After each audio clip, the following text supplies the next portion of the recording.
And give it to the staff to do roll call. Good morning, Mr. Chair and members of the Health Education Human Committee. Roll call for regular meeting, May 24, 2000 a.m. Honorable Nina Nesbitt. I'm present online. Honorable Nina Nesbitt entered roll call. Honorable Vince James. Delegate James present. Honorable Vince James entered on roll call. Honorable Dr. Andy Ness.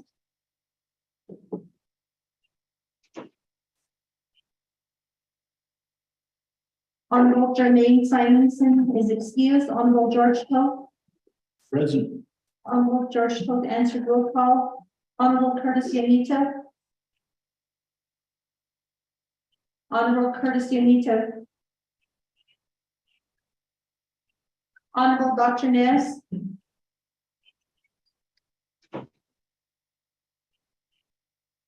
Mr. Chair, you have just currently at this moment 3 members present. Okay, so we do have 3 members currently, so we don't have a quorum. With that, we'll just go back again to receiving reports. A report, Arizona Department of Education, Office of Indian Education. Patient for those Deputy Associate Superintendent, Ms. Yazi, you can go ahead and come up, Ms. Yazi. And then we'll go ahead and give you the floor, since we don't have a quorum at the moment, and we'll have you provide the report. And thank you, then, I don't know if Jackson is on the line, the program project specialist. She's on the line, but the floor is yours now to provide your report. Okay. You just have to start with adjourn me up here. Evan.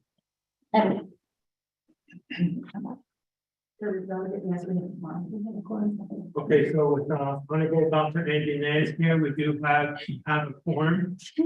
So going back to staff, roll call again. Good morning, Chair. Roll call for the 25th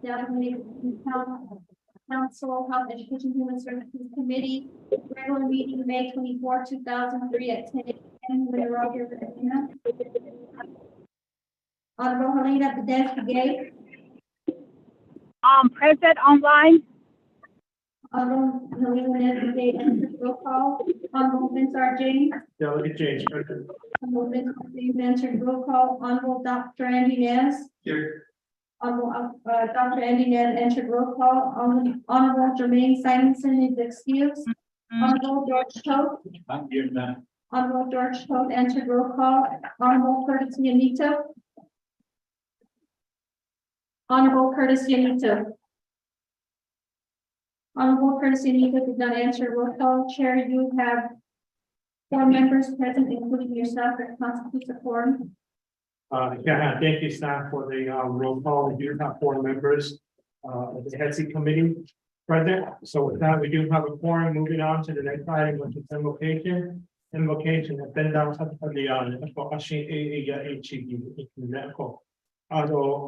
moving on to announcement. Committee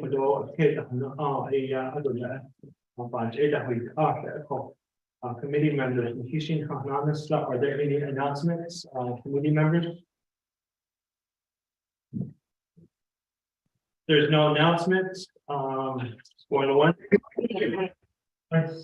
Moving on to the next item on the agenda, which is item number 2, recognize guests and visiting officials.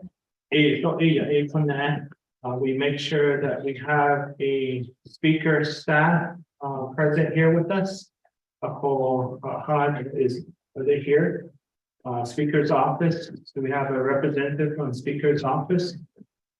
She doesn't know in almost every HEHSC committee meeting. Speaker's office. Do we have a representative? Adonana, Office of President and Vice President Vivian is here with us. So thank you again, Vivian, for being here with us. Although we do have some individuals here as well, from the Nava Unified School District. I can have staff of Kanegi, Shadeja, I can have Superintendent, Dr. Thomas is here, and then staff is also here.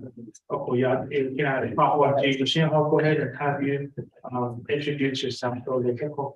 I don't see my son, but I can have Sharon Henderson, I can have quite 3 years, my son doing staff and the legal part between the hours.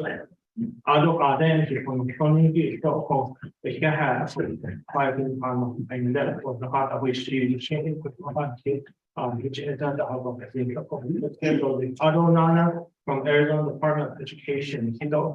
Yeah, but thank you for being here and taking the time to come up here. Yeah, and so with that, I also would like to acknowledge those individuals that are on the call. Thank you for being on the call, each and every one of you guys, and then staff, and then our legal counsel, and then my committee members. Thank you for being here. Recognizing each other. So with that, if there's no other recognitions by committee members, going once. There's no others, we'll go ahead and move on the next item on the agenda. And that is item number 3, review and adopt the agenda. Stats and not be shot to read the agenda for us. Yes, Mr. Chair, members of the Health Education and Human Services Committee. We have your proposed agenda for the Health Education and Human Services Committee for the board. Reading to name him, presiding Honorable James R. James Church, the place of the Budget and Finance Conference Room, via telecommunications, Winter Information, Arizona. One, calling to order roll call communication announcements. We recognize guests and visitors in the three reviewing the document, 4 reviewing the document, journals, none. 5, receiving reports. A is a report by the Arizona Department of Education, Office of Indian Education. The issues are an overview and follow-ups. The current status of identifying the data that represents our NAPO students and other specific variables, not Native American or American Indian. Citations used to identify the progress or state of Navajo students. The other issues are ABE's position on the need to collaborate and commit to the mobility rates because ABE schools are part of the school from BIA, charter, federally controlled schools, parochial, early childhood, etc. Next is the broadband and e-rate initiatives. Next is the language and culture. And the last is the transportation, creative ways for the state to acting upon when it comes to rural school. Presenters are Leanne Yazzie, Deputy Associate Superintendent, Sarah Woody Jackson, Program Project Specialist, Office of Indian Education, Arizona Department of Education. The report is NAMS, the National Missing and Unidentified Person System, Missing and Murdered Indigenous Women. Issues are overview and briefing for NAMS and MMIW. Presenters are Amelia Perry, Travel Program Specialist, contractor supporting OJP and NU. Also, I'm Strong Toomey, Executive Director nominee for the Navajo Department of Health. State report to name the School Board Association. Issues are overview and update, and to make the School Board Association annual report and the goals about 2023 conference regarding the HEHSC roundtable panel discussion. And that'll be on June 10th, 2023. And the topics are how to improve the education. The presenters are Mr. Jordan, City Executive Director for the Big Club. We as a written response from the Bureau of Indian Education Navajo area. It's a written response to questions posed to Director Miriam and Deputy Director Filter at the 2023 Spring Civic Conference. The written response is provided by the Deputy of Resource Associate Deputy Director for Navajo Indian Schools, and she's with the Bureau of Indian Education. 6 old business, none. 7 new business. A is legislation number 0105-23, and action relating to Health Education and Human Services Committee, approving and adopting the Navajo Department of Health Division of Behavioral and Mental Health Services, Naloxone Administration Training Policy. Sponsor is Delegate Vince R. James. B is legislation number 0109-23. An action relating to the health education and human services committee supporting the Quadro Community School Board of Education, Inc. APL 100-17 grant school in the planning, designing, and all construction phases of the new Quadro Community School. Sponsor is delegate Dr. Menendez. C is an invitation to travel to the Winslow Indian Health Care Center Board of Directors meeting. Issue is the W5HCC Board of Directors annual meeting, going to be June 12th to the 14th, 2023 at the Narrow City Conference Center. Presenters are the office of executive director for the Winslow Indian Health Care Center. He is an Health Education and Human Services Committee budget review regarding the 2023 budget. The issue is to review the Health Education and Human Services Committee budget for 2023 regarding considering a budget transfer.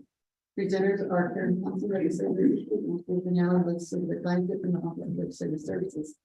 A, close the meeting once it's an adjournment, the next meeting and travel, and those are listed for the chair. I got legislative advisor, Mr. Now, for reading the agenda into the record. Committee members, do I have a motion? Motion made by Honorable George Pope. Second. Honorable Dr. Andy Ness. Patient put out in the odds where they got to go. Legal, they think even the general. Are there any corrections, deletions, add-ons? Honorable Dr. Ness. Thank you to the Chair James. Thank you. Thank you. I want to request to the motion party, which I'm not sure it's second motion, but want to be able to move item 7 new businesses, both legislation A as well as legislation B, before we hear reports. I understand that I think it's timely with just meeting the actual form number now. We're able to entertain their legislation, but also Twilight Lake Community School is in the house. Thank you for making the long trip to your nation's capital. But want certainly entertain the legislation number 09-23 on your behalf, so that we can get that done this morning. So if I can use it late there. Okay. Honorable Dr. Nez, by my name, new business, item A and B, a budget secretary. Item A reports, and then you give it, not on HEHSC is the name for production at Dr. Nez. Honorable Toe. Madam Chair, thank you. Members of the HEHSC also please to just stay with it, but after we report event 5 days, etc. I will be keeping that we can go under what he was proposed. Already sitting up here, and they came from this one, so. Yeah.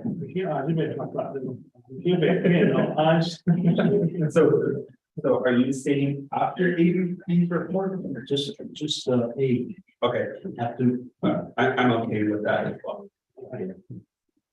All right, so although report to gain highlight for those items, the doctors to get it in the not so sped, okay, but then on the legislation 0105-23 or 0109-23. A when the about those just out of the area item B report. So they oh yeah, okay, we okay, none of the committee members, are there any corrections, deletions, add-ons to the agenda? ya, Kodon, Veke, no, Ajiki, Kodon, Hinge, Kodon. The item D, written response. It's a written response. Not for the written response. Ada said, item B adult name. Adult the B would become C and then C would become D again. So the hinge case over the yeah, this is a written report. It's between the written report and the written report. Yeah. Hold on. None, click on that. Under reports. But IEP, which is now going to be changed to C. Presenter seeking kato shishit video so not just as the green now. Ado China don't know we would have been see that as we planned on source of time then 18 for being on that quite the 18 to add me in as the presenter for item B, which has now currently been changed to C. So on motioning parties. So committee members, are there any other add-ons, corrections, deletions to the agenda? If not, then go for sheet A. Shema. Mr. Nall, can you do the second reading? Yes, Mr. Chair, members of the Health Education and Human Services Committee, the following amendments have been made. And that's to, under 5, the report is, A will stand as is. B will be the written response from the Bureau of Immediate Education in Navajo area. C is the report from, the missing, unidentified person system and the missing report. And then D will be a report from the Navajo School Board Association. And also after 5A, well, the committee will suspend their formal and go to 7 new business A, and that would be legislation 0105/23, and then following that would be B, legislation 0109-23.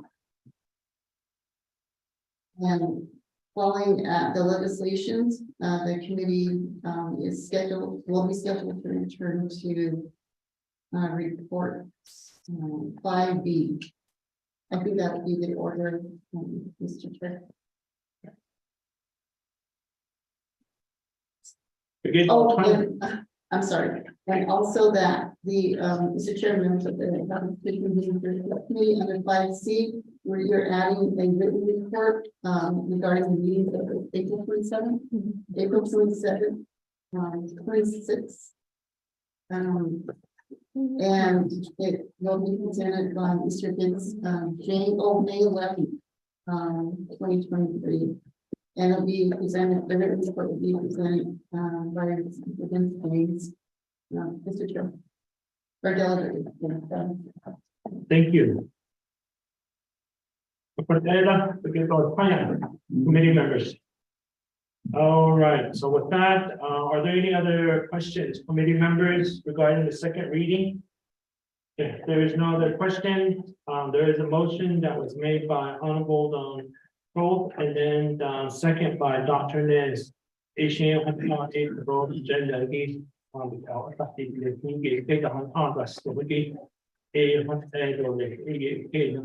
with that, if there's no other questions, roll call vote. Honorable Curtis Anito. Honorable Curtis Anito. Honorable George Pro.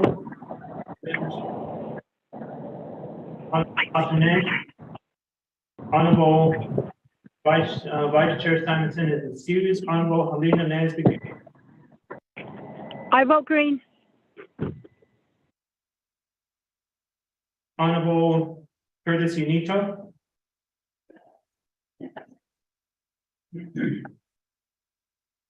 With that, we do have 3 in favor, 1 excused, 1 not voting, and chair not voting.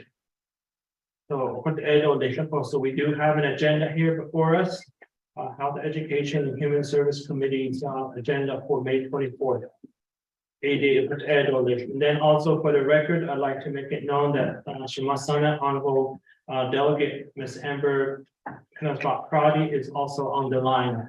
We have Shimasana Delegate Pradi. So with that, moving on to the next item, which is item number 4, review and adopt the journal. There is none. HEHSC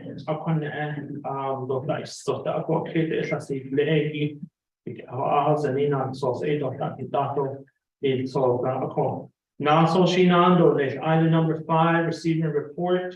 A report, Arizona Department of Education, Office of Indian Education. So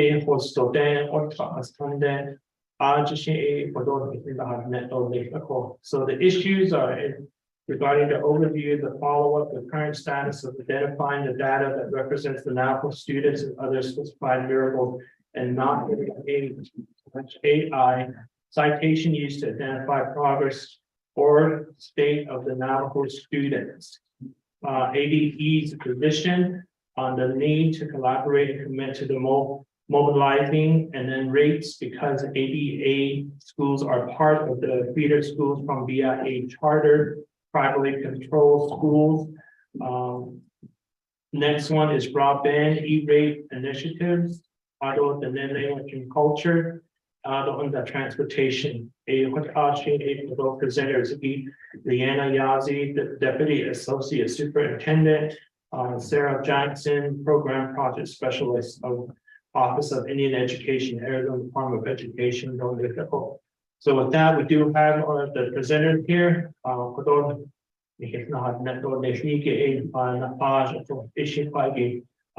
the article. So with that, presenters,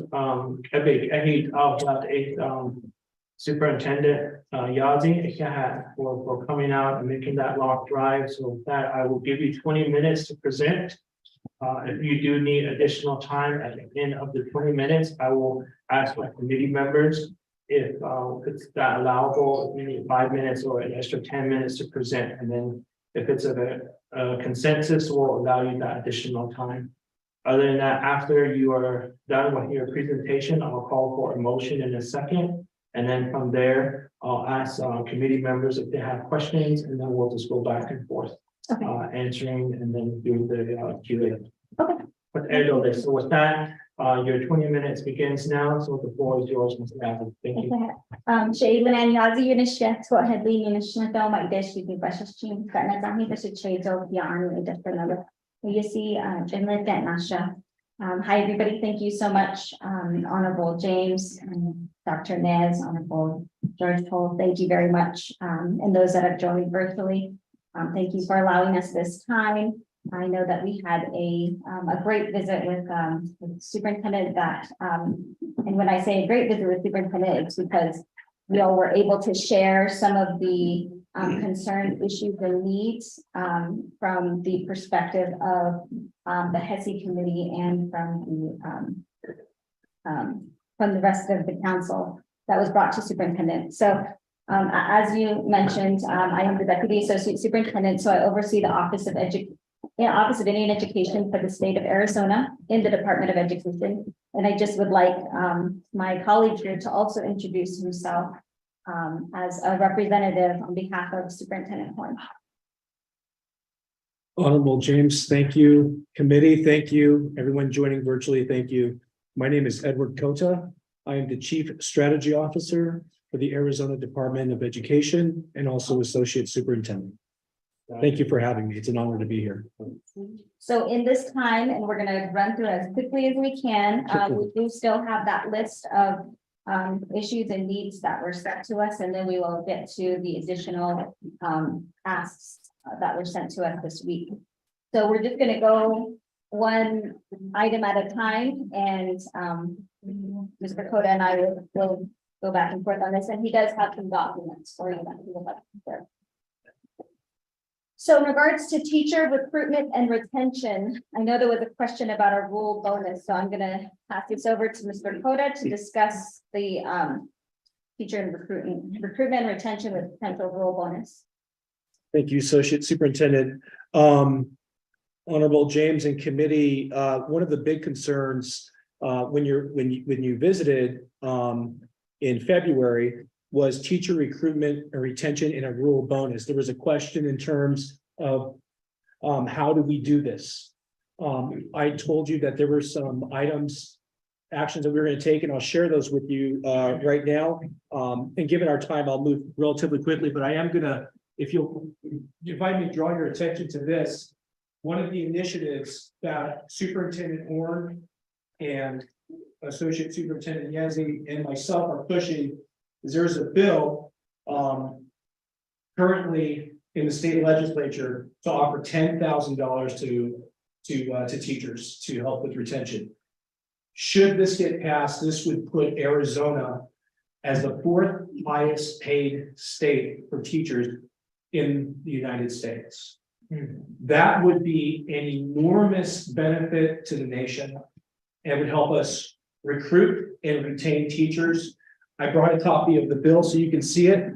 The call to action for this is when this comes up, I strongly would encourage you to reach out to legislators and to the state and to the governor's office and ask them to support this. This should be a bipartisan issue, but this bill, it's I'll share this with you. It's House Bill 2800. I have the language here, a little packet I made for everyone so you can be familiar with it. But please, I would encourage you to please support this because this is going to be of great help. Thank you so much. Thank you. And then the next item on the list was failing schools and accessing assistance. So in regards to failing schools, there are two types of schools. You know, we have schools that are under federal improvement, where there are certain regulations that have to be followed. So we do have our school improvement units that does address those TSI schools, which are the federally schools that are under federal improvement. However, the State Department has also created a state school improvement plan where any schools that are labeled D or F and they do not fall under the federal school improvement label will still receive a specialist and work with different program areas to conduct meet and greets and site visits to review their CNA, so the comprehensive need assessments, as well as their SIAPs, which are their action plans, integrated action plans, and also their RCAs as well. And so I have actually gone on a number of these site visits. It's been very eye-opening, I will say, knowing, you know, we think we're aware of the challenges, but I recognize that, you know, being in Phoenix and not getting out to the community and to the schools is not how we're going to be able to get resources and opportunities out to the school. And so there are different program areas. My office is teaming up with the Office of Digital Teaching and Learning. And we have 12 schools that we're working with. And this will be ongoing support, and we're actually hiring for a position that's going to specifically address the state school improvement plan. And so on to the next item, which is dual enrollment. I just wanted to share some numbers in regards to dual enrollment. We do have the tribal colleges and university dual enrollment program that comes through my office, is funded through my office. Right now we have 3 colleges that we work with. We work with Navajo Technical University, Diné College, and John Otham Community College. And what this is for, this is state funding that comes through my office, and we're able to reimburse tuition, instructional materials, and supplies for students, high school students who are taking dual enrollment courses. And so last year's numbers, Diné College submitted for 60 dual enrollment students that they served. NTU was 227. and TOCC was 11. So that was last fiscal year. This fiscal year, Gwinnett College has thus far submitted for reimbursement for 230 students. And NTU has submitted for 109 students.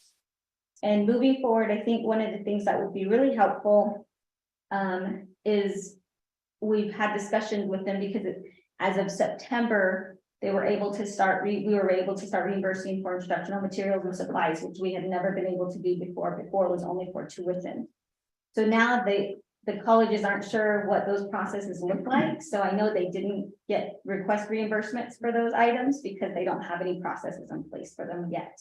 So we're hoping that next year we definitely want to be able to get the funding out. I will say alarmingly, we are having to return about 60% of those funds because they were not, they were not, they didn't submit for those reimbursement amounts. So we may be looking at including other tribal colleges and universities outside of Arizona, just so we can make sure that the money's getting out to our students and that they have these opportunities. So that's the update for dual enrollment. Broadband. We do have the, I have the website for Final Mile, which I can go ahead and share with you all. Basically what the Final Mile does is extend internet to student homes. Educational internet is $10 a month. And that is filtered, meaning you can't have like streaming services or anything like that. For example, you can't stream like Netflix or anything like that. However, families can purchase commodity for more money and have access to Netflix and other things. So you can actually add on to that. Once you have fiber to the school, then you can utilize additional strands of fiber to extend to the community. I know I was just in Tuba City and I think they're getting the fiber, no, not Tuba City, maybe it's Peach Springs, but they're getting fiber to their communities now. So that's the, I know that's what they're working on. Let's see.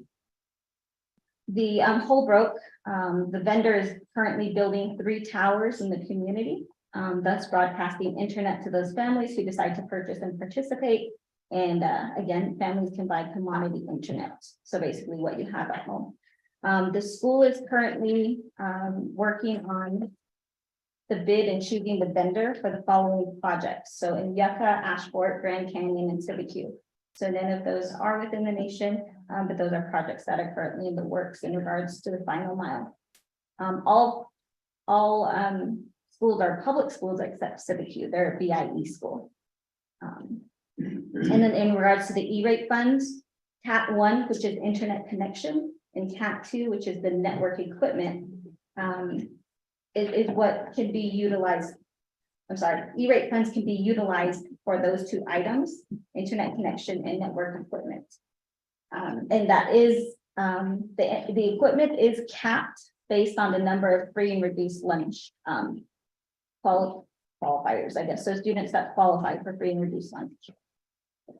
Schools on the Navajo Nation, they vary in regards to E-rate funds is what I've gotten here or received information on. So some do their own or hire consultants.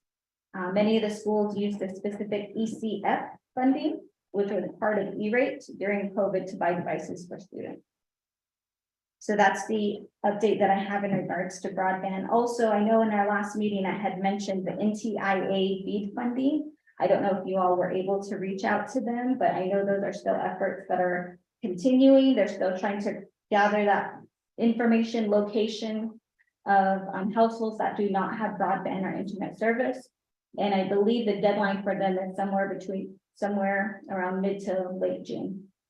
So I'm happy to make the connection if you all have not made that connection quite yet. In regards to school roads, I'm going to turn this over to Mr. Koda. Thank you. I'd like to draw your attention to this board as well. On February 15th, the nation's delegation came to the Department of Education. And Honorable James, your first comments were to the Education Committee that education is our nation's biggest goal. And your comment was our purpose was how do we improve our kids? I want to share this with you because this is why we're here. This is what we're fighting.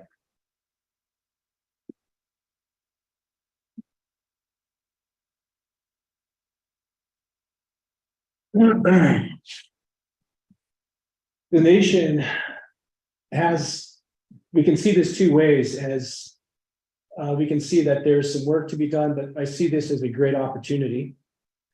Before I dig into this, let me share a little bit about my background, just so you can understand where I'm coming from and why I'm saying what I'm going to tell you.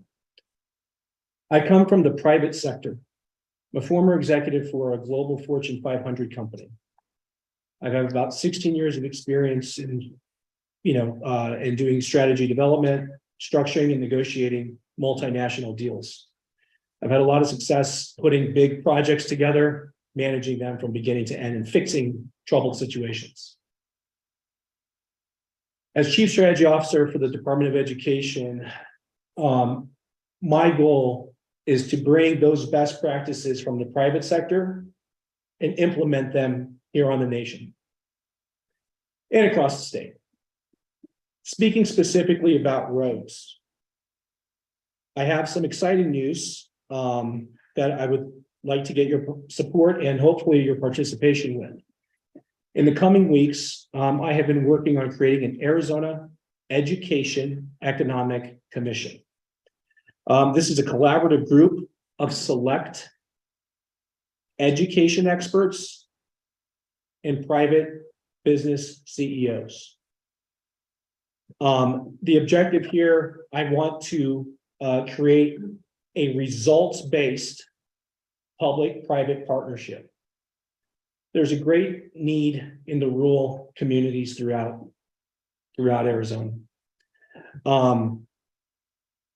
What I can tell you is that the goal here is to raise academic outcomes, and we can, I believe, I'm confident we can raise academic outcomes, and also this commission can drive economic growth and development and make it sustainable.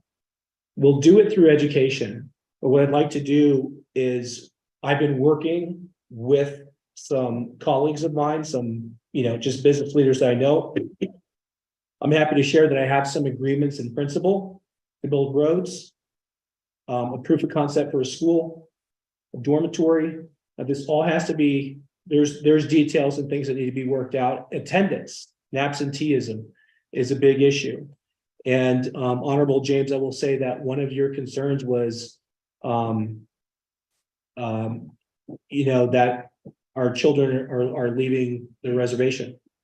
And how do we get them to stay? What are the incentives? So I hope to work with you. I'd like to share more with this. We can do it offline, or we can do it later. I don't want to take up too much more time on this, but I want to let you know that we've made a significant amount of progress, if anything, on getting commitments to build roads to go to these schools and to reach out to residences and homes to the people that need it. And that goes for transportation. We can chat about that later, but we took everything that you wrote, and I'm fully confident that this is the vehicle that's going to allow us to accomplish what we need to.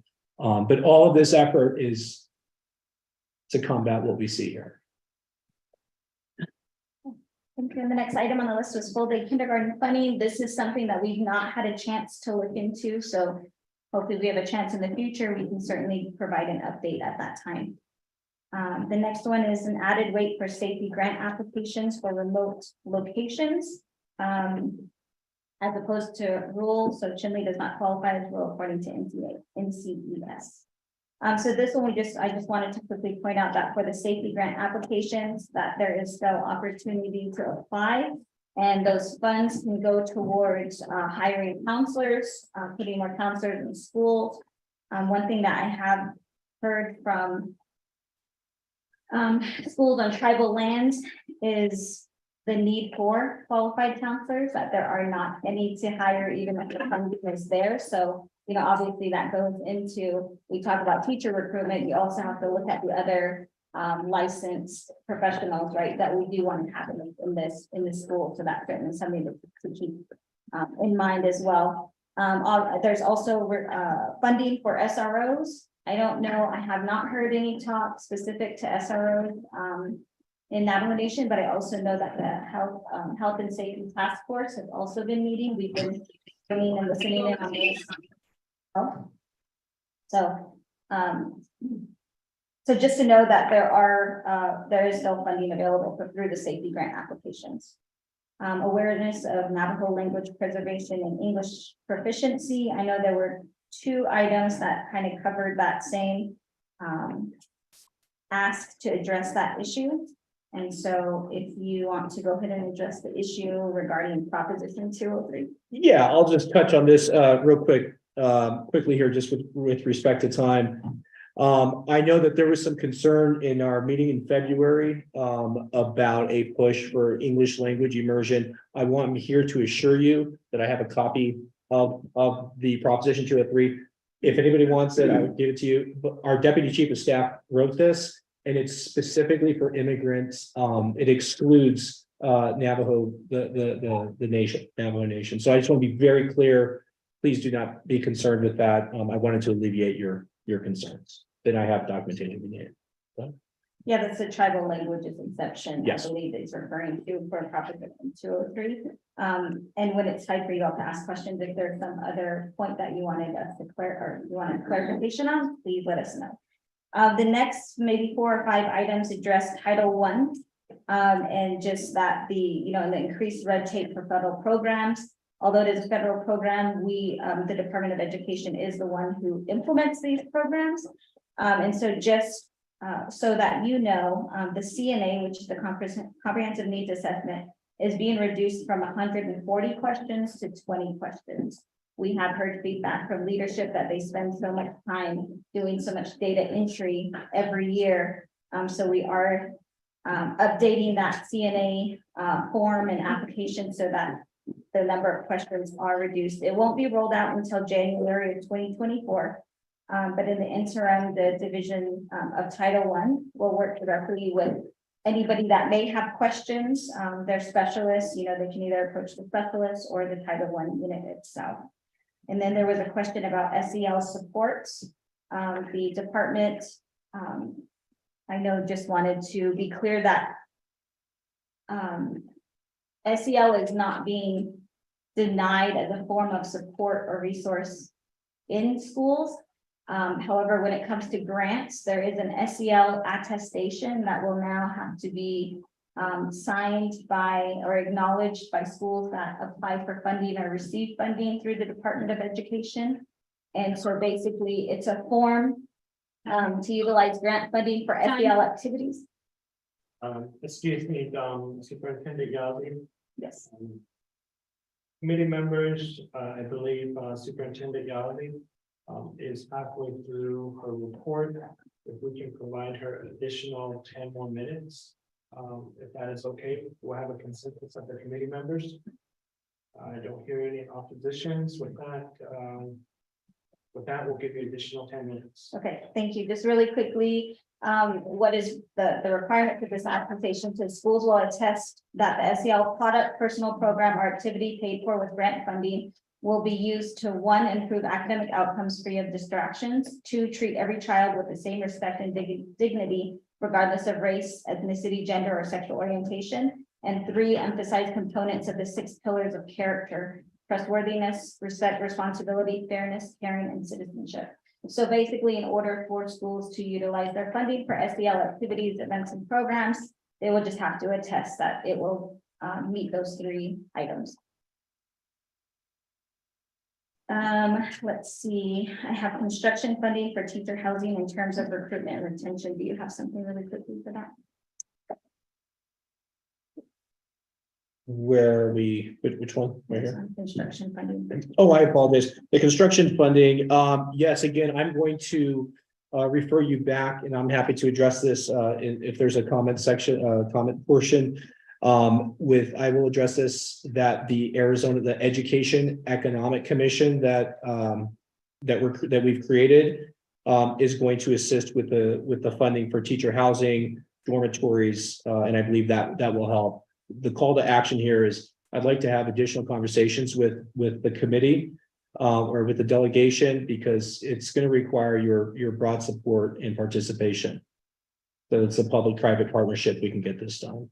And let me just share just one last note is that Honorable Nesbitt Gay also stated, quote, we urgently need to change this situation as it relates to that particular issue. So I'm hopeful that sense of urgency is still there from the delegation, because I would embrace all of the help that you can give in your guidance, because I'm confident we can do this together. Thank you.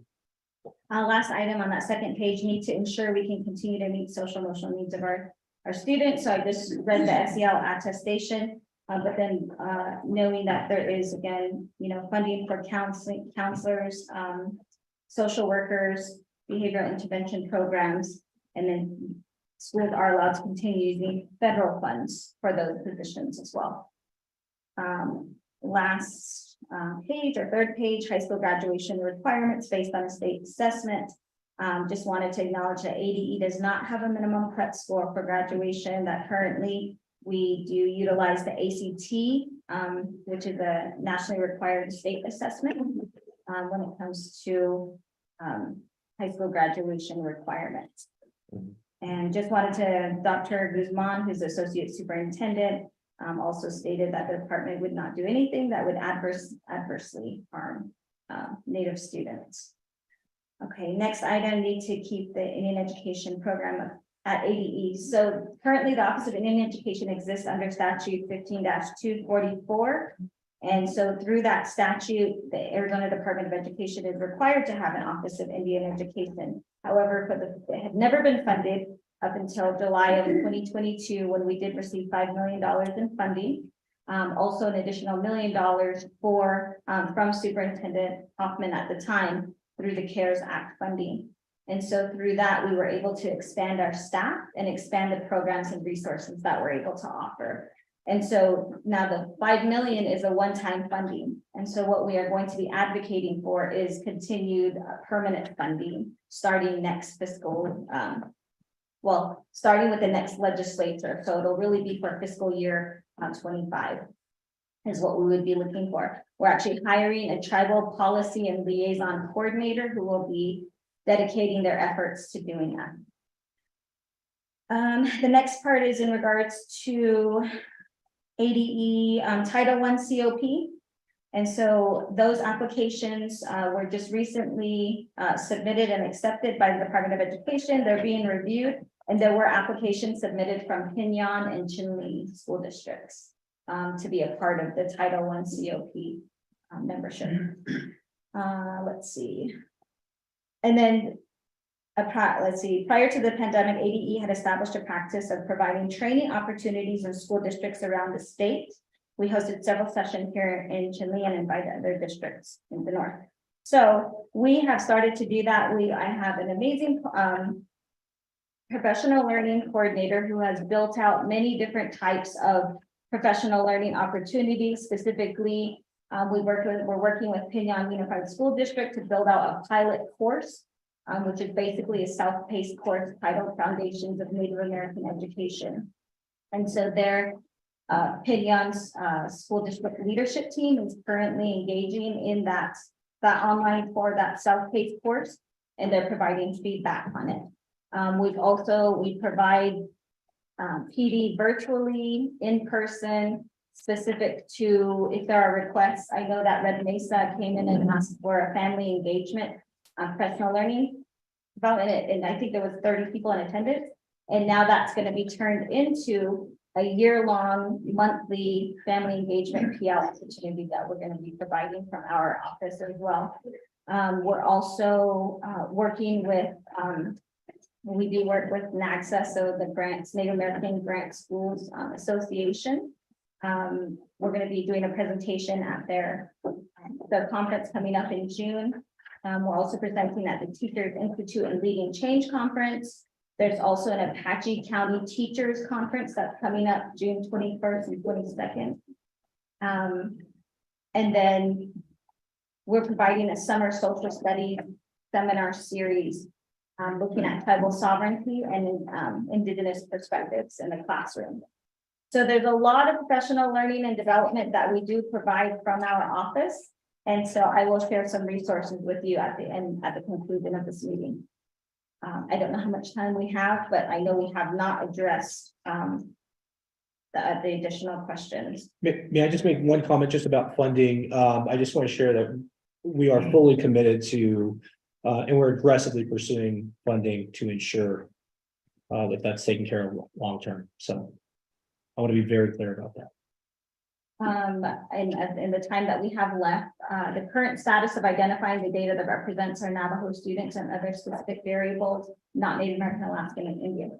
So we are working with our data teams, our IT, our data governance team, and our school finance teams to ensure that our data is more accurate, that it can be then broken down by tribe so that we have that information. I'm also going to be, my third position I'm going to be hiring for is a data coordinator. So that's exactly what they're going to be concentrating on, because we would like to see that information broken out by tribe as well. And so hopefully that's going to be in the works through the rest of this year when we're able to hire for that position.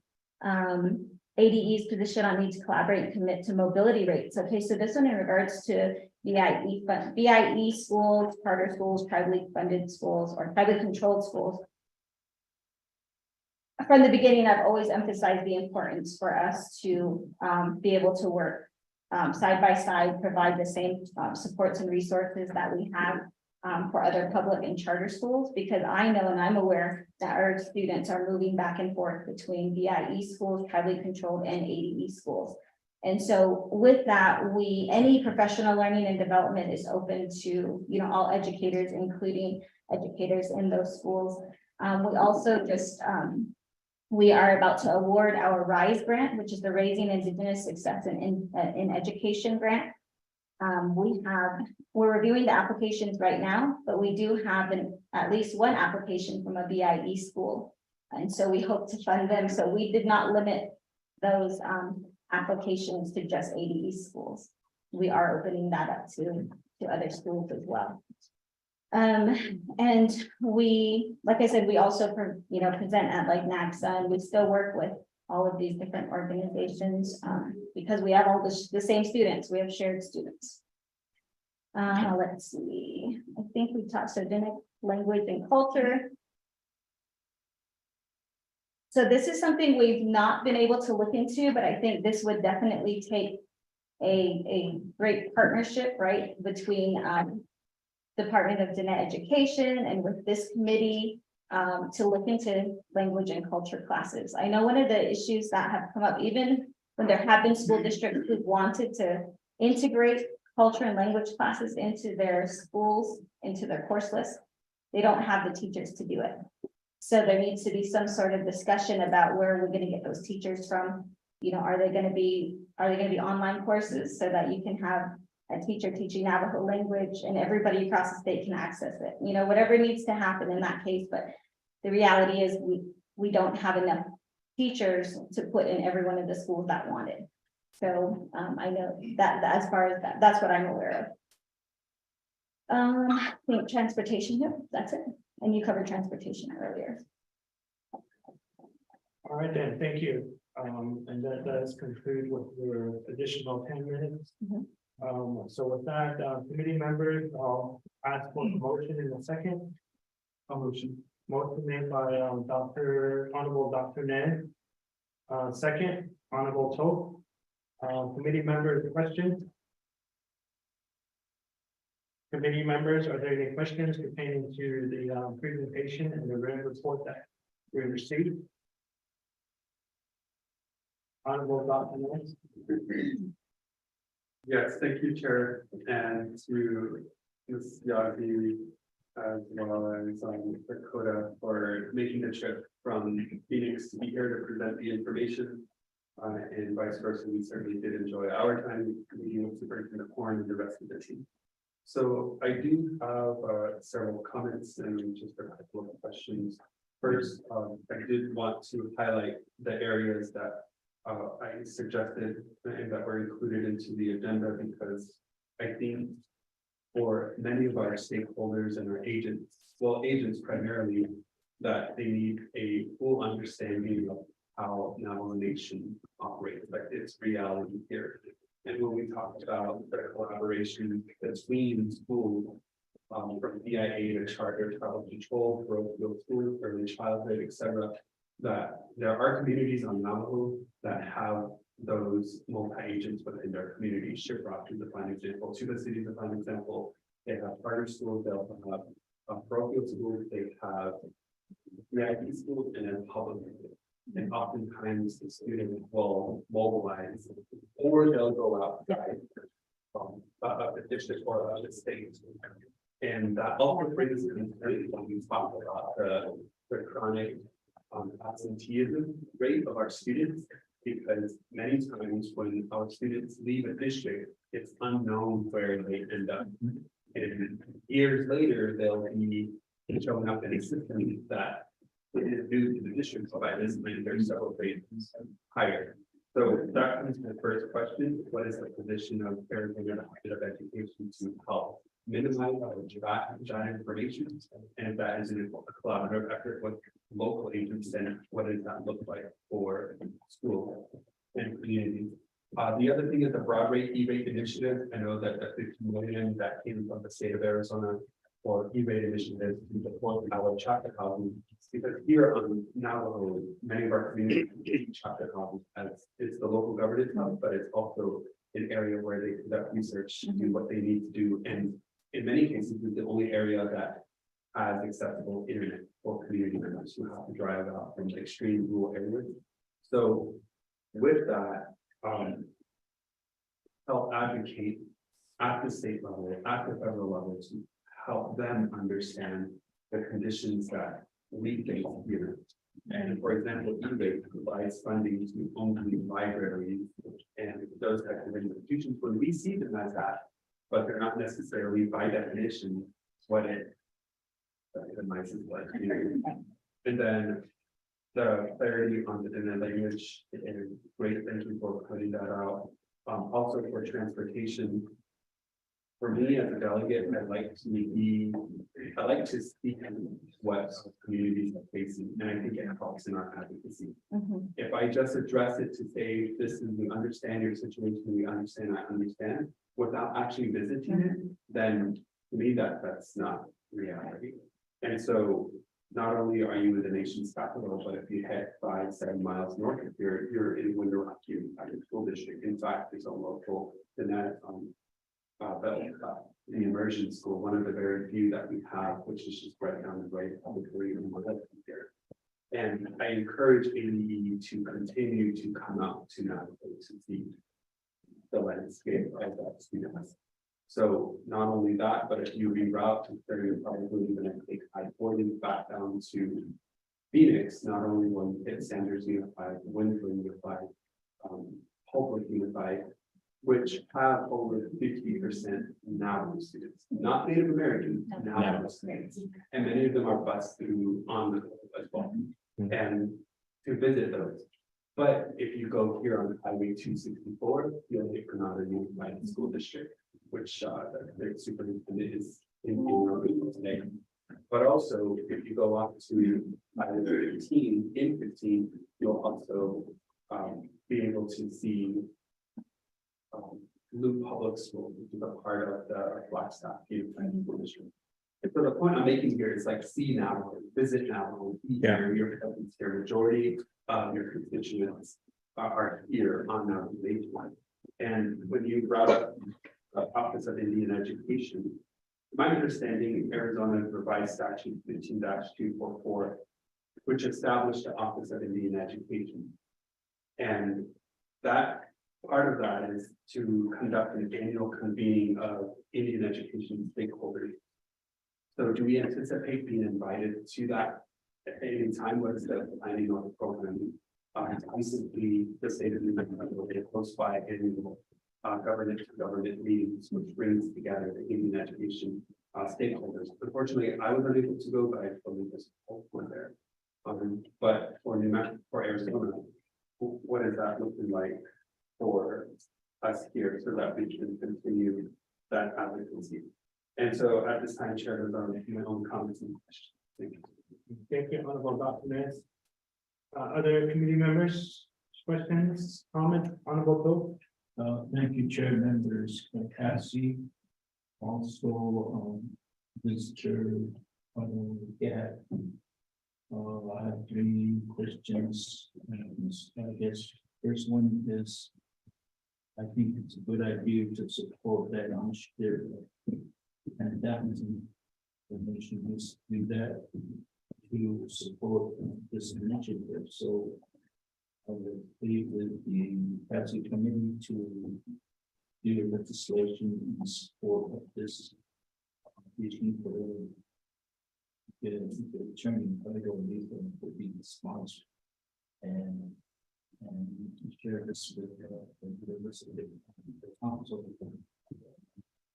The problems we have is retention building. We teachers to stay here on the reservation because what out here we have no convenience store and distance. And the other issue also is that facilities, buildings, situation at the office. Of course, that's one of the biggest problems that we can do with the future on the reservation. Because they rather have very boundary exercise. Today, we don't have any only see the chat house in a certain area. That would be also.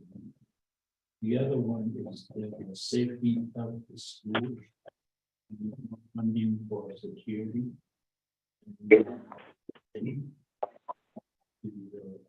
How to train, I guess, to train the staff. Somebody needs weapons and then or police officer to these areas. We need to have more security also.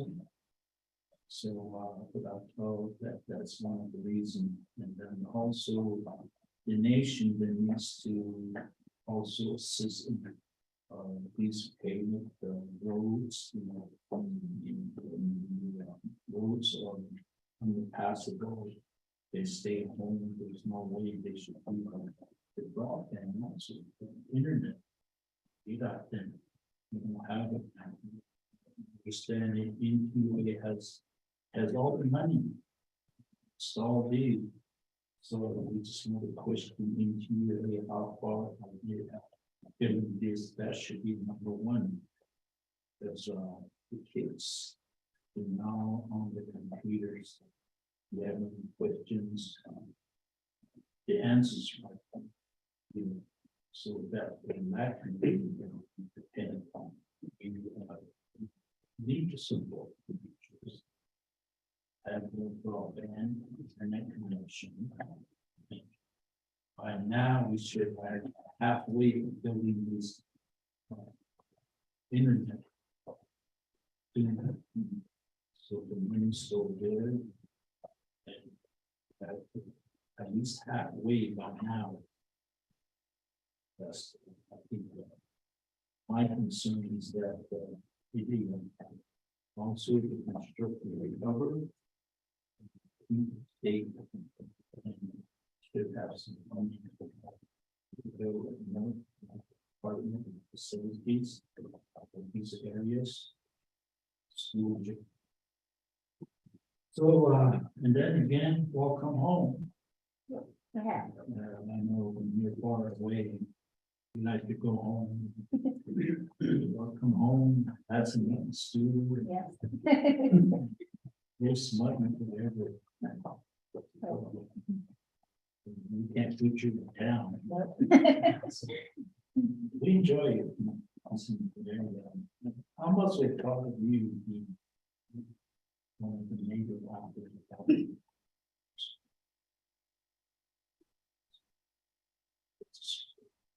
People who have the vision. People conquer this world will find. So, more leaders, more educators. We bring this kids back to the reservation. And they're leaving us because the way we had about there's no put in our ears that we can snatch back the house. So, again, hopefully someday they will come back and help us. with our kids. We can't just blame the kids and have to go back to their parents' houses. They need to do their part. They have to. During my BI's, we had done for. Now we don't have a lot of counties to. What I was thinking too, we should have some choice again. During that winter, stay in the area. So we don't have to transport. But my area, McKinney County. From from the housing to Honolulu, it takes like almost 45 minutes. And the road is bad. We cancel these. And then we have a poor connection. So your phones, even the internet. So it's still far behind. The board members also needs to get involved.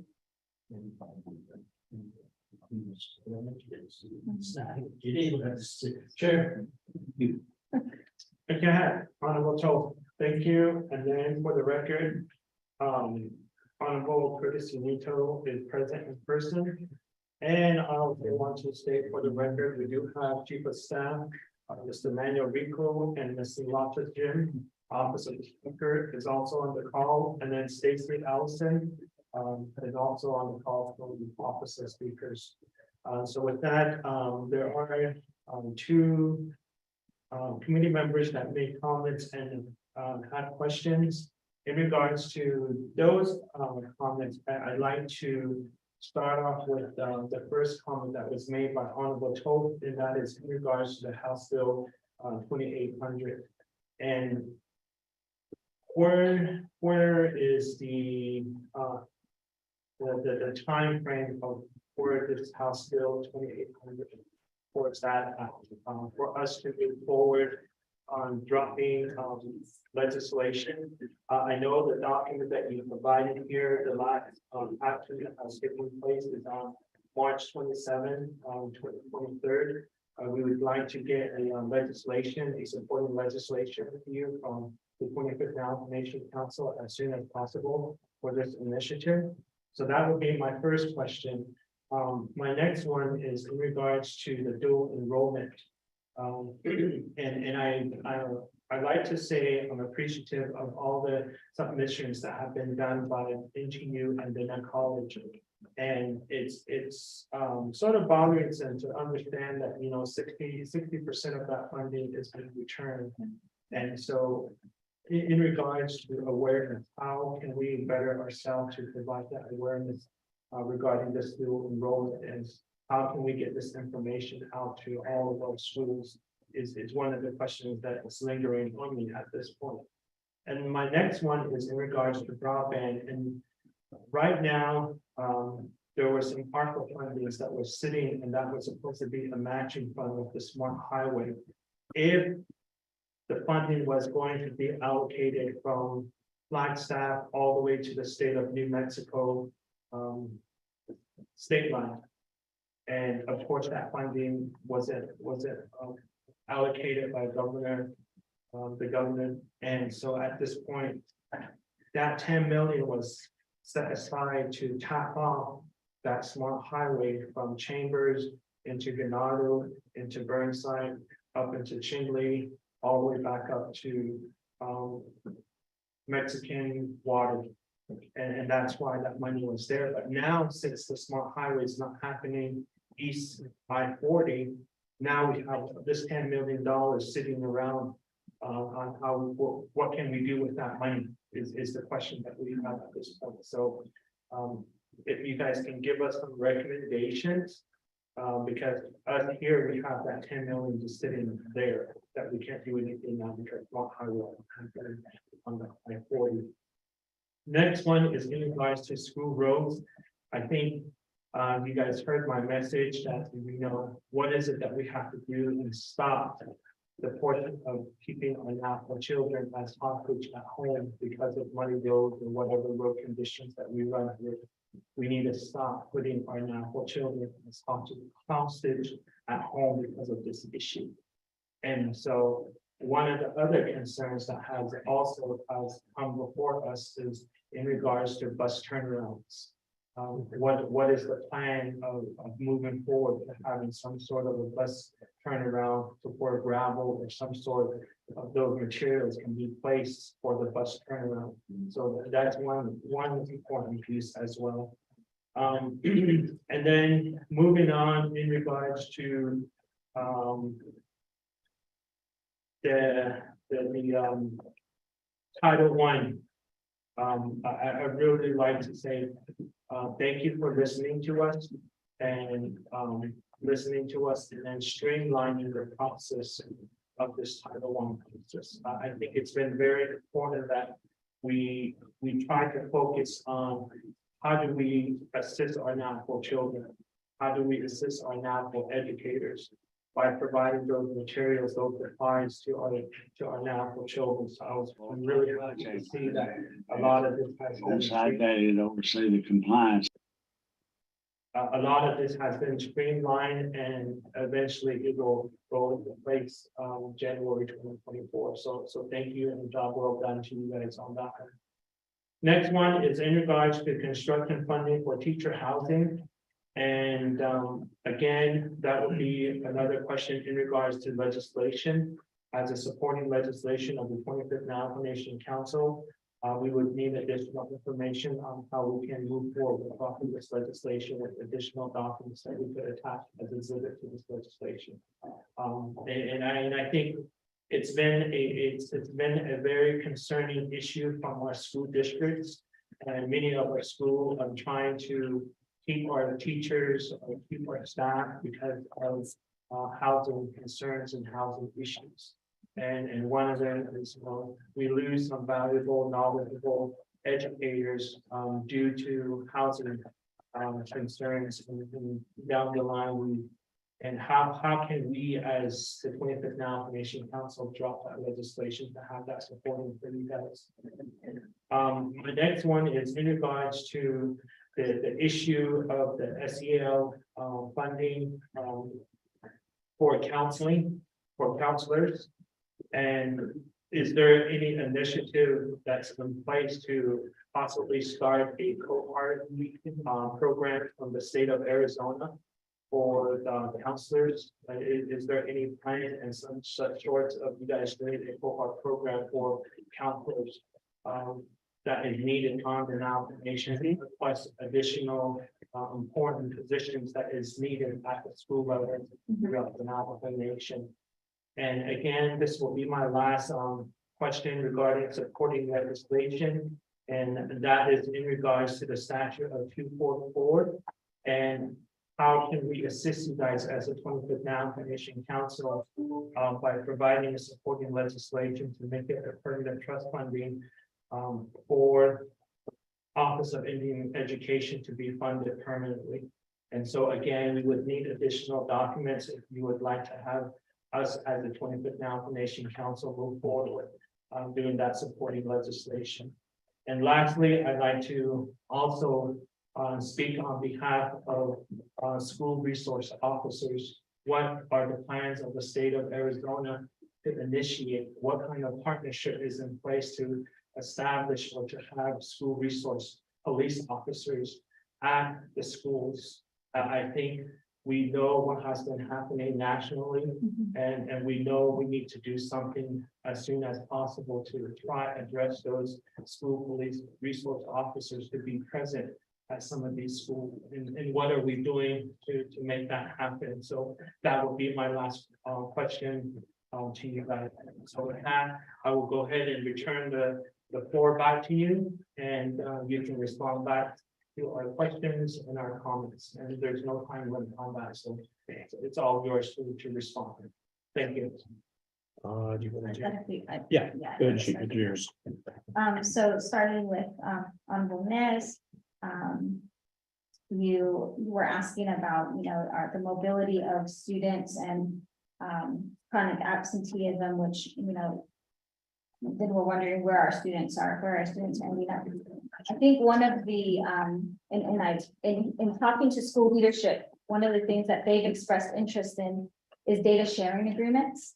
Because sometimes, even though a student has enrolled in another school, if they've gone from a public school to BIE school, they're not sharing that information because their systems are not, in alignment. So I think something to consider, and this could be something from a request from the nation. I wouldn't know exactly what department that would come from, what committee that would come from, or if it comes from the nation, is to encourage any of those types of schools that you mentioned earlier, like the different types of designations of schools, to enter into some sort of data sharing agreement so that you're able to follow students from one school to another, regardless of whether they're moving, between BIE or tribally controlled to state school.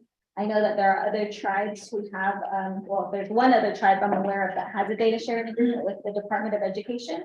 So we're able, and BIE, because they also have BIE schools and EDB schools. And so I know that they've worked through a data sharing agreement to do so, to be able to track their students. In regards to chronic absenteeism in general, I know that's certainly a major concern, and I know there's a lot of factors that go into that, transportation being one of them. The other thing, obviously coming out of COVID, I know we still deal with COVID, to this day, but out of that, students have gotten used to being at home or even being secluded from their classmates. They are dealing with a lot of, they can be dealing with a lot of stress coming back into an environment that they're just not used to being around, other students. And so I think that's where we have to work in the counselors for schools, the social workers for schools. And so my recommendation for that, first of all, would probably be those data sharing agreements. I know you spoke to the internet needs and understanding what the chapter houses mean. If it's not the chapter house, it's probably, a store or one of the local restaurants that has internet. I know that my family still go and use the internet at those locations, but it's not available in the home, and that's what makes it challenging. I'd be happy to connect you with Shelby Brown, who works with the Office of Digital Teaching and Learning. She's very familiar with where there's access. She's the one who sent me the information regarding the Final Mile project and the E-rate funds. So I can't speak to that in too much detail because that's not something that we oversee, but I can certainly make that connection, and I know she'd be happy to talk about that. She does visit the schools all over the Navajo Nation, so she is familiar with a lot of the IT staff and what the capabilities are in regards to broadband. And then with transportation, the Department of Education does not oversee any part of transportation. However, that doesn't mean that we shouldn't have we shouldn't have a partnership, because we should have a partnership with the Department of Transportation at the state, but also the tribal Department of Transportation. I know that when I worked in a school district, it became it was very complicated because we had to figure out who has information and access to the roads that we were looking at in the tribal community, and who has say over what happens to those roads. Is it the tribal community? Is it the county? Is it the city or state? I mean, the city surrounding it, or is it the state? Who has jurisdiction over deciding what happens with roads? And so it's going to definitely need to be a concerted effort for collaboration when it comes to transportation needs.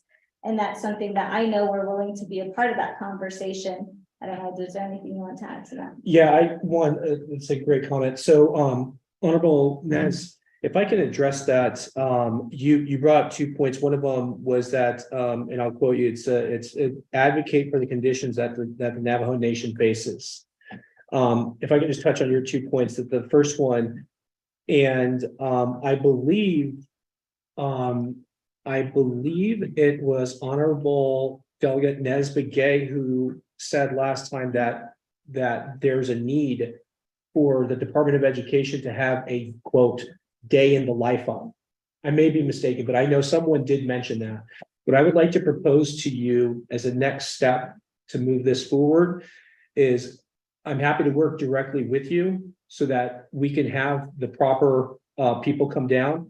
I think former Assistant Chief of Police Mike Kurtenbach, who's an expert in SROs, school safety. We can also do a multi-day thing where we come out, Honorable Nez, where we can have a day in the life of, we can spend several days up here visiting different scenarios, so we can get a better feel, especially to what Honorable Tolk was saying earlier, so that we can fully understand it and be as embedded and part of the community as we can. So I'm happy to follow up with you to do that. With regards to transportation, the second point that Associate Superintendent Yazzie mentioned,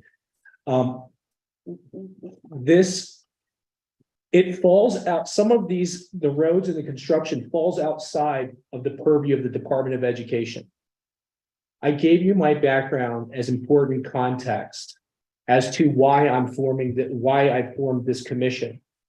Because I'm convinced that we can get progress on these issues through education.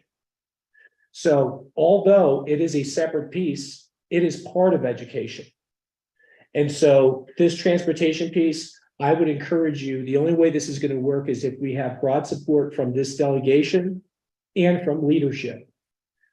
I'm asking for your participation and your support.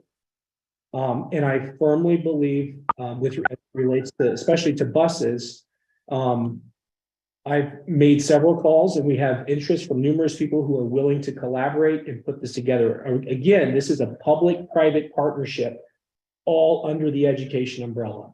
So I'll address those two. I hope that helps that, but I would tell you the next steps for the transportation piece, Honorable Nez, would be for your participation and support of the Education Economic Commission. And then the day in the life of, we need to make sure that we are going to have our leadership hauling water at 5 o'clock in the morning and staying in Hogans and butchering a sheep at some point during the day. So in regards to your ask or your question about the Indian Education Stakeholders Summit, I know in the past, the Office of Indian Education, in order to ensure that we are abiding by the statute, has held an Indian Education Stakeholder Summit. And that was, the last one was in 2019. Obviously, that was right before COVID happened. So it has not happened again. However, I'm hoping to work with leadership to ensure that we provide that opportunity as it is written in our statute. And we're looking to hopefully host an annual summit where we can still provide different tracks for the different stakeholders. We have parents and caregivers, we've got educators, we've got administrators, we have tribal education departments, and we have the program areas from ADE that need to connect to all of these different stakeholders, including our students, most importantly. And so within that summit, I'm hoping to have a high-level stakeholders convening, whether it's a 3 or 4 hour convening of tribal leadership, tribal leaders all the way to the governor, and Indian education representatives from Indian education committees, superintendents of schools. So again, high-level stakeholders. So we're hoping to convene them within this annual summit. And so that's not in the planning stages, but I'm trying to work with leadership right now to make sure that happens. And then on to Honorable Tolk's comments. I know you also spoke to the need for more funding for security and training the staff. I think that's absolutely essential. That needs to happen because we can't just expect that. We've hired security guards, now they know what to do, but there are situations where they may not be trained, right? So again, that sitting in on the health and safety task force has been really informative. And I know that Mr. Cota did just speak to bringing in Mr. Mike Kurtenbach. So hopefully maybe provide that type of training that's needed. Again, regarding broadband, I know you mentioned NTUA. One thing that I found very interesting that I didn't know before is that NTUA does have the monopoly when it comes to broadband. I've heard from those that have tried to implement and utilize funds on the nation have come across the red tape because they can't bring in outside vendors to do it. And I mean, I understand the need for NTUA to be able to benefit, right? Because it is it's a business within the Navajo Nation. However, what I was hearing is that the broadband they were providing was not adequate broadband, meaning it was only maybe 1 or 2 gigs, when right now we're at 5, we're at 5 gigabytes, that potential for broadband. So, I think there needs to be maybe a look at that is there going to be allowed additional, vendors, companies, businesses that are allowed to come in to be able to provide more adequate. And I'm not saying take it away. That's not, that's not my position. That's not my place to even say that. But those are things to think about when we're talking about access to broadband. It's not just having it, it's what is the quality of it, right? So we want to consider whether that's it's good quality broadband. And the speed, obviously. Talking about construction and dormitories. Again, I think that goes back to some of the items that you're talking about. Where, again, this is where ADE, I think we're happy to have a seat at the table in these discussions, but we'll also take a collaboration with, because we don't necessarily build facilities. We don't necessarily, that's not really within our purview, but we understand the importance that what it means to the absenteeism of students, so that if they're there near the school, it's easier for them to access school. But also for teachers and in the recruitment and retention of teachers as well, and that's where it's important. So we're willing to maybe provide data that shows, hopefully there is data that shows, right, that it is effective and impactful when you do have and provide teacher housing locally, or when you do have maybe dormitories where students can access school more easily. May I make one comment? Actually, 2 comments on that. So let me go back to your initial comment. Honorable Tolk was to support the initiative of the $10,000. I was very encouraged by that comment. Thank you. If there's anything that this delegation can do, whether it's issuing a letter or legislation to support that, please, that would be a blessing. I would love that as a next step, because it is absolutely critical. I will say it one more time.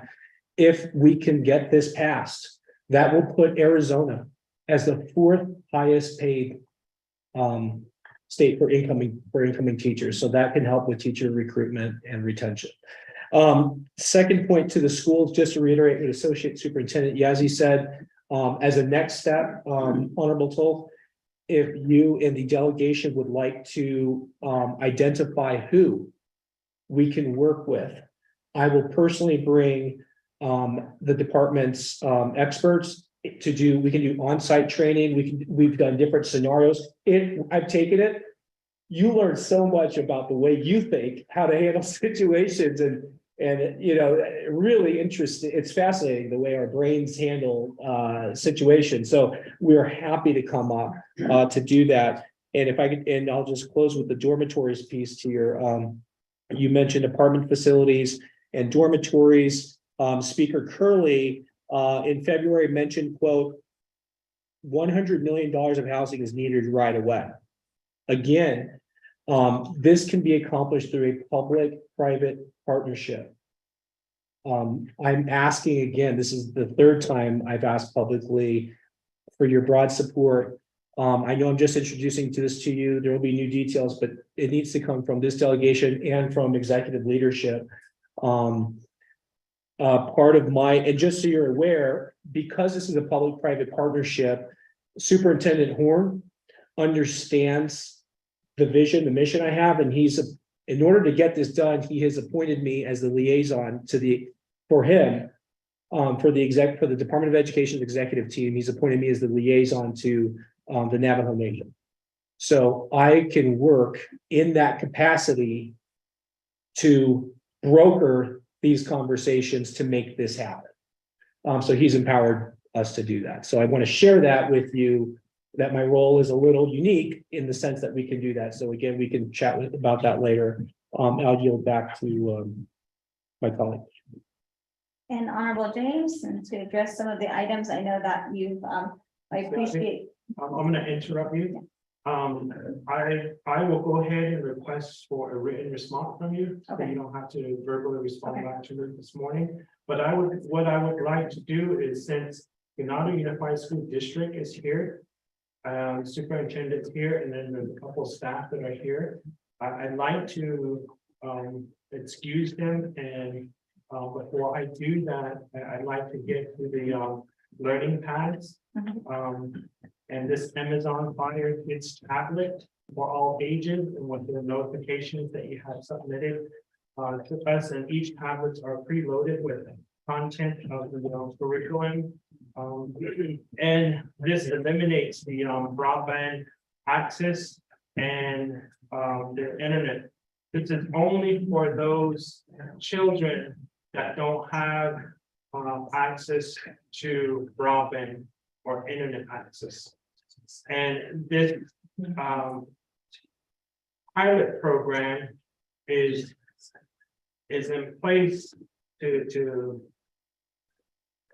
at least of a group of a class of about 10 to 25 children. And the program would like to expand, and they would like to also hear some feedback from the school district that are the Granada that is receiving these tablets. And we'd like to only make it known that this will only go to children that don't have access to broadband and internet. And all the curriculum and the different content of the curriculums are in this tablet. So this helps, and this all came about when a lot of the schools indicated, our students are failing because they don't have access to internet. They don't have access to broadband. And so we do have families out there that do not have internet access whatsoever. And I know that Granada Unified School District has a couple families that are homeless, that are just in shelters, that don't even have access, that don't even own it. And I know several of my colleagues are in the same situation as well, where they have some constituents and families that just are in a temporary shelter that doesn't have the fortune of a lot of us that we have the roof over our head. And there's little ones now for children running out of those shelters.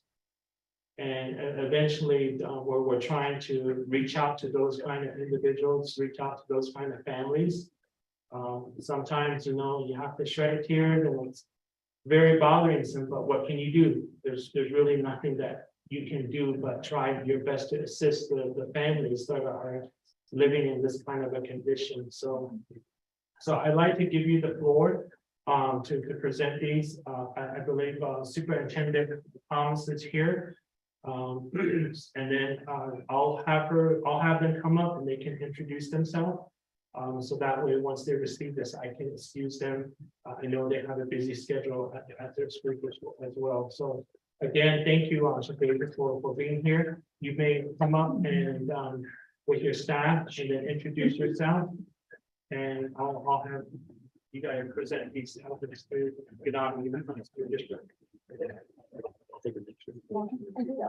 We can all. Yeah. I had a question for you guys. Yeah, we're just doing this part, and then I'm going to excuse Granada Unified School District, and then we'll come back to the presentation. All right, good morning, that is, I didn't.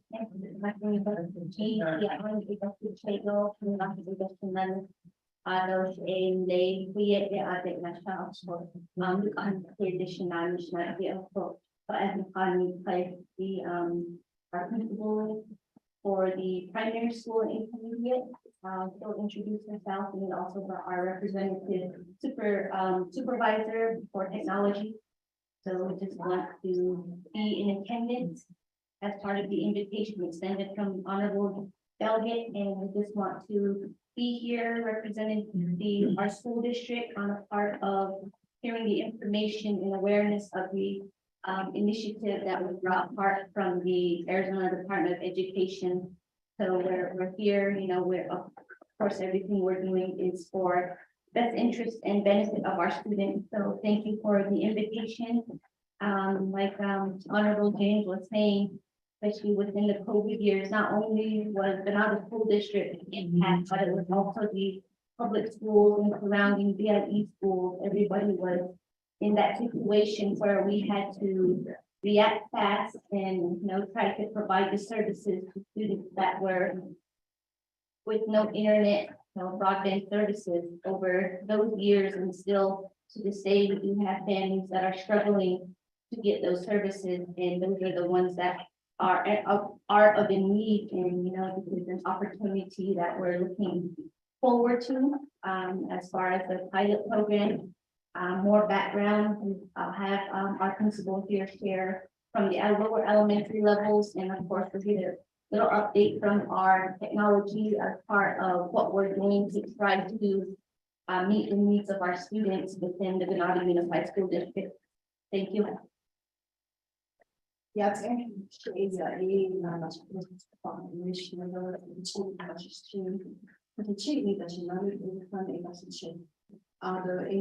Currently I'm in the capacity of principal with Venado Unified School District for primary school and intermediate school.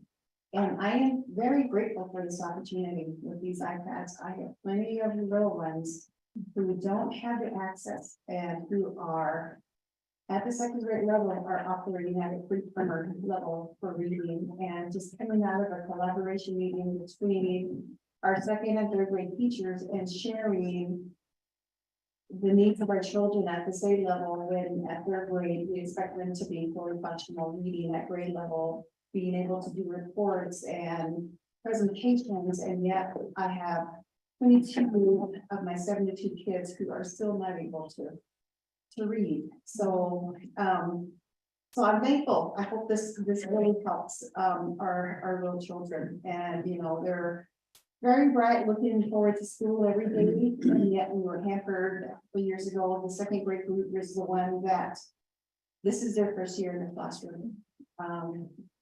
So it's, you know, not only do they have to learn to socialize, deal with their peers, listen to the teacher when they had spent a lot of their time in the past years just outside running around being free, but now we have to mainstream them back into education and get them to stand in line and to walk the hallways quietly because other kids are learning in the classroom. So those are things that we've had to encounter and teach our children from the get-go all year.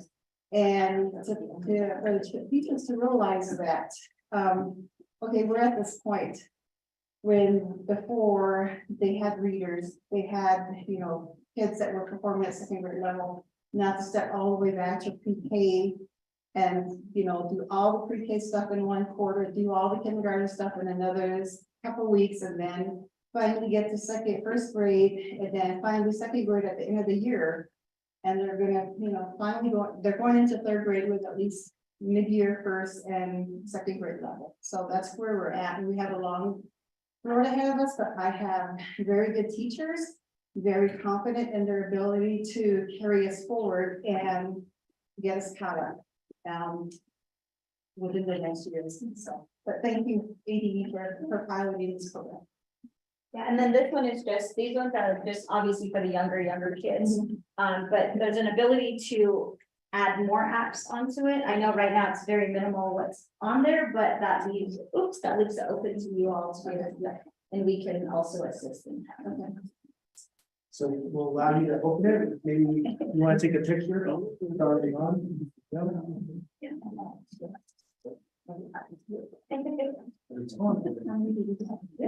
Well, we're gonna do.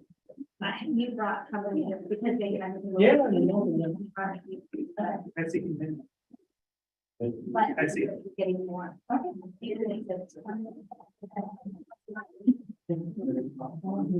We don't have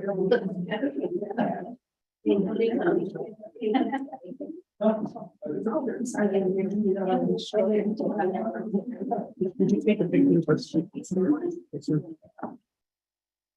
Whenever you get a chance.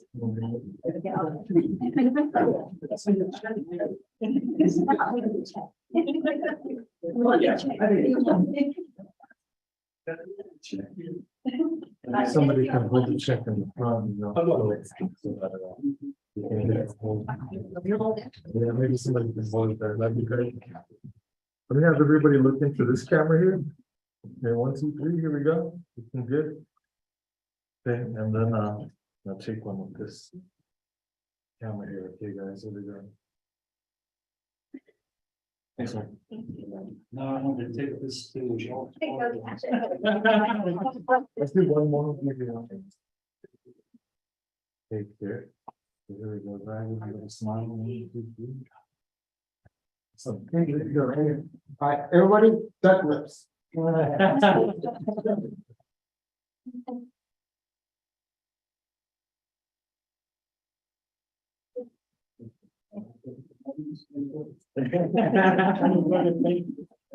Thank you, yeah.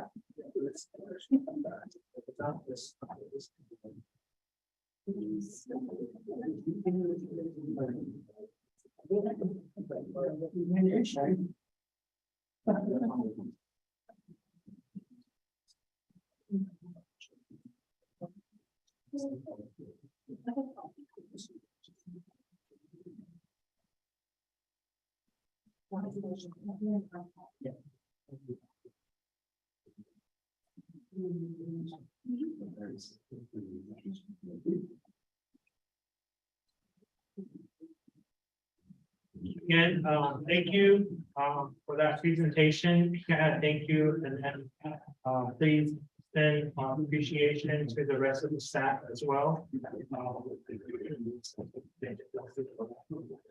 And again, thank you, Ganado Unified School District, for being here with us. You are now hereby excused, Ganado Unified School District.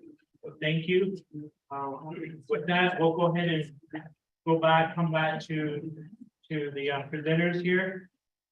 And I believe for my questions, I can wait on response, written response. I'm good on that one. Okay. And then I'll go ahead and give the floor to Honorable Yanito. You guys have some questions and comments that you would like to, let's say as well. So with that, Honorable Yanito. Yes. Well, thank you for the floor there. And then as committee here, thank you for participating here and going on call. And the audience, yeah, so and then the presenters here. Thank you for coming to the nomination. And you guys are always welcome. You guys welcome us when we get you guys down there. My question would be with the supervision of superintendent here in our schools. What kind of role do they have as far as like hiring teachers and for their employment journey? I have a lot of concerns about my area of the supervision. And I'd like to see a specialist monitoring these sites here, and within 2 years, I think there should be a progress in the grade level. That's what I want to see, and I want you to explain what your proposition 203 is, as I was late for the meeting. Want to know about that, and then your hiring process. As far as hiring process, for teachers, right now I'm seeing nepotism control because that $10,000 that's been presented there. I guess that's the case. And then a lot of the concern from the local people, the children's parents, they want to see some local knowledgeable teachers and employees just get hired at these facilities. Because a lot of the way that the administration just ran, like the classes are like conducted, 4 days out of the week, and then like on weekends, kids have 3 days off, and a lot of times, they don't know what. No. No. But anyway, that's one of the things that I like to, to address somehow and see that the policy and procedures on these things, and because what's doing it is, I've seen some cancellations on meetings that the school board's supposed to be attending. And then I don't see why the supervisor, the one that oversees you cancel these meetings. And that's what I'm experiencing right now. And I like to see some expenditure as well, because there's some GON funding coming in, and there's concern about that, and the local citizens are concerned about that, how it's been expended, and so that's what I like to see. And as far as supervision, I like to see the school policy, how like the hiring process of staff, administration, and teachers.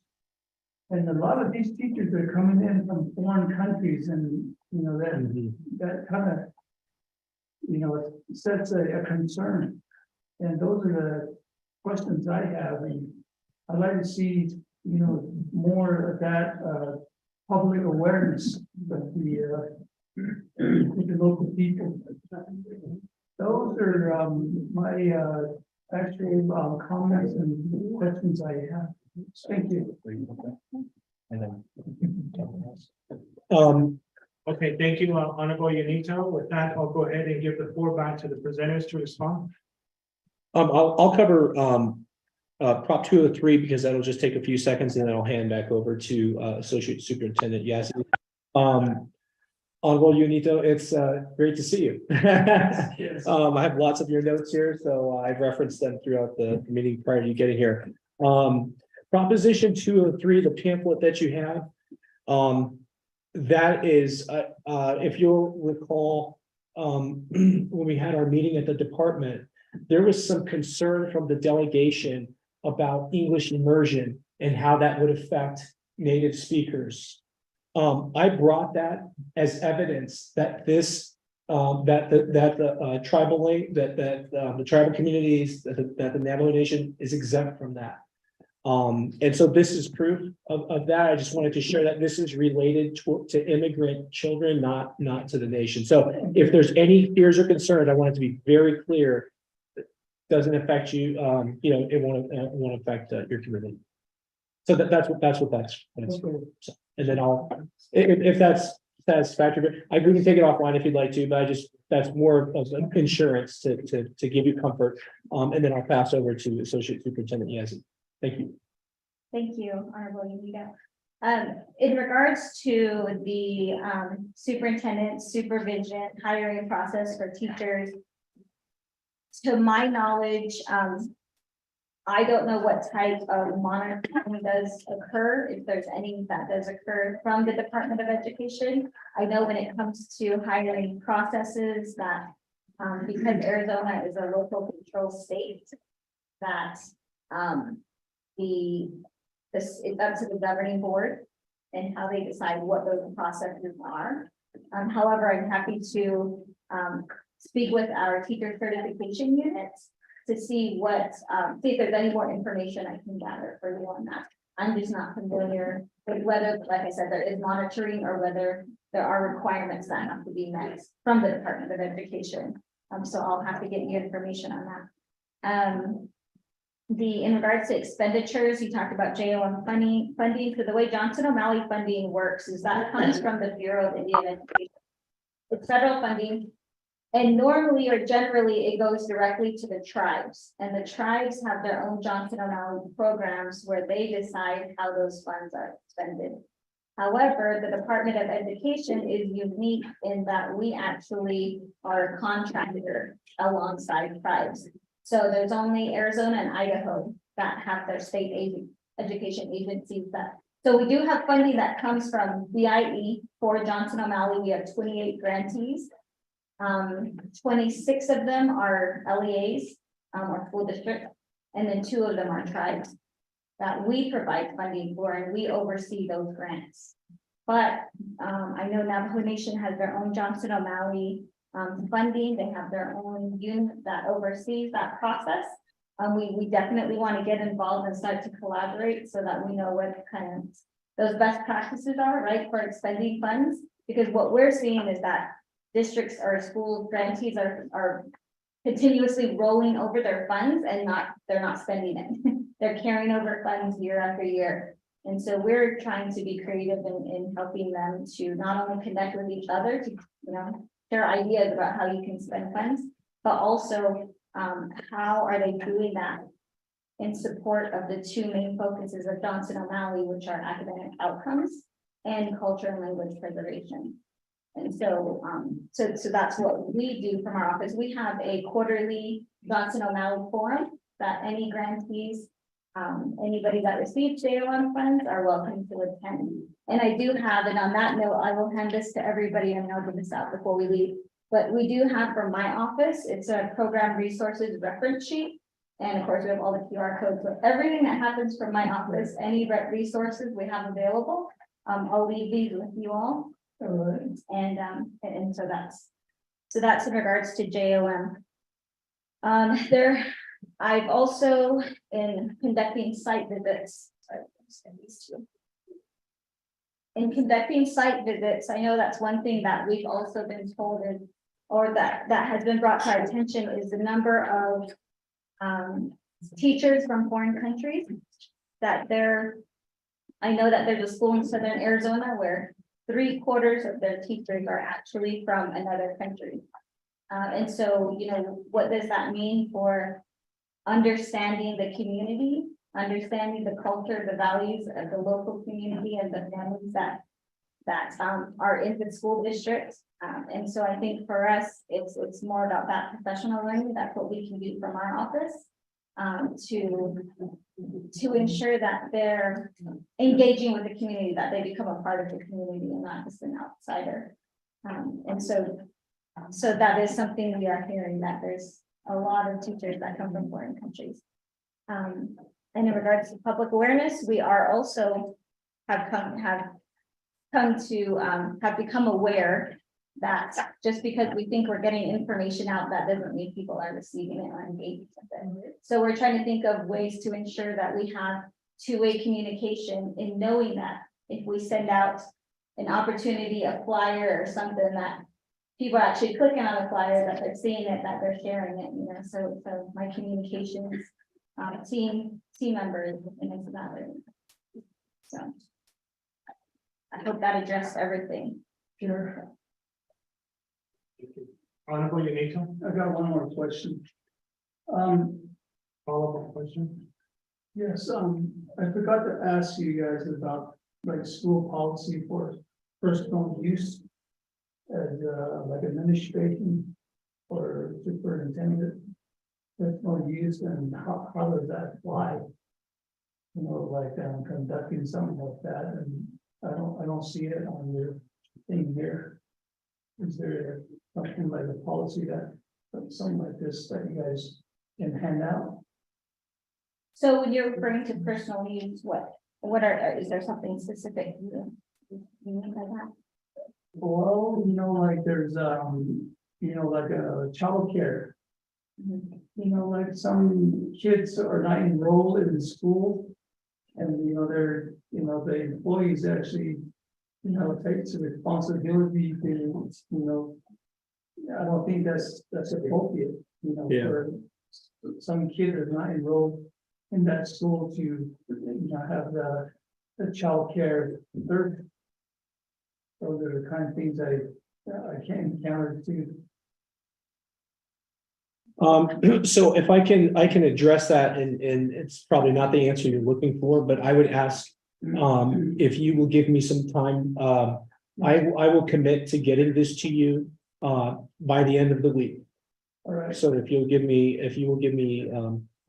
or 3 days, 1 day to travel back, and then 2 days to to gather the answers, I'll have that for you.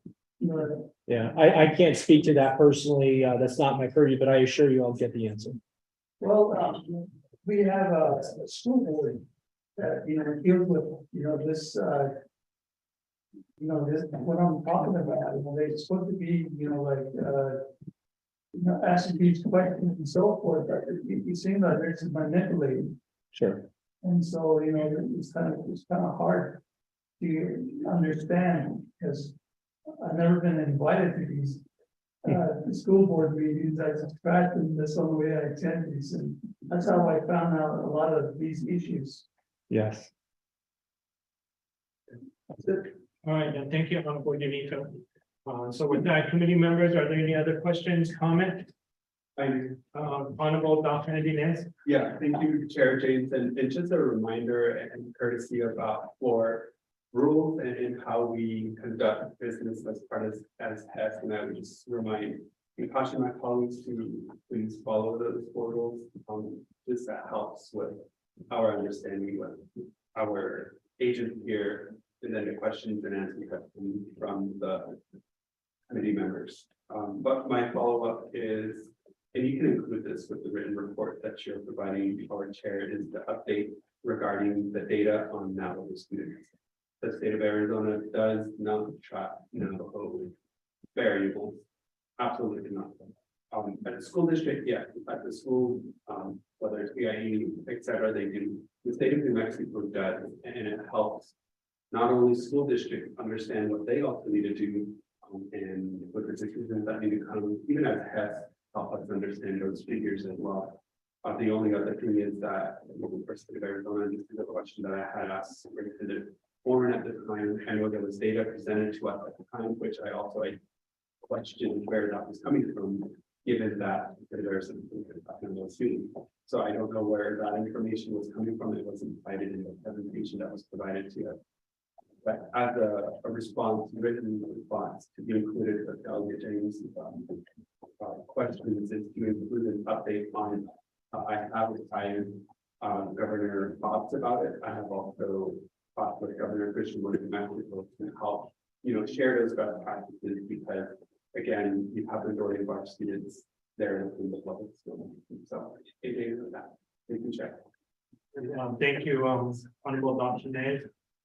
With that, thank you for the reminder, Honorable Dr. Nez, that we do have community rules that we have established and that are in place. So just be aware of that.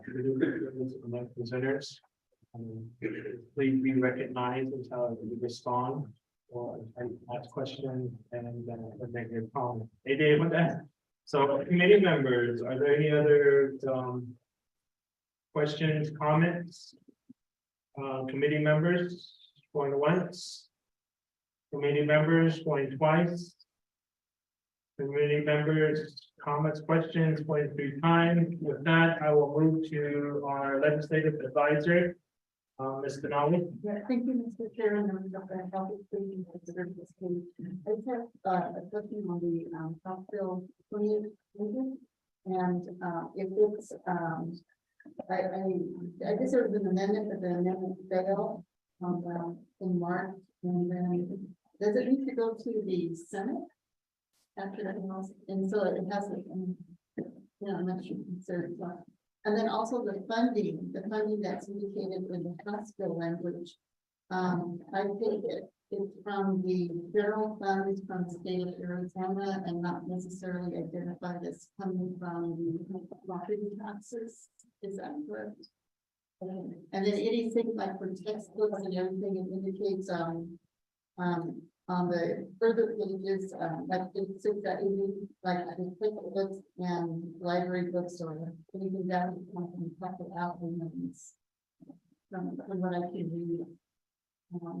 But I just needed that distinction that the money is for the teacher, and it's going to be it's going to be yearly, as I understand. Every year the teacher's going to get 10,000. Is that going to be the end of the contract year or the beginning of the contract?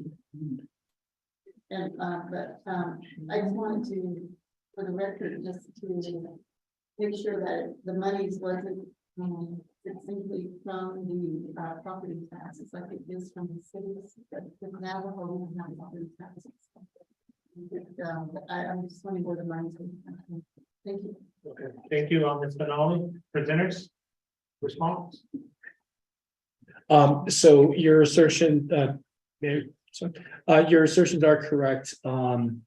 The details in terms of how long it goes for, I'm happy to get back to you on that, and I'll work with our government affairs, who has all the details on it. But yes, you're correct. It still has some work to go. That's why, if this is something that the nation would consider supporting, it would be extraordinarily helpful. Thank you, Chief. Okay, thank you. Again, thank you very much for the additional resources, reference sheets that you have provided us. There are a lot of very interesting information. You do the QR code on here, so thank you for this information as well.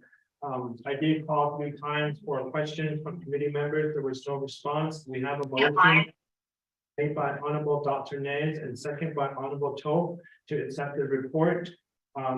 So with that, I will go ahead and call for the vote. Honorable Benito. I vote green. Honorable Toe. Honorable Dr. Nez. Honorable Vice Chair Simonson is excused. Honorable Nez. I vote green.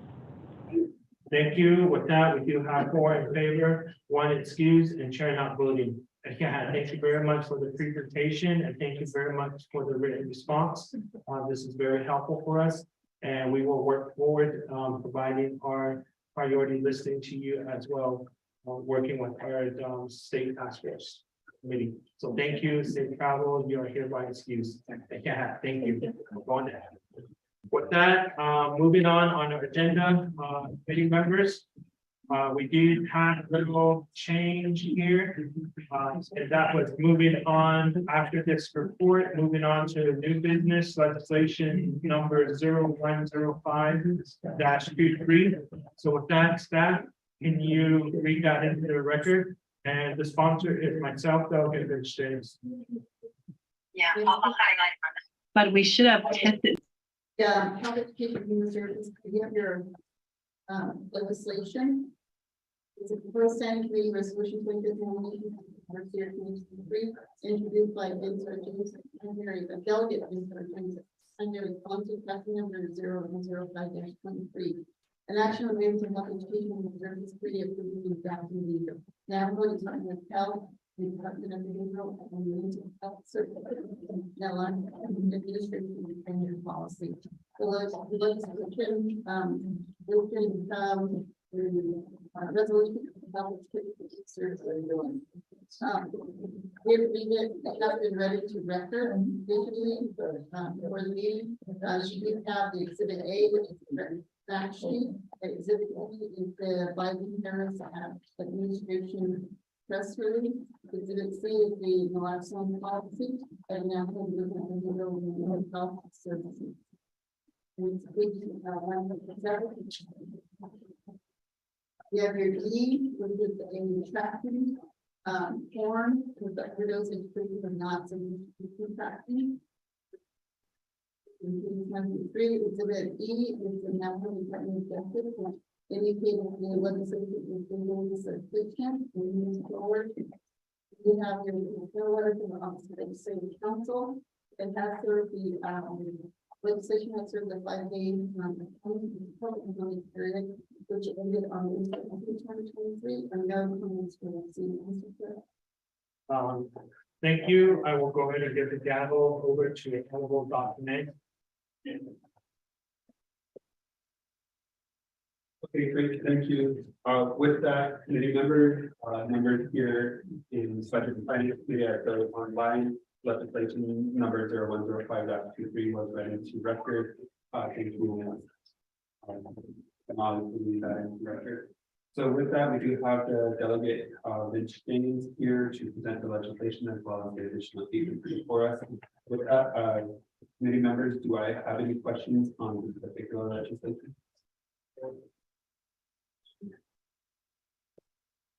First, take a motion for the legislation. Motion by Honorable George Toll, second. I second. Second by Honorable Helena Nasby Gay. With that, committee members, do we have any questions on this legislation? Yes. With that, we did a couple questions for legislation number 1. I will turn the time over to Honorable Vince Shane to introduce the gift shop as well as the agents. Thereafter, we will start the 20 minutes for the presentation and we will answer questions thereafter. Honorable Vince. Honorable Dr. Thank you, Pro Tem Chair. In regards to legislation 0105, Kodon Hitanto Nani So RJ has Department of Health. RJAA Behavioral Health and Mental Health Services. AA has only become Kodon Kindle which the whole in the whole each a because army which are in the thinking a and the concept of the how they came lay of a is not only so not in the anything that as it's Tado object without shade because we don't for just for if you a but a class lane. Your budget that we sample our project as budget for with the navigator of Zodi for AD for that our AA has sample Asian area for policy to be anything under exhibit C area take on the arm with our not with our yet or the what on how the the policy gauge. What out area jump on area with the battle with so medical. Other thing for article on city in English but we dish for Asian argument like but adults are going to give some time to the staff as well to present. Okay. Good morning, Chair, Vice Chair, committee members, Pro Tem, HEHSC committee members, staff. My name is Michelle Morris. I'm the legislative analyst for Navajo Department of Health. And we also have my colleague here, Sebastian in person. And then we also have Executive Director Tooney online and HSA, Dr. Michelle Branzer also virtually online, so we can do introductions. Good afternoon, Chair, fellow staff, and everyone here. I'm thankful to be here today. I'd like to just give a brief introduction. Sebastian Chocolate, Chair, Genie, Size the Bush's Gene, Synergy, Dashachedo, the Ani Dashanella, Legend, Dana Shaw. Again, I am my name is Sebastian Chocolate. I'm the Senior Program and Public Specialist at the Center of Family Recovery under the Division of Behavioral and Mental Health Services. I just, again, I'd like to thank everyone here for being here at the meeting, and I'm grateful to be here. So thank you. Director Tooney and Dr. Branzer, are you online? Hi, good morning, everyone. This is Michelle here, Dr. Branzer. I am down in the Phoenix area responding with Operation Rainbow Bridge, and I am the Health Services Administrator for Division of Behavioral and Mental Health Services under the Navajo Department of Health. And I'm Nasht Eja Nishle, Tobajni Eji Bashashin, Kia Ani, Dashanele, and Todachini Dashache, and come from Pinedale, Tobahuiscana, New Mexico. So thank you.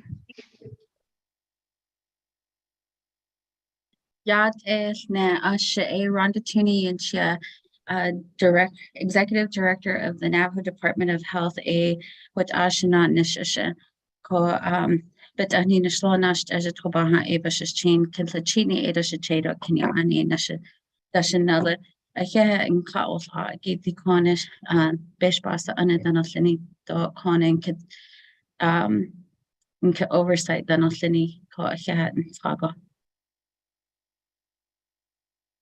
Okay, Chair, committee members, we'll go ahead and do the presentation. We all sent the email file to you, so if you want to follow along on Zoom.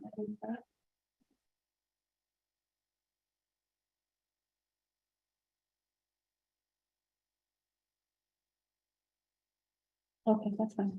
Okay, so basically we have an overview. The first slides are the name of the program that's overseeing this task and this program. They also have a website. Mr. Chaco here is a program specialist. We basically processed this legislation through the 164 process and got approvals through DOJ and OPVP. So we are here today to get this policy legislated.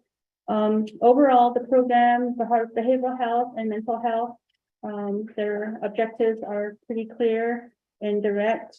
Basically, their focus is on prevention, treatment, and support, administration, management, and leadership. And then I'll give some time over here to Mr. Chaco to talk specifically about his program that took this initiative on. And he also provided program brochure pamphlets. So if you have more questions after this presentation, we can reconnect. So I'll turn it over to Mr. Chaco. Thank you, Michelle. So like I said,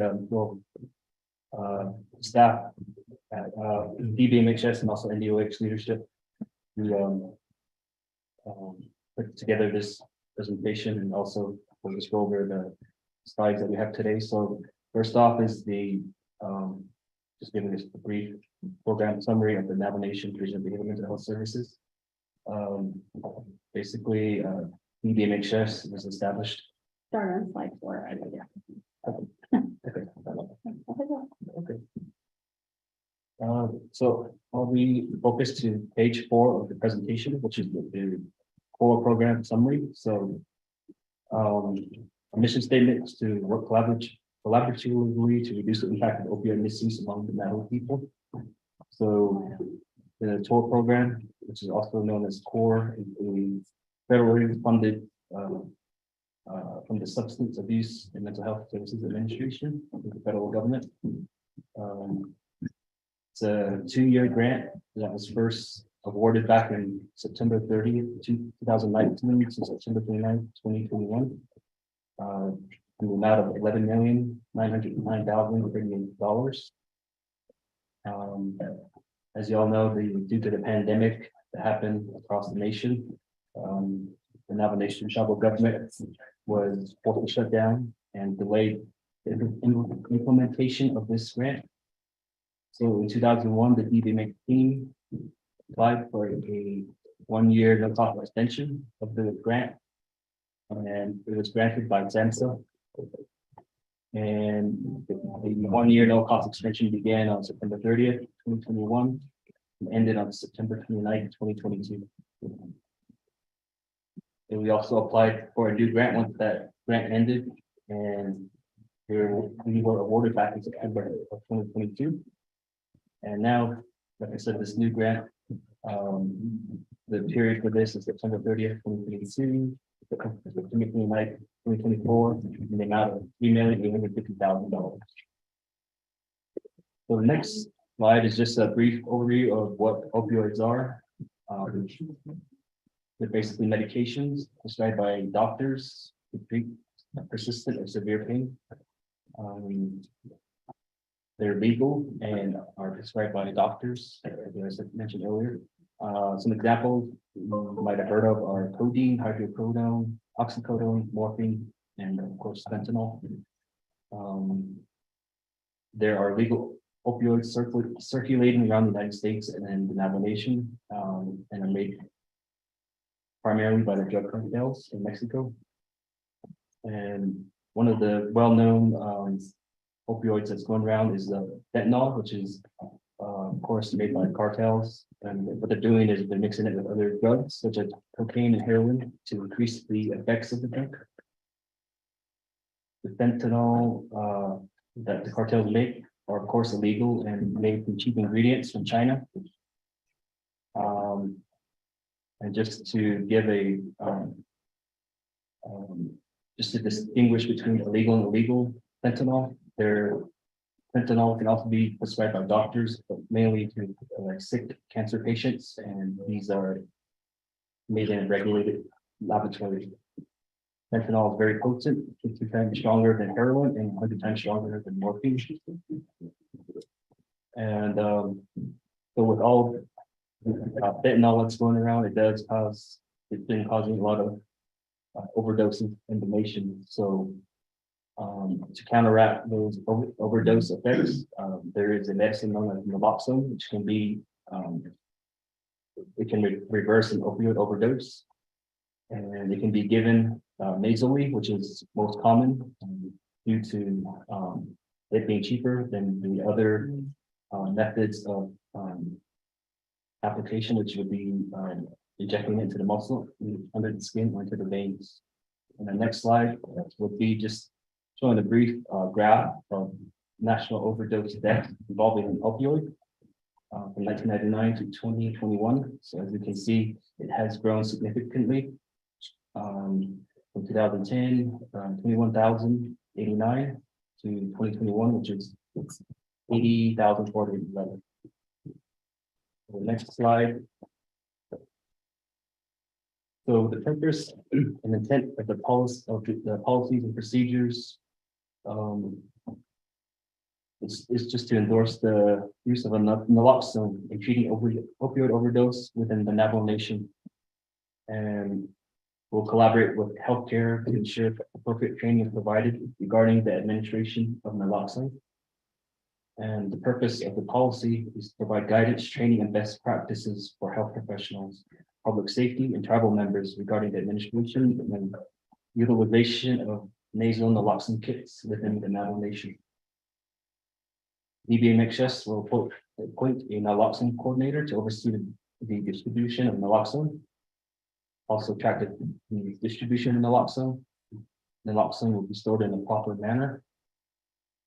DBMHS will distribute naloxone kits to clients with opioid use disorder diagnosis, client with a history of opioid use, current opioid users, past opioid users, and friends or families of the above mentioned.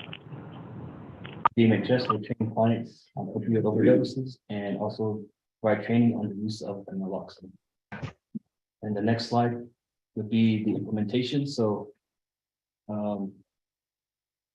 DBMHS and the Corps will implement this policy immediately when approved by the HEHSC Committee of the Navajo Nation Council.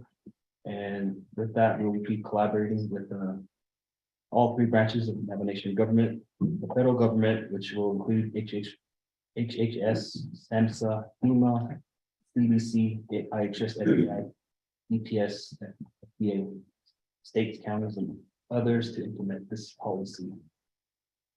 And the next slide would be just the contact information for the DBMHS and also the core program.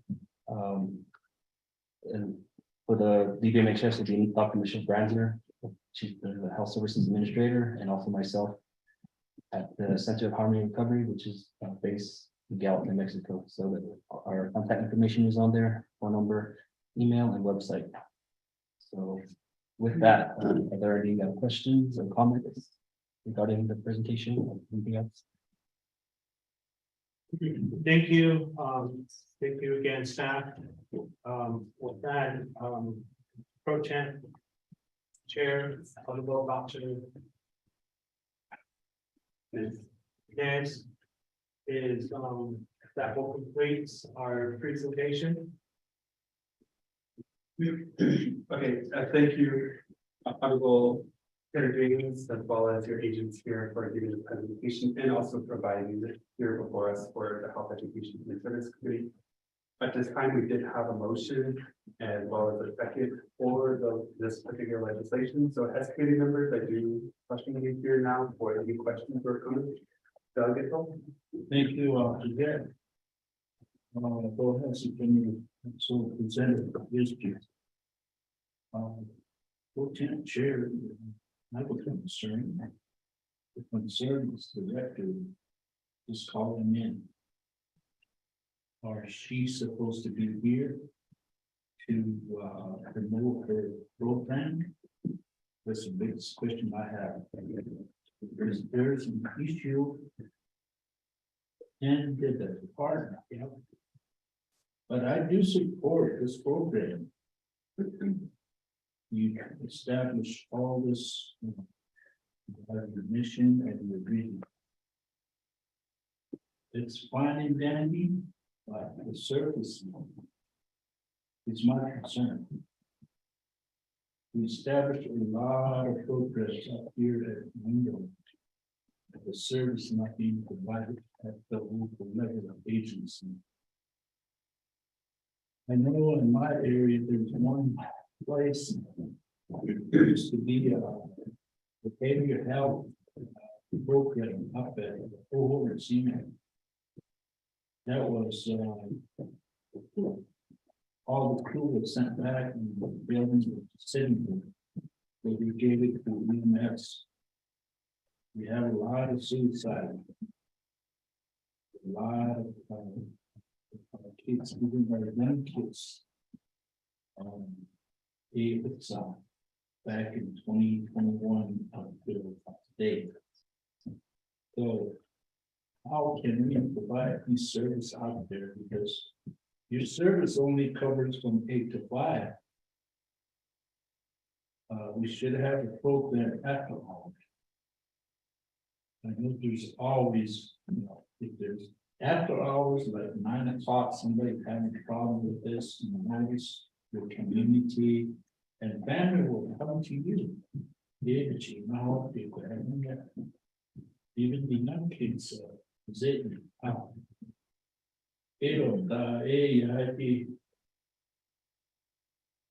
alcohol,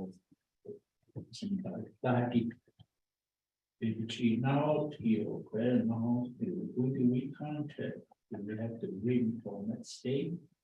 Is there any hotline to have that in the office and answer that? The contact and all that. So we're there saying that we provide service in the community. Yeah, 8 to 5, probably 4. A lot of these programs. You gotta do our report. Those at 5 o'clock and back tomorrow. I'm not big. I do support all of these programs, but when I can provide service after hours. I've been a chapter group official for a number of years, saving problems. And we have some of these problems in remote programs. How do we provide these services? That we have to wait until. I have a brother that I hate to mention here that is a U.S. Army veteran law. So back in 2021. We tried to ask for a service on behavioral health. And their excuses 8 to 5. I call my wife, Yeheki, Christie, and son.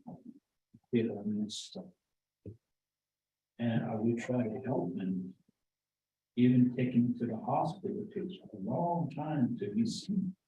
They never change. So, I mean, it's okay. And I hope it's to me. Even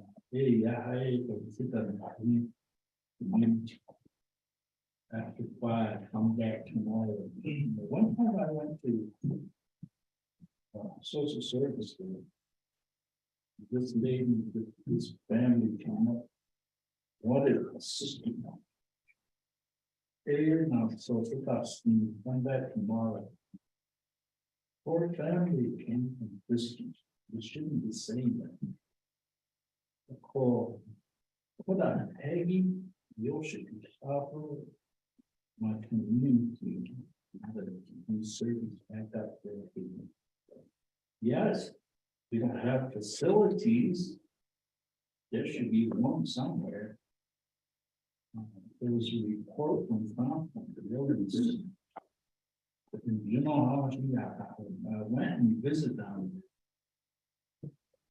That place needs a lot of attention. So a lot of these supervisors put them watching us We give it information report to us. Oh, Tara, no, they miss. But when you go down to their program, like at the agency. It's totally messed up. So. Watching that, trying to provide that. We'd like to have some service there.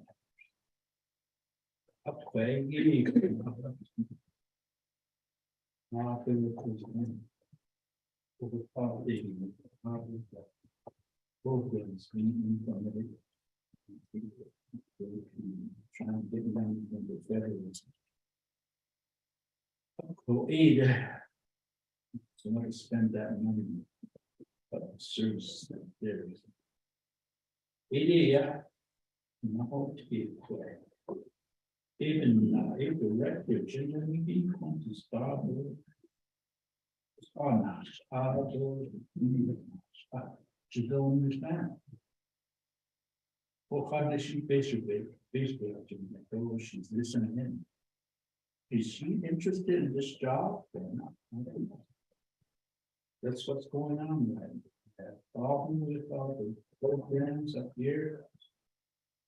And staff are complaining which direction we're gonna go. By that. So and so's on travel, directors on travel, you won't be in until next week. I see that. Ako Corona, I got them.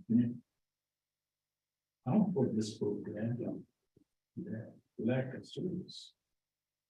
I put all that. But all it does, because I visit these, I've been a policeman, politician, I work for IHS. I see them all, even the school board. So we like to have some service out there after hours. Social service, I don't know. They don't have people after hours. Even if their names on the list to be after hours when you try to contact. Even when I was a policeman, if I want social service. After hours, no response, there used to be no response. So these things bothers me. They are,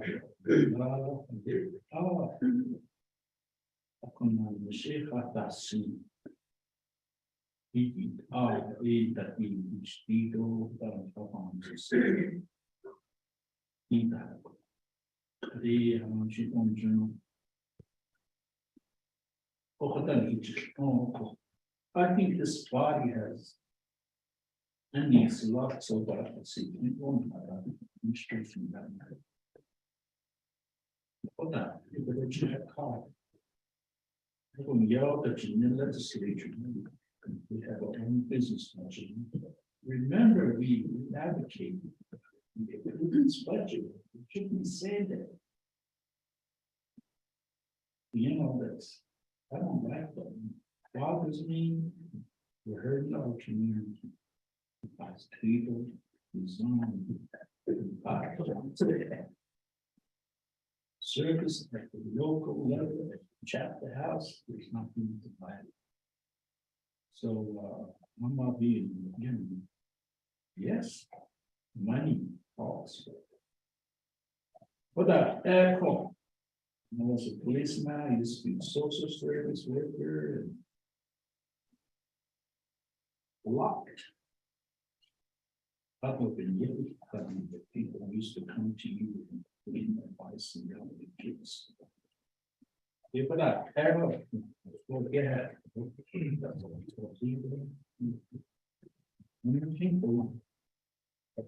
goes back to the budget. It is better than this. Auto, service.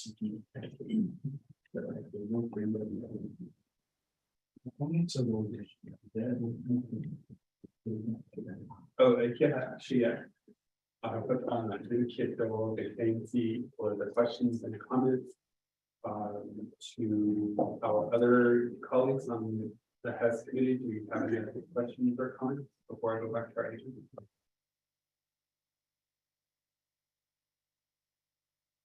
Go ahead. Sorry.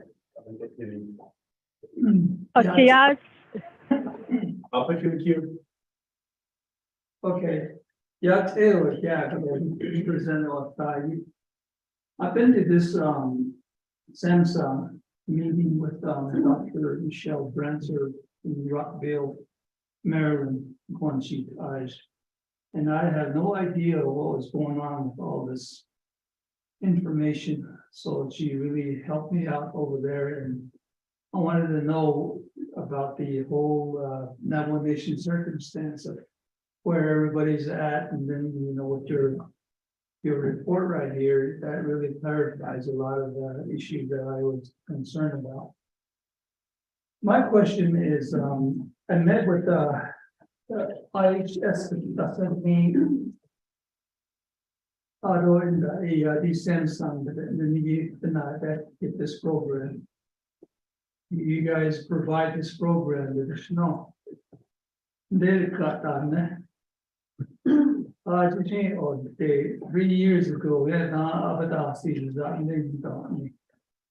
according to your chart here, this 2000 September 30, 2019 to September 2021, that's when you guys had a baseline that's on $11,909.38. Dollars. Even though, and then you kind of compare it with your chart here. Hey, yeah, the statistic, left in IHS any doesn't in this chart, I got this, 2019, it was around this, almost probably like 48,000, that's big on that, with the overdose death on with opioid. I looked at this, get me 2020, I looked at they like 2021, 80,411. So this is 2023 now. Machines on that kid. And you guys had all this money that time, but IHS of the stuff. Because I know the IHS gig with the natural bottom, put it on, preventing a lot of the suicide and addiction. Either opioid, and it's a really dangerous drug on me with that. They subscribe it to children. Watching realize comments. Any islands in the jungle, they show on the down, they from one of them.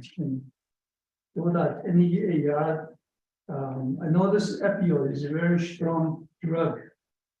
These have to subscribe to GDL without any question from the doctor. I'm not for my pain. Once I took it, oh my gosh, man, I was feeling really good and so forth, and I was high on it. But the thing about it, I don't like it. I didn't like the feeling. So it unanimous, but anybody can really get addicted easily that way. I don't know why they keep on subscribing it. It's a dangerous drug, it should be eliminated. So with Avance, that's the case. And then, like on that one nation, a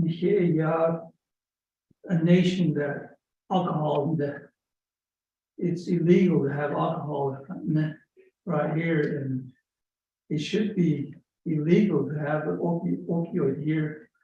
I mean, this fentanyl. I was just wondering in your legislation that describes that. I think that's what needs to be proposed. Don't get the negative needs in the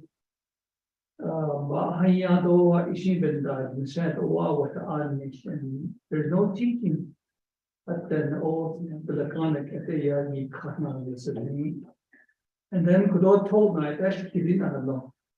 He addresses a lot of issues. I mean, and then myself, in the spells in this year with us, and that's in each card. So, of course, when I was over at that meeting, they presented 988 calls. So they are the AR, either 988 calls, you hope not, this to be 24-hour service, no, that's in the insert in the hour, she has additional, so I yesterday, so at these meetings. So he gets and then the medicine man, the AD insert on the other 11 and 9 and that or addiction and the neck, like alcohol that at all these they done. But obviously, for AR, they have stress, anxieties and so forth. But it was not any year and neck for AR, a transition. Eight argo, they got see your colors, 2000, and they not hard. It had needed to the hand. The night, Ashan, they saw the John, they are. What I think this 988 call should be inserted in that. In the area, we either facial we have these politician medicine men. They based on the in the area, they kind of appoint their buddy system. But those things, it doesn't stuff. Obviously, because I've been to a lot of veterans meetings, but I'm a style and a lot of the social service and they old folks home, like retirement homes or whatnot. Those are the questions I have, and I think you guys need to really analyze. And what I found out too is like these coffee associations they learn by the books. I don't know they report this those are the ones that they're calling them politician medicine. They're not certified. They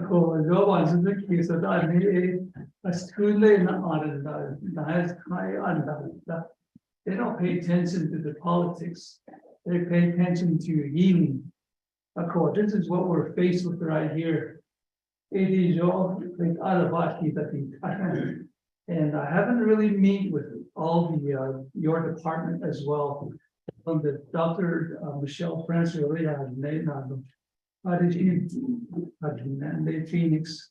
I don't know if he's at the HEHSC office over there or somewhere. I don't know if they have something like that, but here I know National Nation. I think at every agency they have an HEHSC hospital. I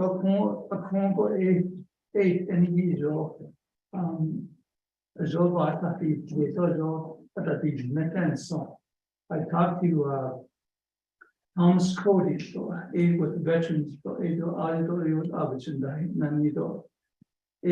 trying to figure out how to do this, but with every presentation that from different departments, I think it's one day even not so yeah, information why did they the gas stop they I don't the patient it'll stop with nature this drug. I don't this 3 years this name this suicide rate will take that's the idea there. Yeah. I'll go veto. With that, I'll go to Honorable Helena Nez for your questions and comments related directly to the legislation that was presented here as well as the presentation. Honorable Nez again.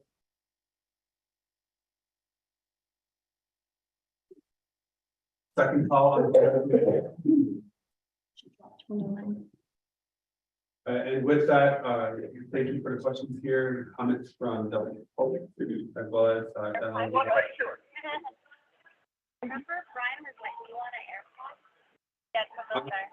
I'm going back to you now for your questions and comments as it relates directly to. Well, my other, this one is good too, if I don't run around. But then you have to hook over your ear, it's a headache, so yeah, I have.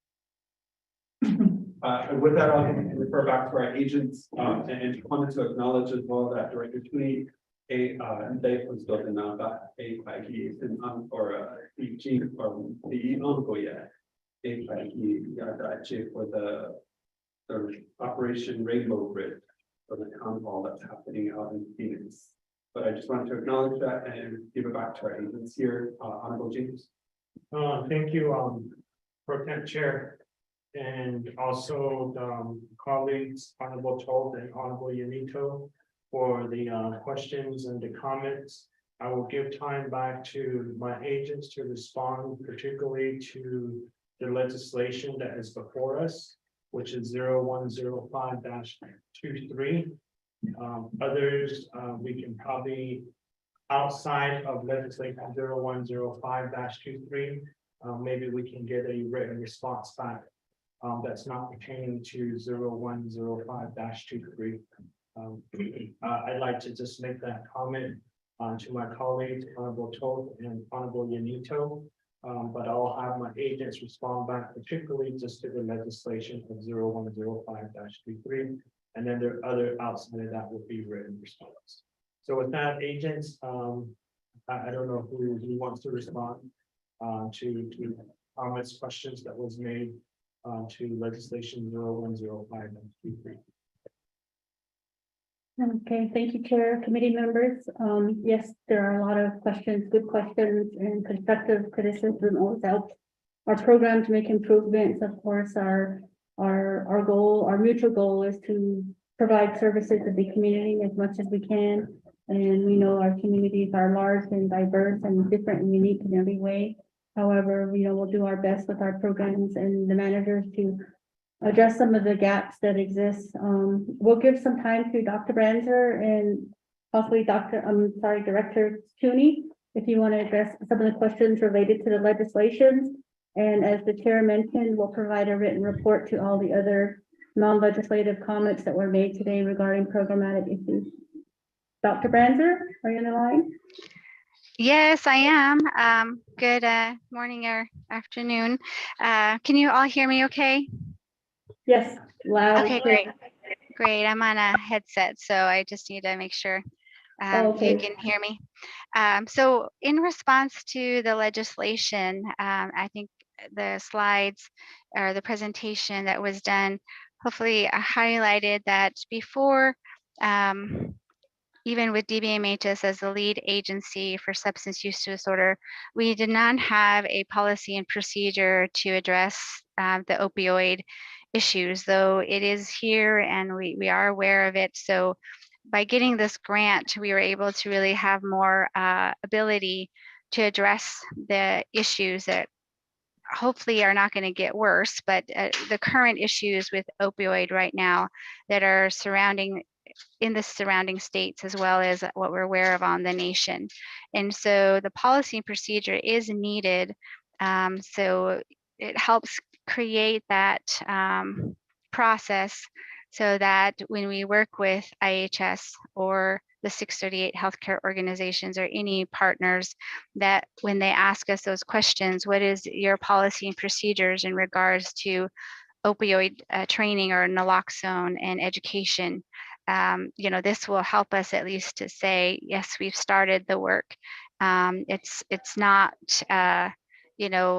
all the way around Navajo Nation yet, because with prior conversations with Department of Justice, our legal counsel that's assigned to us, that was the question we were working on is, is this can we present it as a whole Navajo Nation policy and procedure? But really what it came down to is to have it be within DBMHS, Division of Behavioral and Mental Health Services, policies and procedures. And hence the gentleman you see, Mr. Chaco, has been hired as the program director, if you will, myself in kind, to this is just the starting point of how we can address, knowing that it is here. We know it's here. Even when we attempted to do naloxone trainings, we had questions from departments, other divisions, what is our procedure? What is our process? So this way, at least we have an identified naloxone coordinator that will help, to, I guess, be the hub, if you will, and spoke out to all the other partners. And so that we can effectively deal with these issues here on Navajo. And then in regards to just identifying those distribution or training of naloxone, of what's being given out to, if it's a department or program, after they've been trained in naloxone, have the naloxone kits to also train the family members at the community level. So it just really gives us a good starting point. And that's why, we have gone this route with the policies and procedures with DBMHS. And then with that, it'll tie into another activity within the grant, is developing a surveillance system, if you will. As you all know, with healthcare and even our agency, we're all kind of separate entities. So there's not necessarily right now anything in our wheelhouse to be able to kind of pull our resources together to close the gaps, to keep track of data, tracking, if you will, and then really knowing if what we're doing is effective, because everybody, meaning the healthcare system, has its own process as well. And this, again, will help us be able to, solidify this process to work with all of the partners. And then, as you may or may not know, IHS, how they work with many of the opioid diagnosed individuals is with their pain clinic. As was presented earlier, a lot of this is started because of pain issues and ongoing pain issues. And then with the 638s, with this grant, we've been able to help 2 of the 638s, Winslow, Tuba City Regional Healthcare Corporation, as well as Utah Navajo Health Systems, to begin their process of working with us so we can further develop treatment processes, the availability of resources, identifying and closing those gaps. But I did also hear all the other questions that were raised or comments, and I appreciate Delegate Yanito and our time getting to, be at SAMHSA meeting a month ago or so. So I can, with Sebastian's and, Director Tooney, write this written response so that we can present it or give it to you all. So hopefully that helps with some of those questions that were related to the policy and procedure in the legislation. Thank you. Does that complete your response? Director Cooney, are you still on the line? I am still here. Yeah, and I do want to emphasize that I agree with the importance of providing behavioral and mental health services to our people. It is very imperative that we do provide services. So, issues regarding Operation Rainbow Bridge does not happen again. If we can provide a very strong service line for our people on Denebikea, it would be very beneficial to all. And I do agree with Delegate Tolf's, concerns. I myself lost 5 of my cousin brothers during COVID to suicide. And so this is not something that I take lightly or would want to, overlook essentially.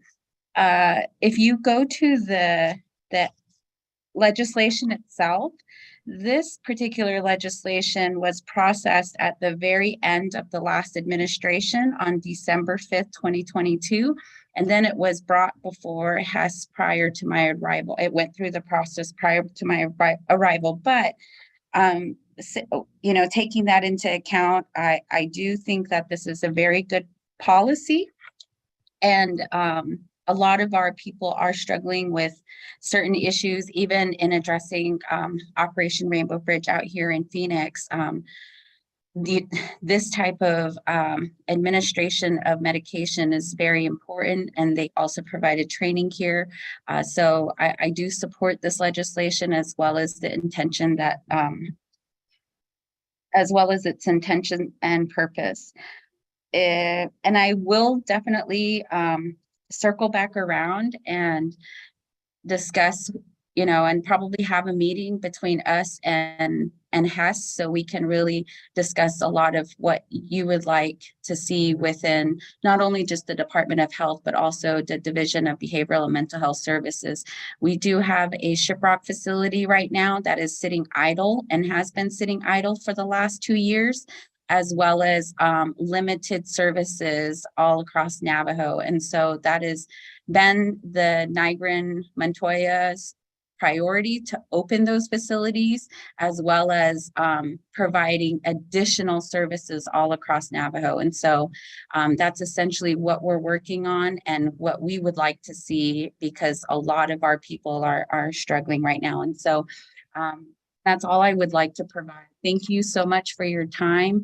And I apologize that I am not there. I'm currently one of the speakers at the town hall this evening. From 6 to 7:30, we will be at the Phoenix Indian School.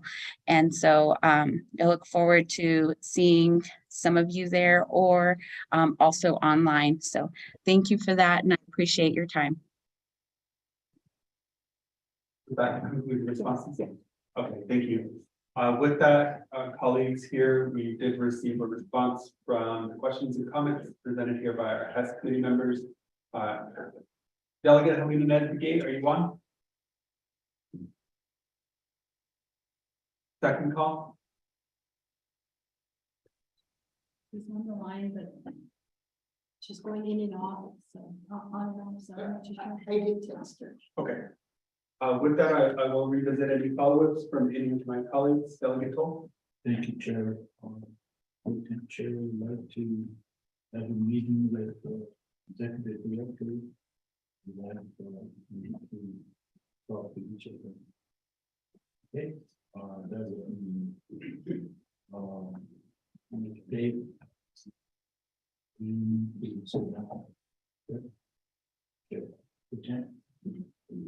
Thank you, Delegate Toll, and that's noted here. Legislative advisor, I'll rely on you to coordinate that meeting and get HEHSC committee members as well as division director to get a meeting.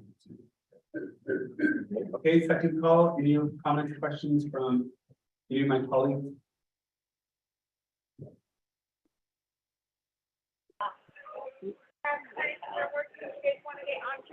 Yeah, this is Delegate there today.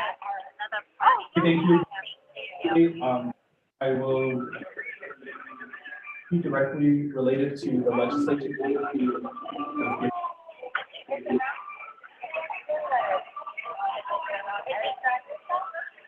Are you guys today?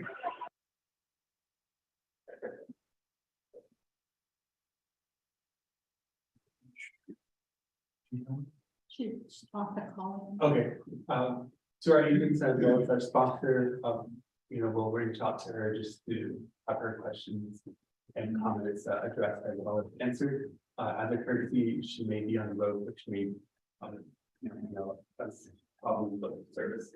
That's fine. You should go. Okay, with that, I don't hear any additional comments or any questions presented here. With that, I will go for a roll call vote. Ms. Benali, can you assist her?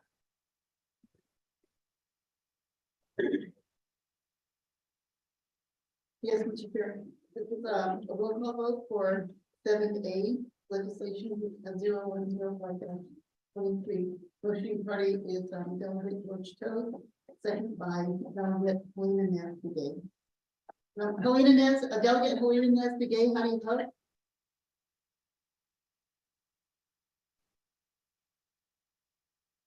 Delegate Helena Nez-Begay, how do you vote? I vote green.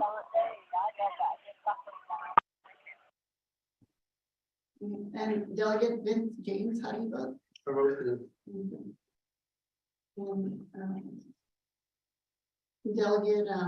Vice Chair Jermaine Henderson, excuse, Delegate George Toth, how do you vote? Thank you. And, Delegate Curtis Unita, how do you vote? Delegate Anita votes in favor. Thank you. Mr. Chair, Pro Tem, you have a vote of 4 in favor, 0 opposed, and 2 not voting, the Chair Pro Tem not voting, and Delegate Jermaine Henderson is excused. Okay, with that, the Chair James, legislation number 0105-223. It does pass here with that Health Education Human Services Committee. Colleagues, we are the final authority, so congratulations, that legislation has passed. Thank you. Thank you. Well, thank you. With that, colleagues, we return the gavel back to the Chair James. Thank you, Shigeru, for chairing that meeting there. So with that, we do have another item under new business, which is legislation number 0109-23, which is the next item. With that, staff, can you guys read the legislation into the record 0190-23? Yes, Mr. Chair, members of the Health and Safety Officer.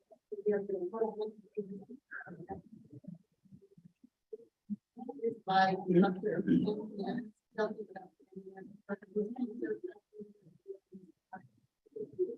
An active role of the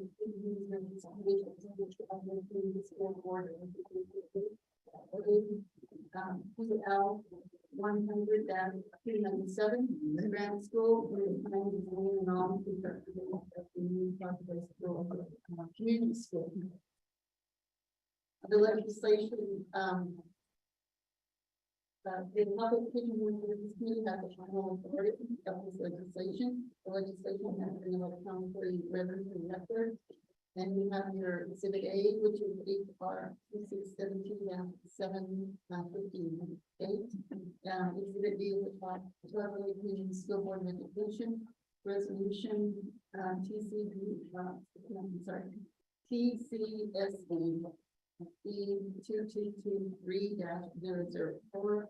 Exhibit C is the Community School Board of Education Basic Financial Statement and Independent Automation Report as a 3/30/2023.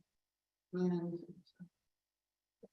exhibit D is the calculating national chapter resolution TNC 11-11-053. Also, you have exhibit E, which is the national chapter TNC -23-03-040. And Revenue Council sponsor the document has been through the public comment period. That ended May 22nd, 2023. There were 4 supporting comments received. One from Jim Secretary, the second from Tony Blake, the third from the Community School Student Council, the fourth from Doreen System, and all of the comments are in the map. Is it there? Thank you for reading legislation 0109-23 into the record, Mr. Nolly. Yeah, with that, committee members, it was read into the record. Do I have a motion?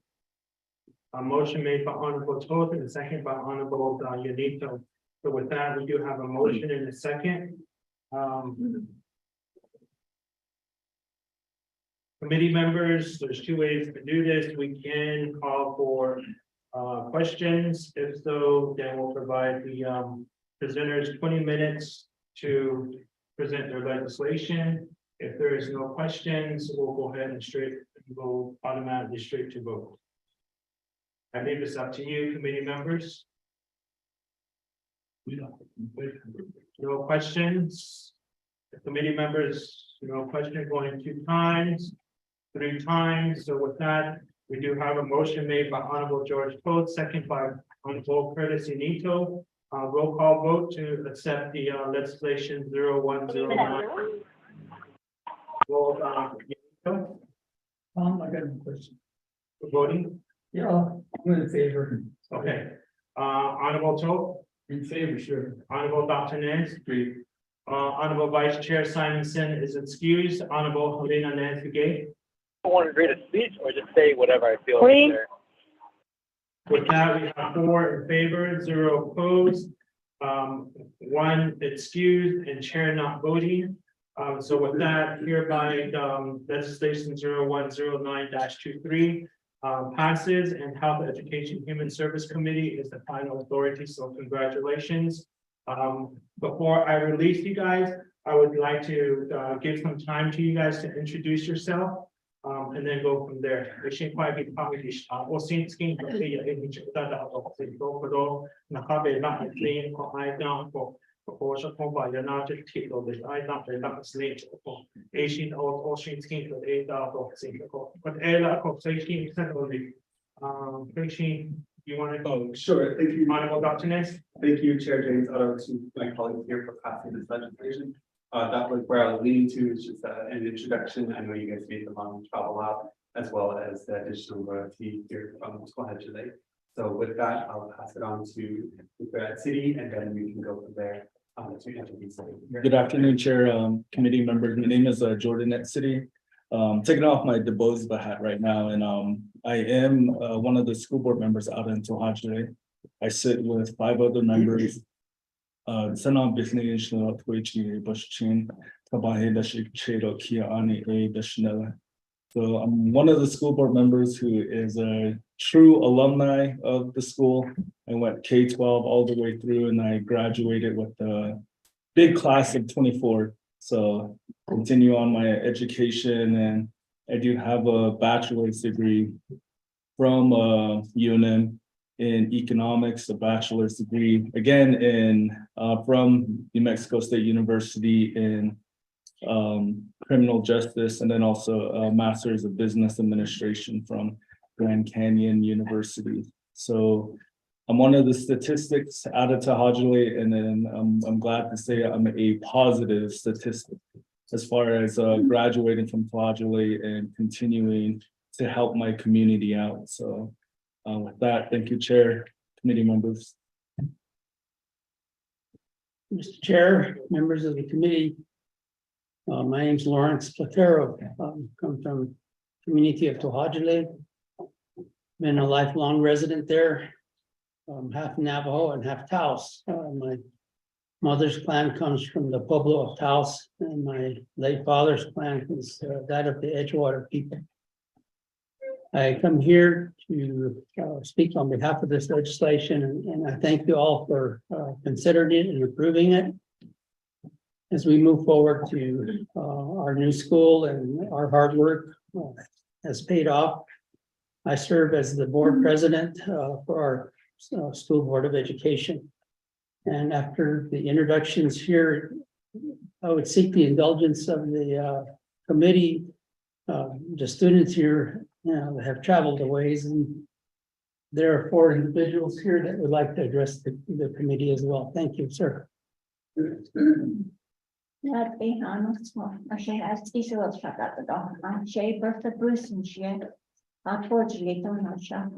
Long residents of Portland. Aro national Hobani Bashing I see that. Thank you. Chair. Members of the committee, my name is Francesca Leader. I am also a lifelong resident of Tohajale. I'm also an award member for 1 year. Like Logan, I have been really successful segmentation.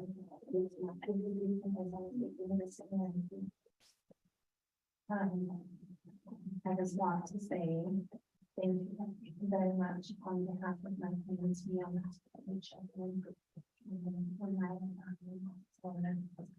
Pushing this up for us, this means a great deal. I am not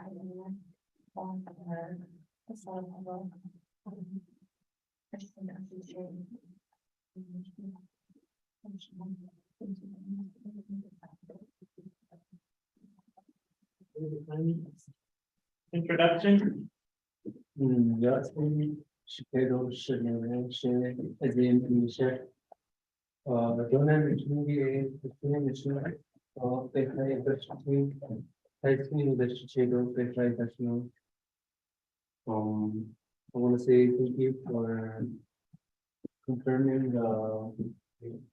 for the new school and like we really need a smooth school because like it's been really hard and I like preparing stuff coming down to the kids not attending school and like all the negative stuff in school has been like coming around because of like the weather and the like kids like what they see at home and school.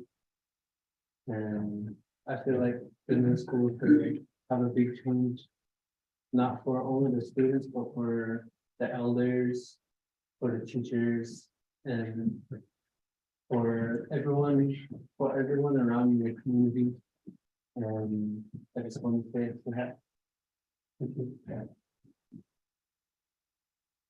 Yeah, it's net, saying Italian and the I don't mention the application at least a change. The best in the dash chain, I name a dash none. But in the name I shut up. 98-inch cut. That's not the Asian I believe means for the English cut. They're not. This side is similar.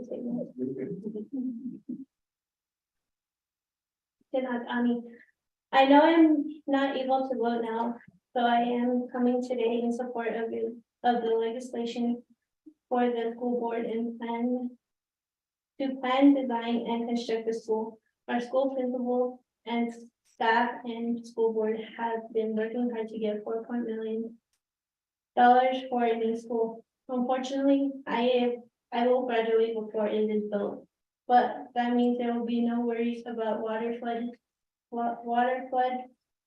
and worn out rooms for the future students. I am excited and hope that you approve this legislation. Thank you.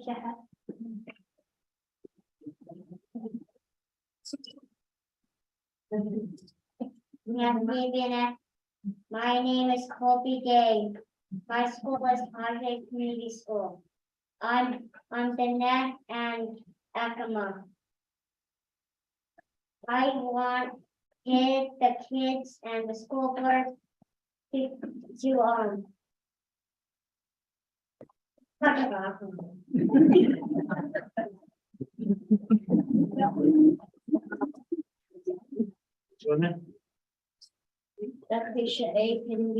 am Acoma, Pueblo, and Danette. I'm here to advocate for our new school. I hope you guys can make the student board and the students plan out our new school. Yeah.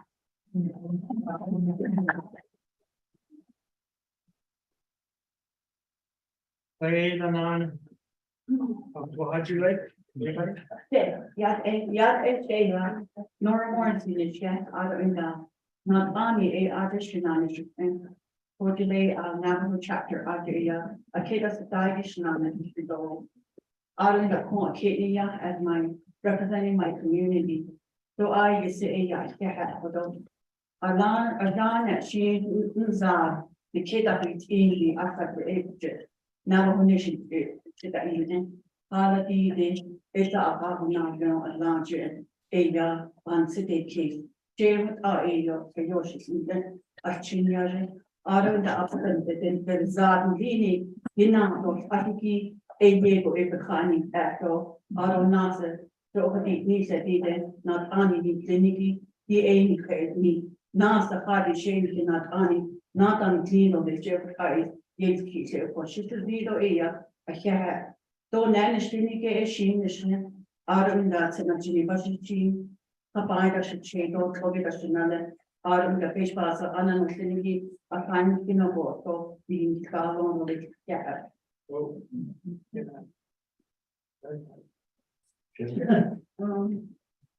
Vice Chair, members of the committee, J. Christine Chavez, and Judge, apology, they know you see my shot.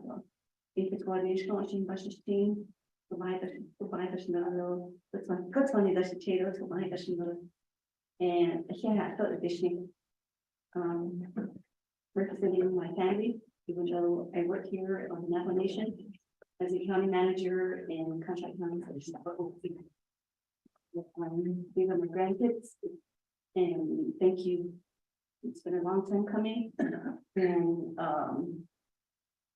giving the board a lot of kudos for their efforts for getting us a new school, and they have a lot of background, and the majority of us today in the building, my sister and her brother-in-law and my niece have also all attended the same school, and my children as well.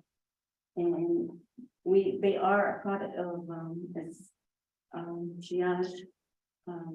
Jordan had said, the school has produced a lot of educated children getting their master's degrees, their bachelor's degrees, and even one that have attended Ivy League school, and progressing for the future of our children that will be in the same place. So we've been sharing our school college, our ancestors, and it has become a solution as well as treatment because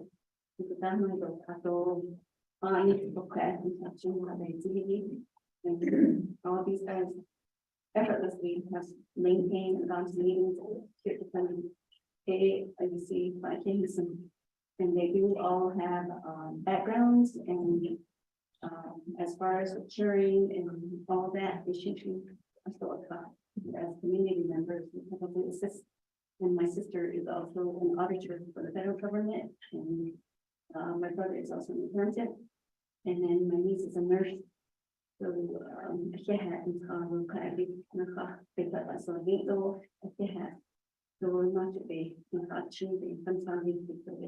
and the future of our grandkids.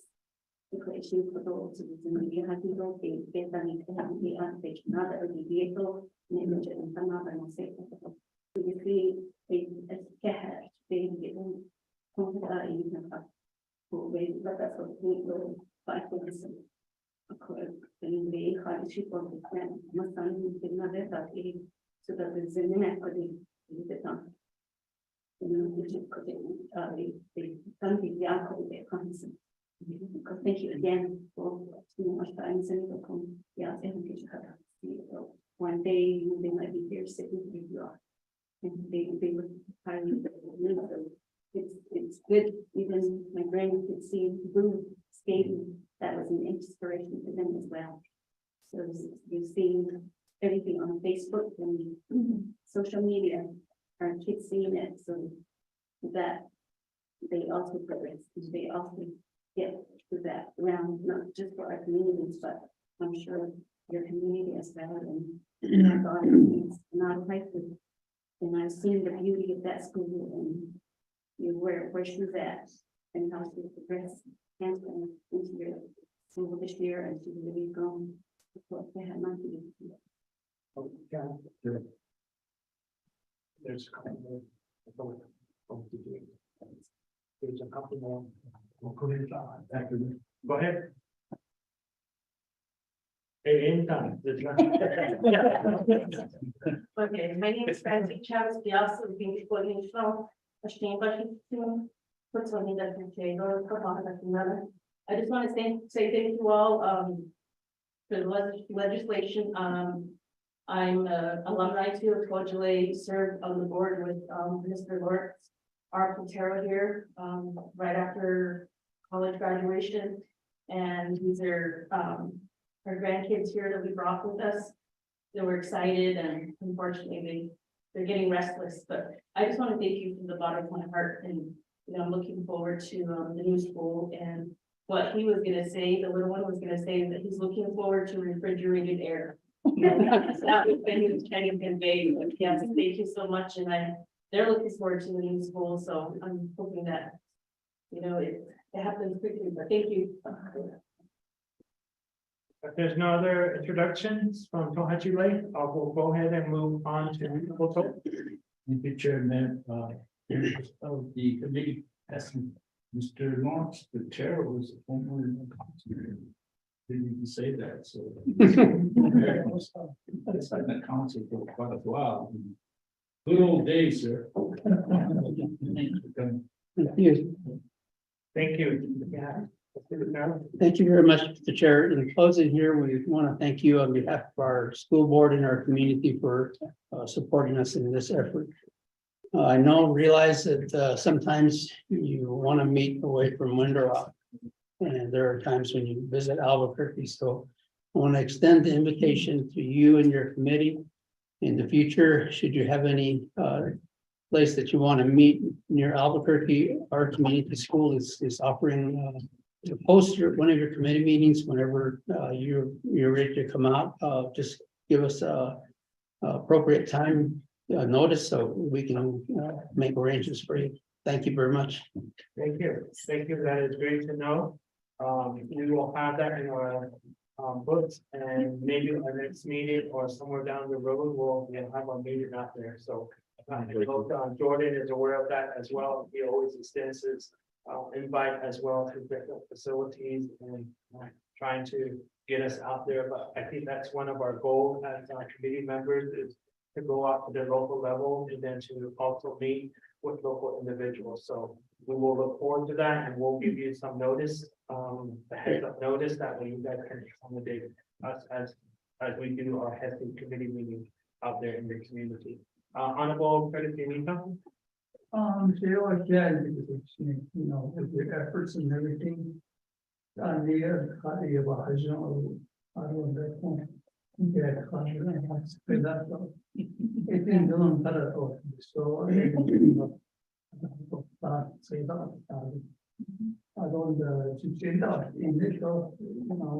your support and all that, and I'm glad that you guys, got this opportunity to come and ahead on the about this and go.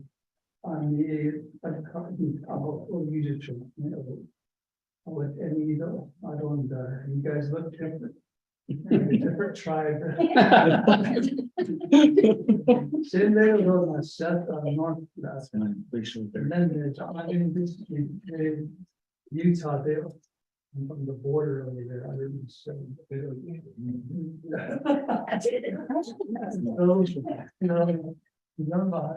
I see some princess and the warrior there. Really nice, I didn't know that they have those kind of things here. In middle, they gave the comments of, I'm just not. I was in the other Mexico. And they had a thing in 1997, and they put a comment thought that I know 20 years of being litigation. We fought it all the way through. 97 now down in the Mountain Street, so there's a lot of material, navigable material behind it.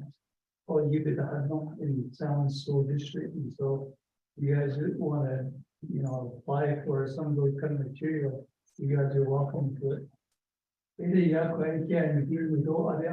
that's $3, and then you guys all put your efforts together. Like that, or Sure. Thank you, Honorable Unito. So now, thank you very much, for coming out here and then supporting the legislation.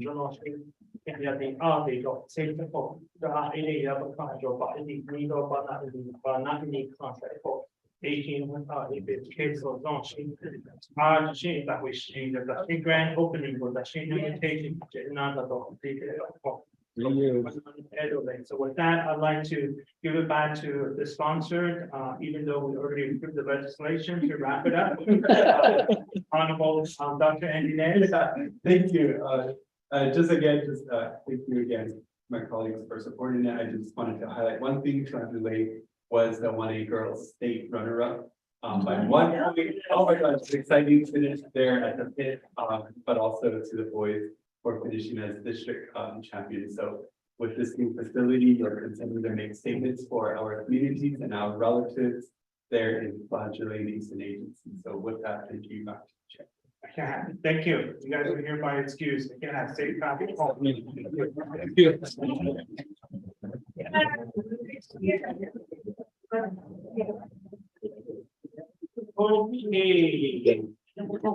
Thank you. With that, we are moving on to our agenda. That does complete the two legislation item under item number 7. Yeah.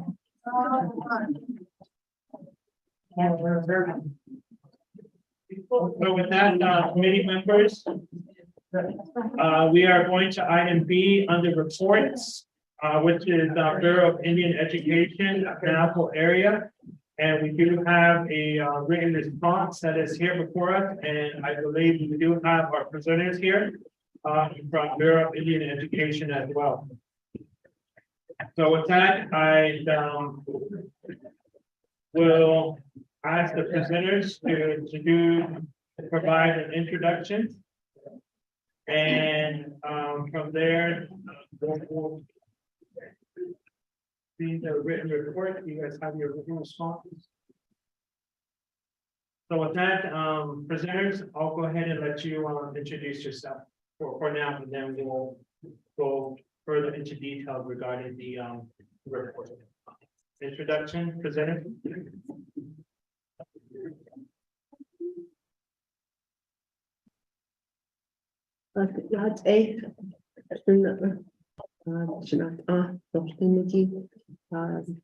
Sui, Ado and Shanella, Dr. Nez, Ado, George Todd, Ado Honorable Yanito, Ado and Shema, Miss Nez Bigay, Yinshihaki, ya Dr. Sharon Henderson, Dashinido, Sift Ahnikia, on the age, Ado 22nd, April 16. وأخذنا دش شيء ما إيديش كيجني دش نلا بتقال السنة دو أما سنة نشلا أدون ليت تفجين بعض ده إلى هوليه دو أدو إيا شما يجداد إيه أدو ذاك أدو شجاع أدو بششنا ذكان تيل ده أدو إيا أدو ناشات Other is don't look at the other Chanel other kid. I need a Dada Ashkihodini, a special assistant, no, a Bureau of Indian Education, a Nishle, a call, a lunch, Nakata Dahagi, Miss Arviso, ya, ne about the ahis that is. This time the show the Bobby Raho, I didn't Shadina, Shishno, I didn't near a co he had hit a dish, Nishto, the only had a husband and she told a year. Of course, she, but not she kissing the Ishtana. Yes, good afternoon, Honorable Chair and Honorable School Board members. My name is John McIntosh. I am the Education Program Administrator for Bureau of Operating Schools for New Mexico. And I'm here to support Ms. Arviso and take any questions you may have on our report, and also to give you any information you might need for our report as well. Again, just been an honor to be able to serve the New Mexico School Board and the school boards, as well as the schools, and we had a very successful year. I just want to let you all know that, and just thank you for all your support. So thank you. And we also have my other colleague, Ms. Dubois. My name is Shauna Du Bois. I am the Education Program Administrator for Tribally Controlled Schools here in Arizona. And I'm also here to help support the group. And I think we also have Miss Rina Yazi. Yes. You can introduce yourself. We also have Dr. Yazi, who is our Education Program Administrator for New Mexico on the line. Dr. Yazi? Good afternoon, Mr. Chairman and members of the board. Dr. Yazzie here. Thank you for allowing me to join you. Not ani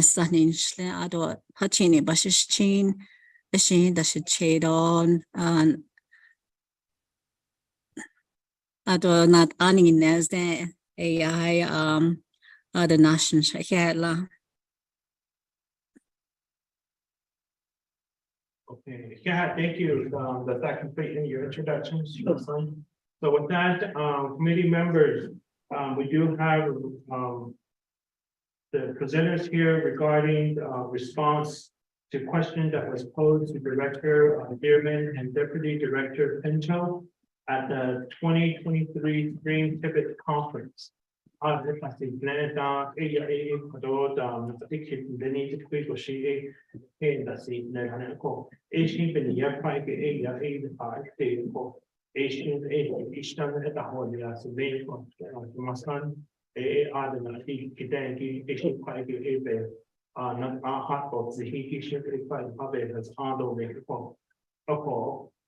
Asian Pike is 20 minutes.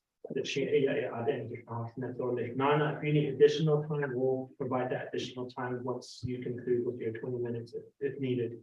So with that, the floor is yours. Shima-san, your 20 minutes begins then. HEHSC. Kids are that your Canada, Washington, Washington, the she, Yan cannot often Linigi, Tony German.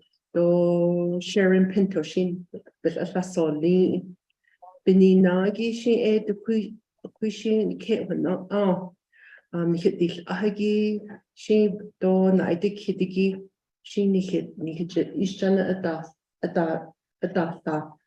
a ko eben nutcha a nut night kidashi nut a ya nihid had a seat z that's what's the nutcha.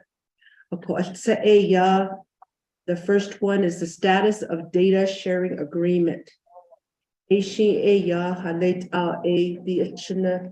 Narkahigi, Yinachi Opos Agi, that's a benign kiddo.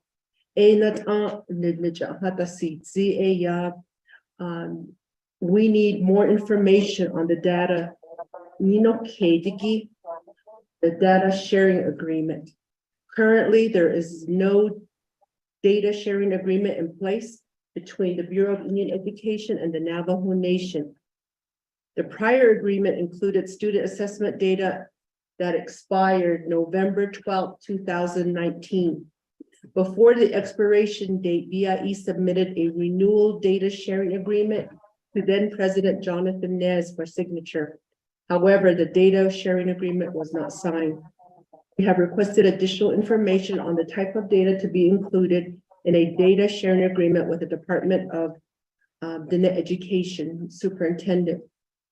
So since then, she not she Arabic zada ishi beninashi do not ani na kao she had she yada yos not that your this sauce a quote a not sauce which a pajo and then ya wishing a higi data sharing agreement so we can have that in place.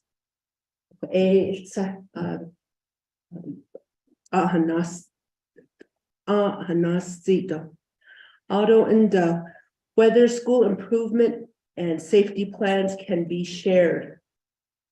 The Kosensagi, Idan the reopening plan. No, Department of the Education, the ultra has anigidi Washington ultra yajado on the hidden never ultra she ita a reopening plan this no a aja a sender a court a sender. BIE can share school safety plans upon request. This information can also be accessed on the Navajo Nation Health and Safety Portal. for all Bureau operated schools reopening plans have been uploaded along with the tribally controlled schools. Additionally, the Secondary School Act, the ESCA, requires that local schools share consolidated plans at a public or at a parent meeting. As you know, and you're all educators, we have that annual Title I parent meeting, and that can also be shared during that time. Information on and access to the new BIE1 plan for learning can also be found, and we did add the website there. HEA o Bahanos Sindole. Can the number of school board members be evaluated as well as the reapportionment election cycle?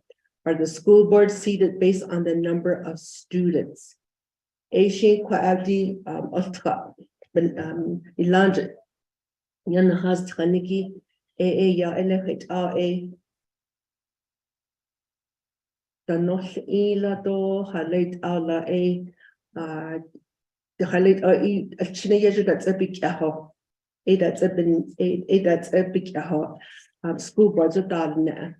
School boards were seated by the number of chapters represented in each local community school board under the school board apportionment plan, Plan 6.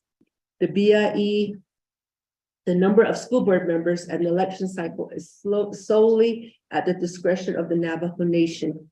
BIE adheres to the nation's regulations as well as the school board charter and bylaws for each school board. So far, we've had positive feedback. It is working for us, the new Plan 6. It allows us to collaborate and to have a collaborative approach with schools. I don't need Plan 6, but no baby, don't jihigi. Hashin so the otopation has anagoshin a heat days in the Ako nihi otopation days nishigi nahabohunetza hala otka hitendad nisto beats other it's other itahos ako what sad does BIE still support the Dinesh School Accountability Plan?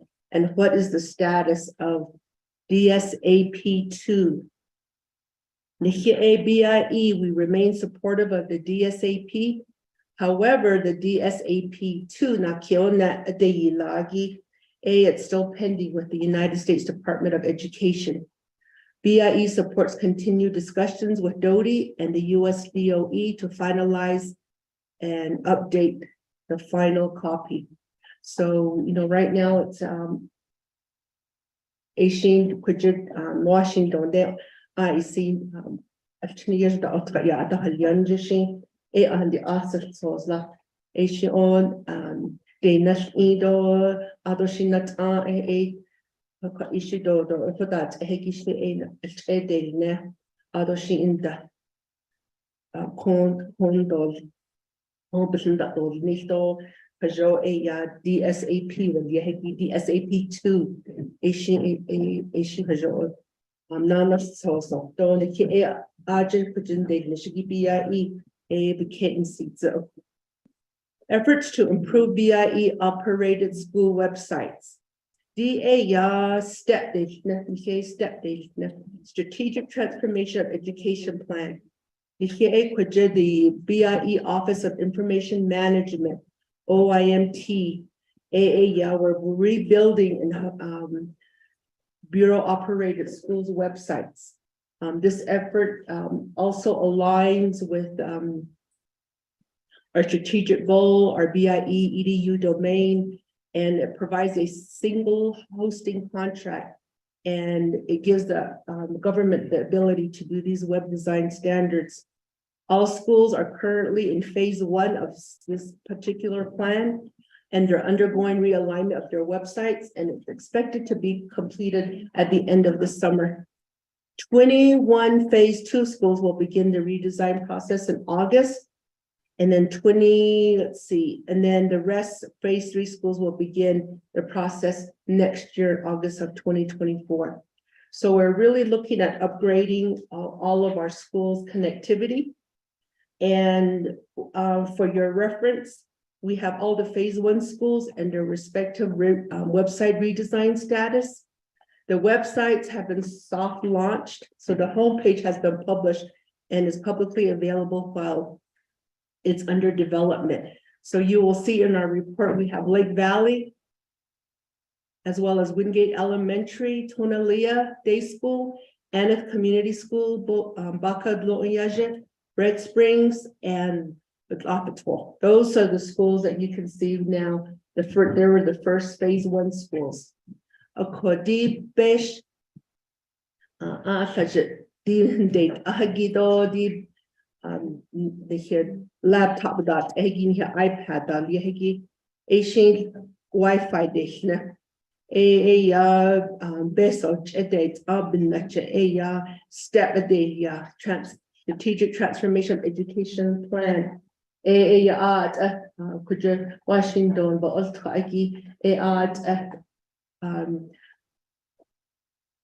connectivity and upgrade they have lagana getcha Ishi benachna alchine do baost do ostkan linigi does anagoshi Ishi laid internet is linigi yat do bitsia innocent do lehigi ebeniga but Dalia Auto Nana request for forward funding for Johnson O'Malley JOM funds and scholarship.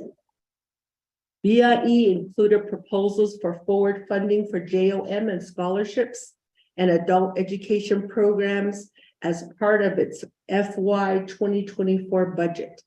So that formulation for inclusion of the Department of the Interior, President Biden's budget request. So BIE, we support forward funding for JOM scholarships and adult education, and we'll continue to work with the departments. And you can also, we did put the website on there so that you can look at it at bie.edu/budget and finance for more information. But this is currently being proposed and we strongly support to the forward funding.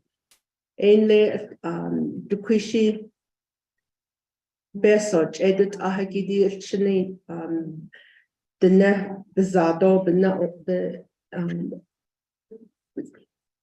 the nebizado or inhigi a inahido alpha ninigi AJOM aja beso basan auto in the le with the ostkagi minachido ostkagi esto ado amado aja a ihido atigi al trabo ke na a beso a bindai dos kitchi a jehad out and ne aro beso a bit the ado chitayos in the and abikaho a bit the not ito that don't need ACR potato or store. Auto BIE response to St. Stephen's Indian School. We were submitted a response letter concerning the issue raised by teachers at the St. Stephen's and Techiltra Jones Ranch schools that was dated April 21st. The response letter was sent through certified mail to Mr. Justin Ahosteen, the Executive Director of the Navajo Nation Washington office. A tribally controlled school. Ninde a cohort Ada, but in listening though, Pujabilagana Yajaba of Banana Sling. A call Yaka Doctor, not but Sishiji, and that Nishigi, ya. Alchina, but I had your bag or about that, then no. Yard lane that was on that she a baltra a aja detailed here detailed that. Marva or Clevie. So let's go to going past the house. Thank you. Sorry. Okay, a she eben that a consa Nishkan. Ako ya na kin the most little she a aja a June 9th go a channel from the Iltrato. Ako adan than the Shigishe they'll be back to go back to their original positions. But we as BIE we continue to support our schools throughout the nation. Bureau of Indian Education isn't just Navajo. It serves the whole United States. So when schools transition from tribally controlled schools to bureau schools, you know, we all take a concerted effort to help those schools. If that happened here on Navajo, we would do the same thing. We would ask for their assistance and support. So what's Ado can BIE provide audit reports? The Single Audit Act requires a non-federal entity that expends $750,000 or more of federal awards in a given fiscal year to have a single audit performed for that year. In addition, tribes and tribal organizations receive funding under the Indian Self-Determination Act and the Education Assistance Act and the Tribally Controls Act, Schools Act. So we submit single audit report to the Department of Interior. Generally, the BIE Navajo School Operation provides schools the single audit reports, and we also give a copy to the Navajo Nation Department of Education and the Board of Education. And this single audit request is for the purpose so your grant schools can get reauthorization.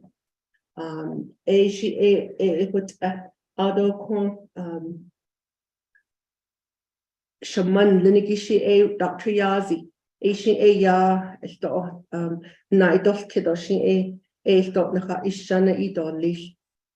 Auto in the efforts to improve internet at the schools. We want all of our schools to be well internet connected. Like I mentioned before, we have the STEP, that strategic transformation education plan, so that we can continue to improve the accessibility of internet and connectivity for all of our schools and the communities.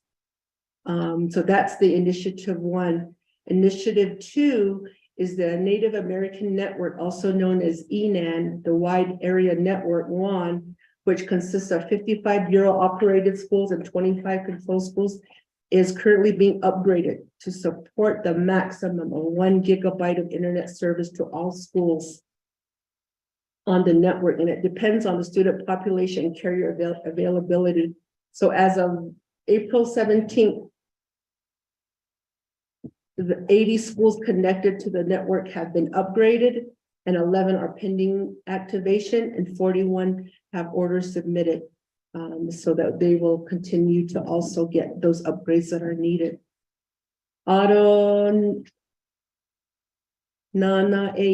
Schools are embedded in the communities. How can BIE ensure school staff participate in community activities? That was another question. BIE, because they're Title 25, they are Title 25 employees. We don't have the authority to make staff participate in community activities. We can only recommend, maybe you can, be involved in community activities. So but if you need additional, okay, the other one is, can BIE accept Navajo Nation background checks? We weren't sure what you meant. We wanted some more clarity. Is this for board members or is this for staff? That was the one where we weren't sure. We will need additional information so we can fully address your question. What can be done to assist Pinyon Community Schools HVAC and fire alarm systems? Dr. Yazi, would you like to respond to this particular question on the HVAC and fire alarm system with Pinyon Community School?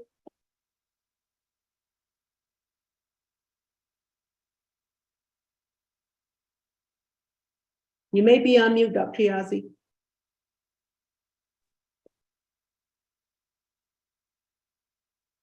Yes, Dr. Henderson, yes, we have been working on that for quite a long time. In fact, we had to re-estimate the cost for the entire school. So That's what's being worked on right now through Navajo region and also the main office, central office in Albuquerque, who are responsible for designing and engineering. That's what it is. They were able to get additional funding for their HVAC system. Thank you. Yeah, Ano Nahonet, a Pinion Community School lacking electrical power capacity to run HVAC systems. They did an electric power test during its design phase and determined that the school does have adequate power for the proposed HVAC system. Nana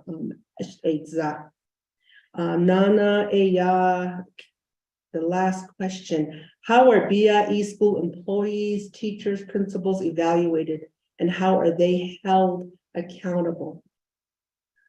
Teachers and staff and administrators, we use what they call an employee performance appraisal plan, and we use the acronym EPAP.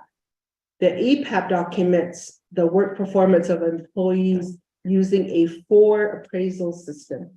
For 5 being outstanding, 4 exceeding expectations, 3 fully acceptable, and then of course 0 as being unacceptable. But during the appraisal period, we provide feedback and they're given the opportunity to review their progress with their supervisor and discuss professional development needs or needs of improvement if there should be. The questions that you asked by Washington on so they had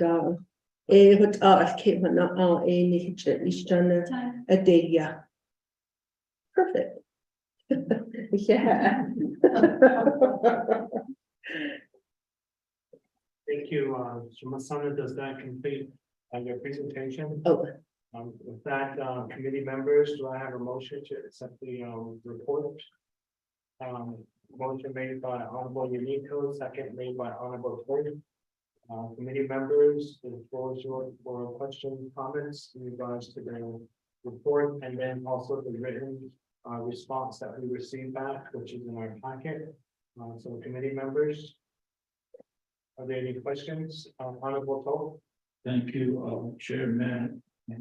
Excuse me, Chair, that's a committee here. Zenner, yeah, also Mr. McIntyre. And Mr. McIntyre for quite a while. Anyway, thanks for the response. I have some questions. Status. This pertains to the how information or even a lot of times we have problems with your department trying to get the statistic, the assessment and all that. Either for every school can data and yeah. So if that needs to be there and then I guess there's agreement that's in place. But who initiates that? Is it from your office or the tribe? They on the souls and they. Okay. Committee rules.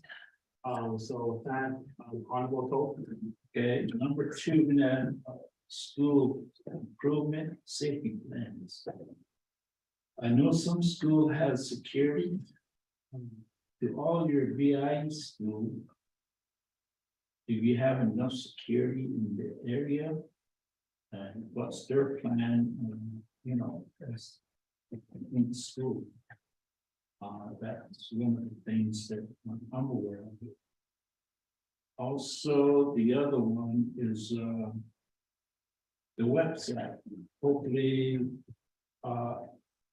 by this year, we should have all the website in place, right? All the school. Okay. The other one is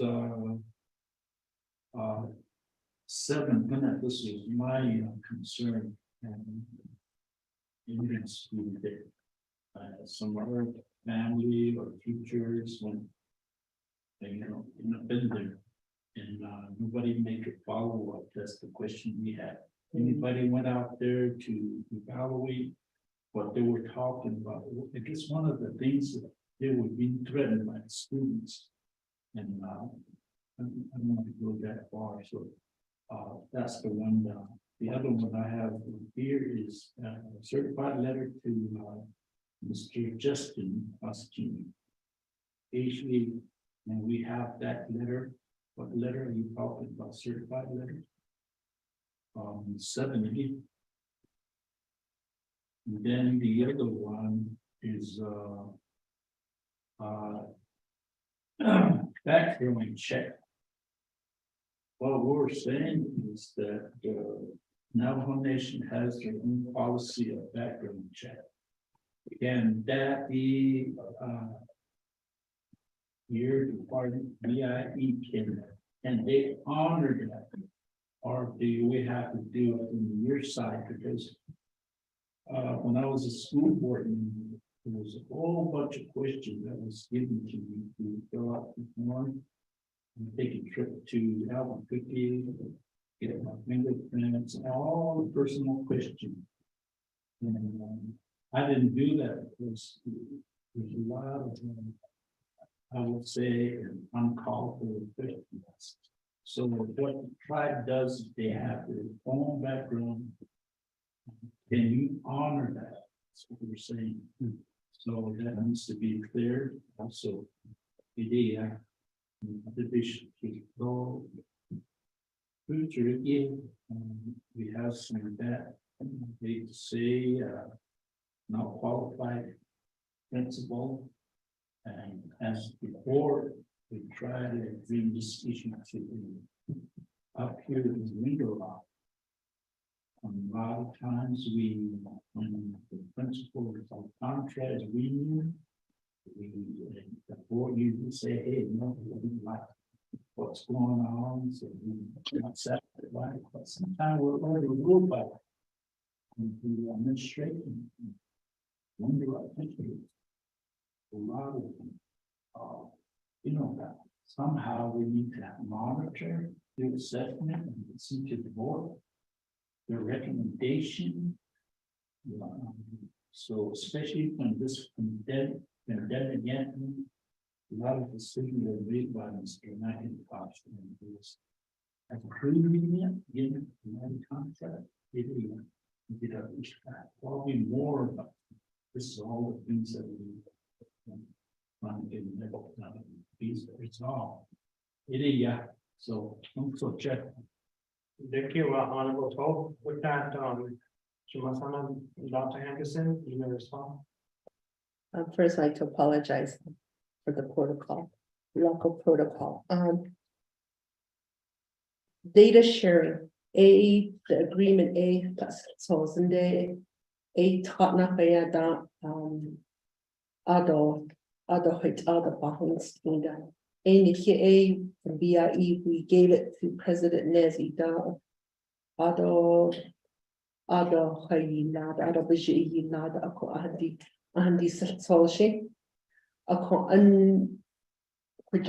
Dr. Harold begin the Sataha down Dodije, Dr. India, not other Nafanda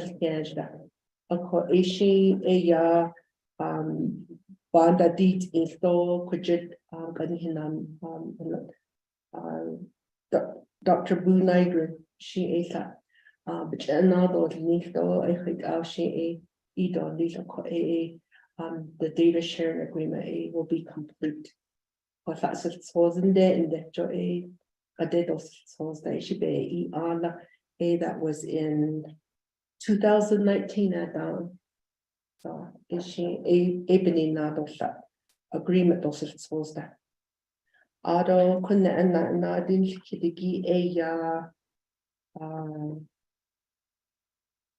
security and safety.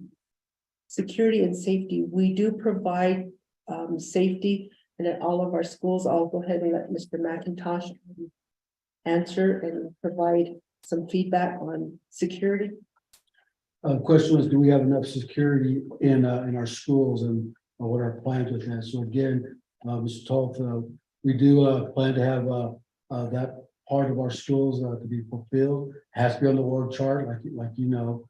And we have to make sure we have enough money and funding to supply that security. But we do understand with all the things that are happening across the United States with schools, that's going to be a very important area that we want to look at for our schools. Do we have enough security? Do we have strong enough security?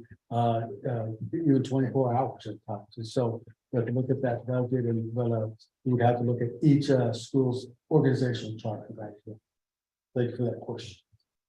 In addition, we did hire a school safety specialist,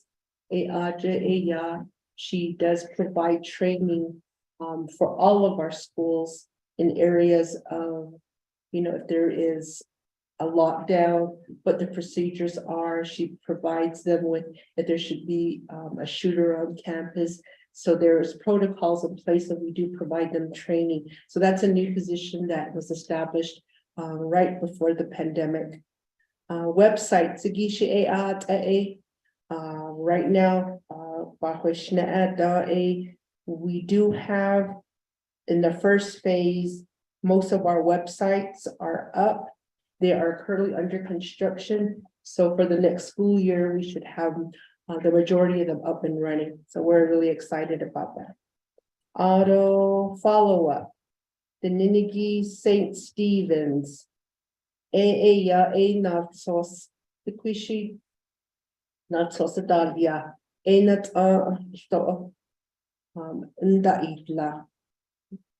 and that was sent to Washington office. Ishi not sauce Linigi, Ishi a copy she never adult and Ishi that not the responses. Other than our school board, the Ninigi let's see. The background check.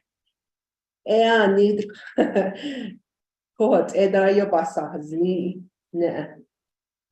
yes, we do accept a Washington. They did say that they will accept tribal background checks as a form of background. So it will be your tribal.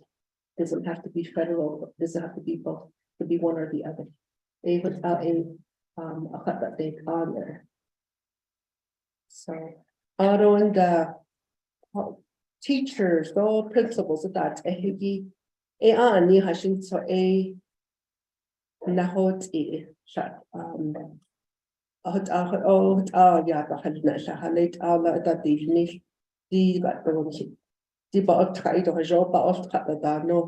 so there is a process, we do have to provide them support.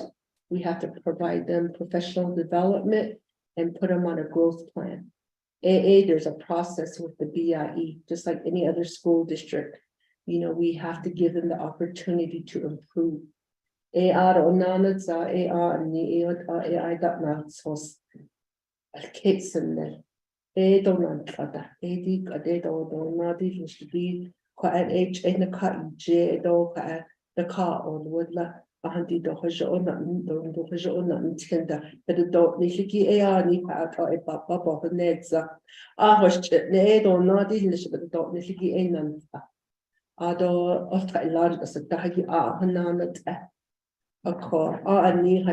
a school board, but like it's a land,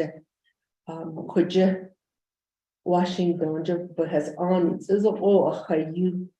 I get none out. Shiash, but night and kiddigi, a call. Ashiachit Alda, EPA, Mr. McIntosh, which New Mexico, your 20 days being auto quality, Shadeja Shona, a tribally controlled schools, RJA, Halia, a she laid, a shot not leoshin, night of Kido, equal the hold a Higishi, but not Nishigi school board, and Linigi, let them know. Let them know there is a process, that we do have to put them on growth plans, and the EPAPs, we really try to make it to where it's unbiased. Working for the federal government, they really go through, we know that it's a really long process to be hired by the BIE. You have to go through a really intense background, and then you have to have those certifications. If you don't have certifications, then you're not hired. So the federal government really does take an active role in ensuring that we have qualified staff. And all we can do is support our employees until we can't any longer, but it's really up to the teacher. But sa dinigi be na din kitigi ishlado le shiash. Thank you, Shima-san and Dr. Henderson, that completes your response, correct? Oh. So with that, committee members, are there any other questions, comment, Honorable Yanika? Yes, thank you for chair. So, I'm sorry, Honorable Yanika. Okay, I'm so sorry. He was actually next, but. all right, Go ahead. sorry about that, Doctor. But anyway, I kind of not understanding the agreement that we're talking about, that was back in 2006. Either nomination of the responded to many. With all they such as either plan 6. That'll be my first question. Then my second question would be your employees, staff, you guys provide like your operation plan, policy and procedures to them for their protection. Mistreated, they can go ahead and file a grievance with that for the protection issue with Ash. That'll be my second question. And then my third question is that when I went to that SAMHSA meeting over in Rockville, Maryland, we were approaching the building. There was a security system there. And then they it's just like going through airport, take your shoes off and all that. It screened on now Xinjiang at schools. And then after everybody goes in, they should have a lockdown. And nobody enters, I think that'll be a lot easier than hiring police officers. That was just my comment there. I didn't have an idea to have comments that. Again, another Honorable Yanika. With that, again, I apologize, Honorable Dr. Nez. No worries. Thank you, Chair. I'd like to add to you as well. It's not podcast. So my first question is going to go back to the data sharing agreement. And on here it says that the DIE needs additional information on the data that the nomination seeks to include in the data sharing agreement. So my question is, what additional information is being proposed either by the nomination or the Department of Education? What are those additional variables that are being requested? Because right now it sounds like, the data sharing agreement is ready to be signed by President, but I feel that there needs to be some, clarity on who is providing the additional variable for on behalf of the nomination. And this data sharing agreement, I also have interest in what if the company does this also allow access with the Department of Education into NASAS, so that they're also able to retrieve. And I understand there's different barriers that are, included, as well as the parameters needed when it comes to the training that's needed to act on. But I think as the agent for navigation education, to a certain degree, that navigation Department of Education should be allowed some additional insight into NASAS, which goes back to my second question with the website. So oftentimes, I know with education, there are many things that need to be retrieved or extrapolated, but when you go to the website, it's usually not there. And a lot of the NASAS identifying Those variables are also like dated, like 2015, 2013, which is very much long time ago. So I wanted to know, does that also include that type of addition when it comes to that data sharing agreement? And then the next question I have is the point of contact with Doty, who does the BIE correspond with directly with Doty? I know there's been some changes with their administration, which kind of makes it probably difficult, but when it comes to getting a lot of the services needed to our students' direct services, I think there needs to be some better coordination with Doty. So that way schools such as Flathead, who are just here, or schools like in our community, which is cited in here, also retrieve some of those opportunities that come either from the federal government directly to BIE or directly to Navajo Nation. And I just wanted to share that a lot of our students are getting those direct opportunities. The next thing I wanted to mention is on question number 7, BIE response. It's kind of troubling to know that Jones Ranch Community School had staff go out to St. Joseph's. But BIE or Navajo Nation or nobody intervened to say, hey, you're not going to take our teachers. So my third question here is, how much of an influence or how much of authority does BIE and the Navajo office or the Navajo Nation could have had to intervene and say, do not pick our teachers? Because this was an order, I understand, from BIE at the national level, when it comes down to Tony Dearman, as well as Secretary Mullen, like where could that have lied where somebody should have intervened and made it in the best effort of Navajo Nation to not send these teachers there? And then the other question that I have, actually, I think there was rough questions and comments at this time. Thank you, Chair. Thank you, Honorable Dr. Andy Nan. With that, I will go ahead and give the floor back to Shamatana, Dr. Henderson, and to respond back to the questions, comments that were made by Honorable Unito and Honorable Dr. Nan. The floor is yours. The first question, I guess I'll respond to the both of you on status of the data sharing agreement. There was an agreement, like I said, that included student assessment data, but that expired not in 2014, but November 12, 2019. And we need from BIE, we want additional information on the data that Navajo Nation seeks to include in this data sharing agreement. And you are correct, Dr. Nez. We do need to go back to the drawing board, so to speak, and to see what data needs to be shared. And we know that student data, the NACES data needs to be shared as well.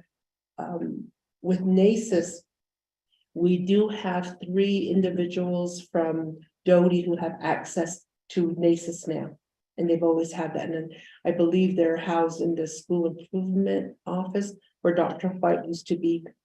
Those school improvement specialists do have access to NACES. But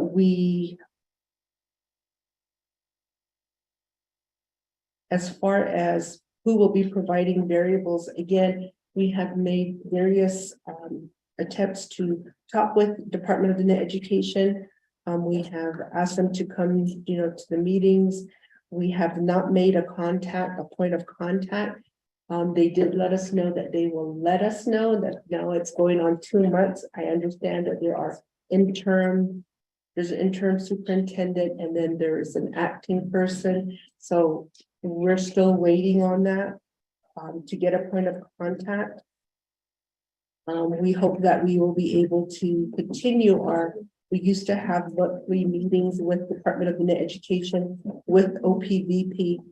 That has not resumed since this administration has started. So that's definitely something that we also would like at BIE, so that we can start to have these coordinated and collaborative meetings, because we do share the same kids, and we want to be able to provide the best resources for them. In addition,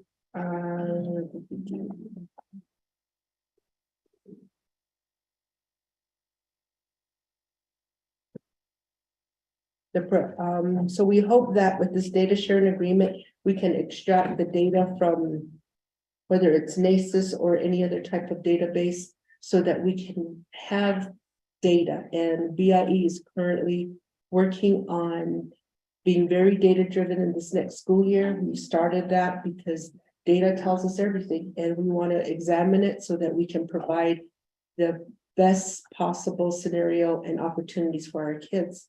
And we will continue to do that. And I hope that we'll be able to work with Department of Education and continue that partnership. Let's see. And then I think you also asked about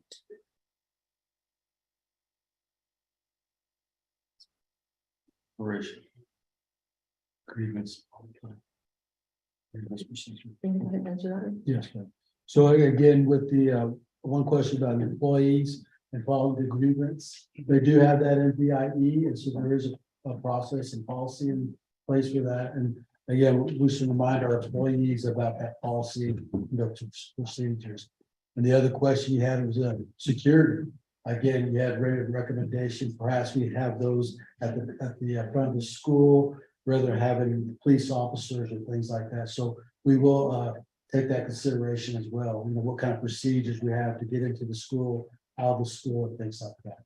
So we can also consider that when we look at our safety plan for our schools. So thank you for that. And then finally, with St. Stephen's, we hope to, we do have influence.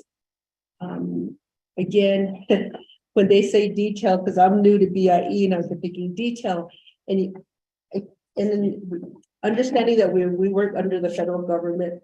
So if you were to be in any of the armed forces, you're detailed to do certain things and you don't have a choice. You're detailed. And a lot of these, so everyone throughout the United States was affected by this. Once the tribally controlled school turned back to the bureau school. And all of the ADDs, from my understanding, were told to support this effort to help one of their schools. And that's what happened. It wasn't just Chichita. It was, we had to give up some of our people in our offices as well, in other schools. So, it's unfortunate that this happened, but we at BIE support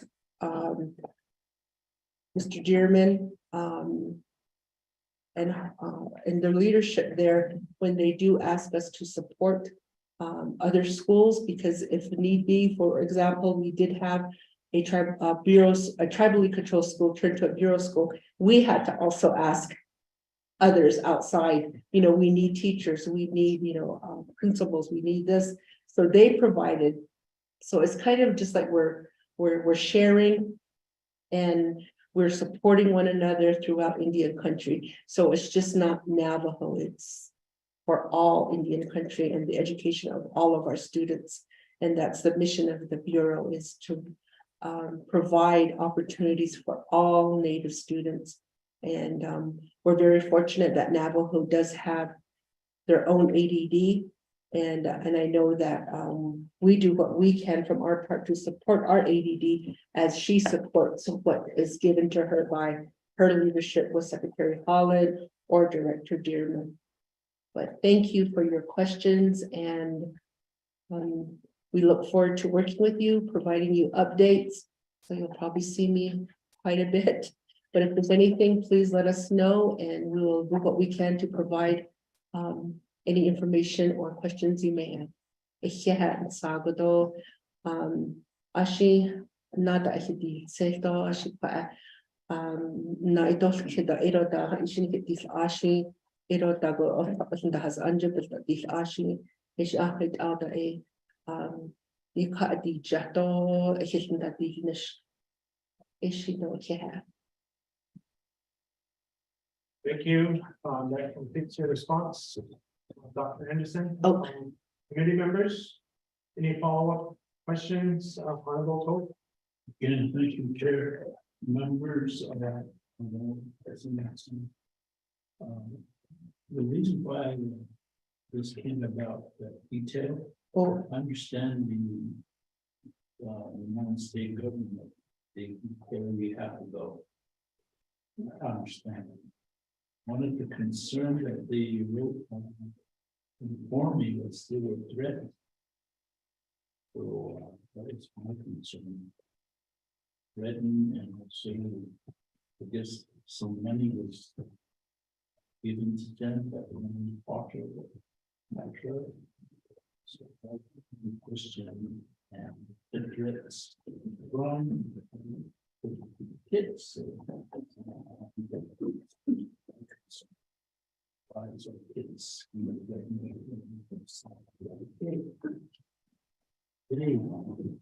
Thank you. Chair. yeah, she had. Thank you. Honorable Pope, any other follow-up questions, committee members?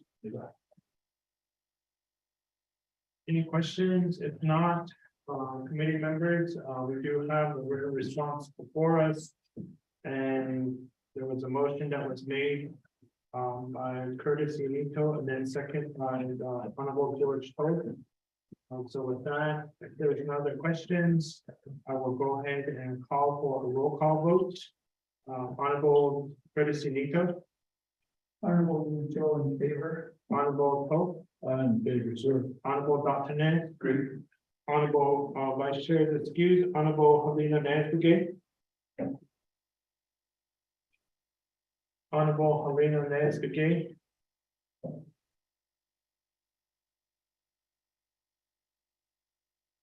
Call it back. Go, this is, Nesbegay. Shudder, how do you vote? I vote green, thank you. All right, thank you. So with that, we do have 4 in favor, 0 opposed, 1 excused, and chair not voting. So with that, we do accept the report here from the United States Department of Interior, BIE, Bureau of Indian Education. Again, thank you, staff, for being out here and then providing the information. If you have any others, we'll get in contact with you. You're hereby excused, safe travels. For the rest of the afternoon. Good to see you again. So with that, moving on to our agenda. Next item on the agenda is in regards to a written report. NAMUS National Missing and Identified Person System. Missing a murdered Indigenous woman in MIW. Issues is overview briefing, NAMUS and MMIW. Presenters, do we have Cornelia Terry? Yes. Okay. So, so we provided you the information in regards to our meeting that took place as well. The Zoom meeting, we do have notes here from Thursday, May 11, 2023, that was done at 1:30 p.m. Hey, certainly, I want to give thanks to our staff, Ms. Karen Thompson, for putting the overall information regarding our meeting on that day. And we did receive copies. So with that, it is before us here. And with that, I will go ahead and give some time to the presenters to do introduction. And then from there, I will go ahead and go over the protocols and then give you the 20 minutes at that time. So for now, presenters, I'll just do the introduction for you guys at this point. Introduction. Good afternoon, Chair and the committee members. My name is Cornelia Perry. Initial touching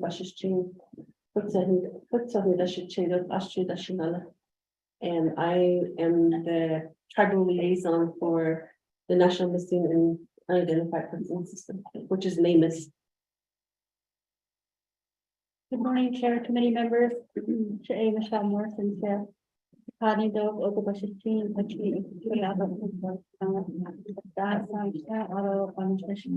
legislative analyst. And also, I believe we have Director Chuni on the call.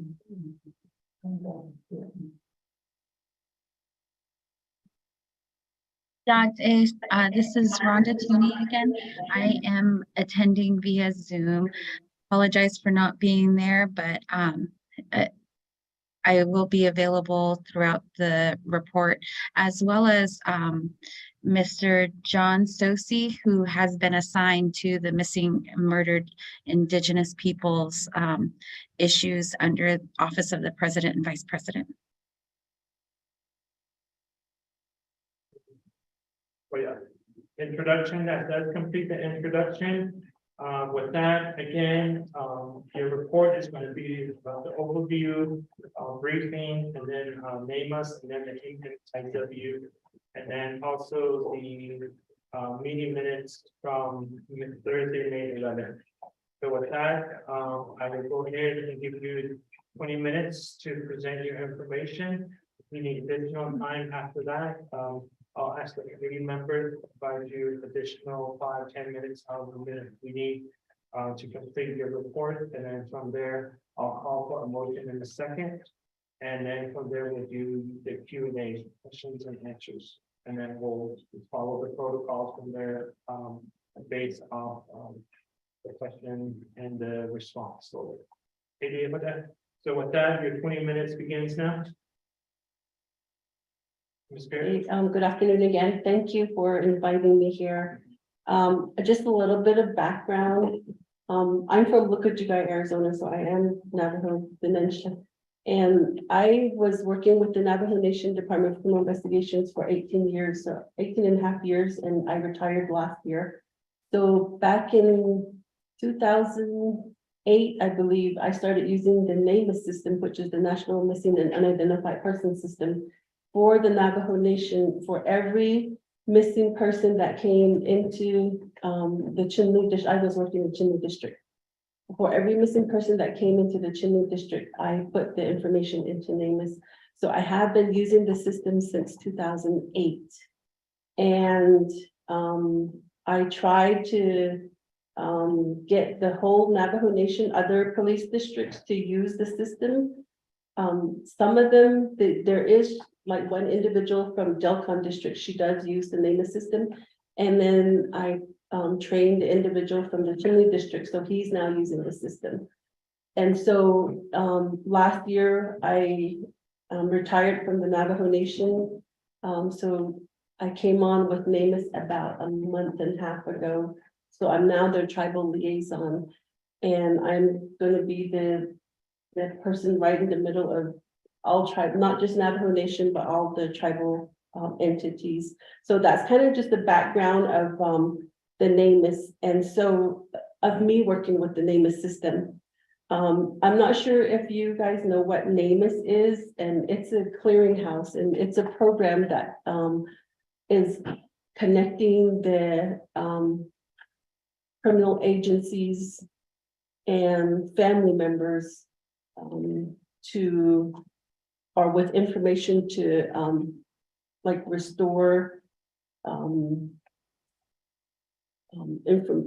information for missing individuals. It's a database, and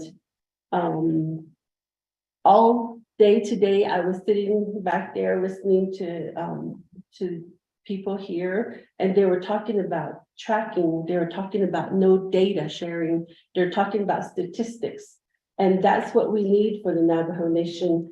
Same with the MMIP, MMIW, every one of these missing and murdered Indigenous programs, and these groups that are here, they're needing statistics. Even Navajo Nation South is needing statistics. When the director for the Navajo Nation, when he was asked for statistics and how many numbers of missing persons there were for the Navajo Nation, the first person he would call would be me. And so my goal, still my goal to this day, even working for NamUs, is that I'm gonna come, well, first of all, when I met Honorable James down in Phoenix, I was asking if there was some type of directive that with the Navajo Nation, if there was a directive that NamUs would be like somehow involved. And just recently, I did receive the Navajo Tribal Response Plan, which I believe is not signed by the president, or they're missing a document or something like that. And so with that document, what I was planning on doing was finding that out and then getting together with the fully support of the committee and fully support of the council delegates. If I could come in and train, that is one of the things that NamUs also provides, is free training to either to law enforcement, criminal investigators, the community, if they ask for training. So that's one of the things that that NamUs does provide. And there's other things that NamUs provides, like forensic DNA. They provide that, fingerprints. When there's a missing person that comes into like the police department, the police officer usually will take a report and then get all this important information, not just information, but including the fingerprints, a current photo of the missing person, the dental records, if there's one available, and DNA swab of the either mother, father, or if there's no mother, father, a sibling. And those are some of the things that are collected and then put into NamUs. That's what I used to do. And then some of the other services that NamUs provides is for the dental, and then anthropology is also provided.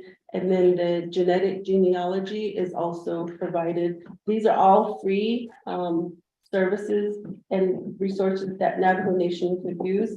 And then the recent one that we have is now the tattoo database. And all this information that is put into the system is good only if we put information into the system. And so that's what Navajo Nation, I recommend that Navajo Nation do. That way we'll have a count of all the missing persons here on the nation.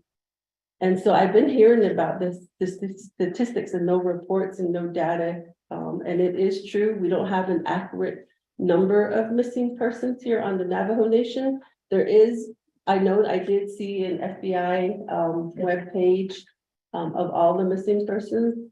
When I came to a meeting here about a month and a half ago, there was 2 individuals that said that their missing loved one was not it wasn't reported, or there was a report, but it wasn't in the system. And so that's what my goal is, to get the Navajo Nation to come on board with NamUs, but it's all voluntarily. It's all voluntary. It's not a have to thing, but I'm hoping that with your support that I'm able to get NamUs to come out and work with the Navajo Nation, give free training.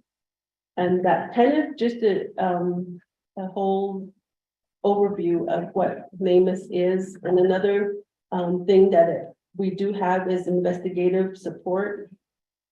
For instance, if a police officer needs a cell phone to be looked into, they can contact our investigative section and then send a phone, and they're able to bring out reports off of there.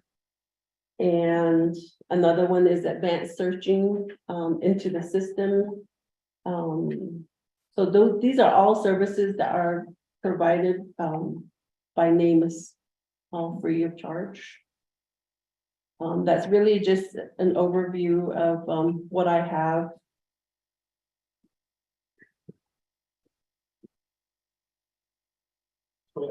Yes.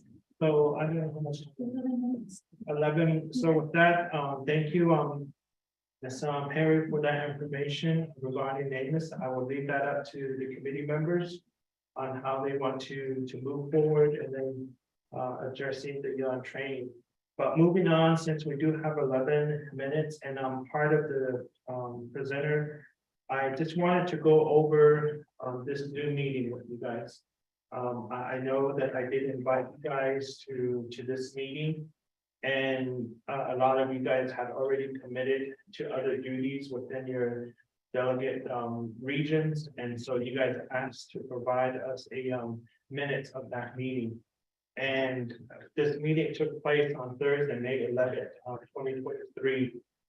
And we did have it at Fort Defiance Behavioral Health Department, and we did have the meeting there with staff.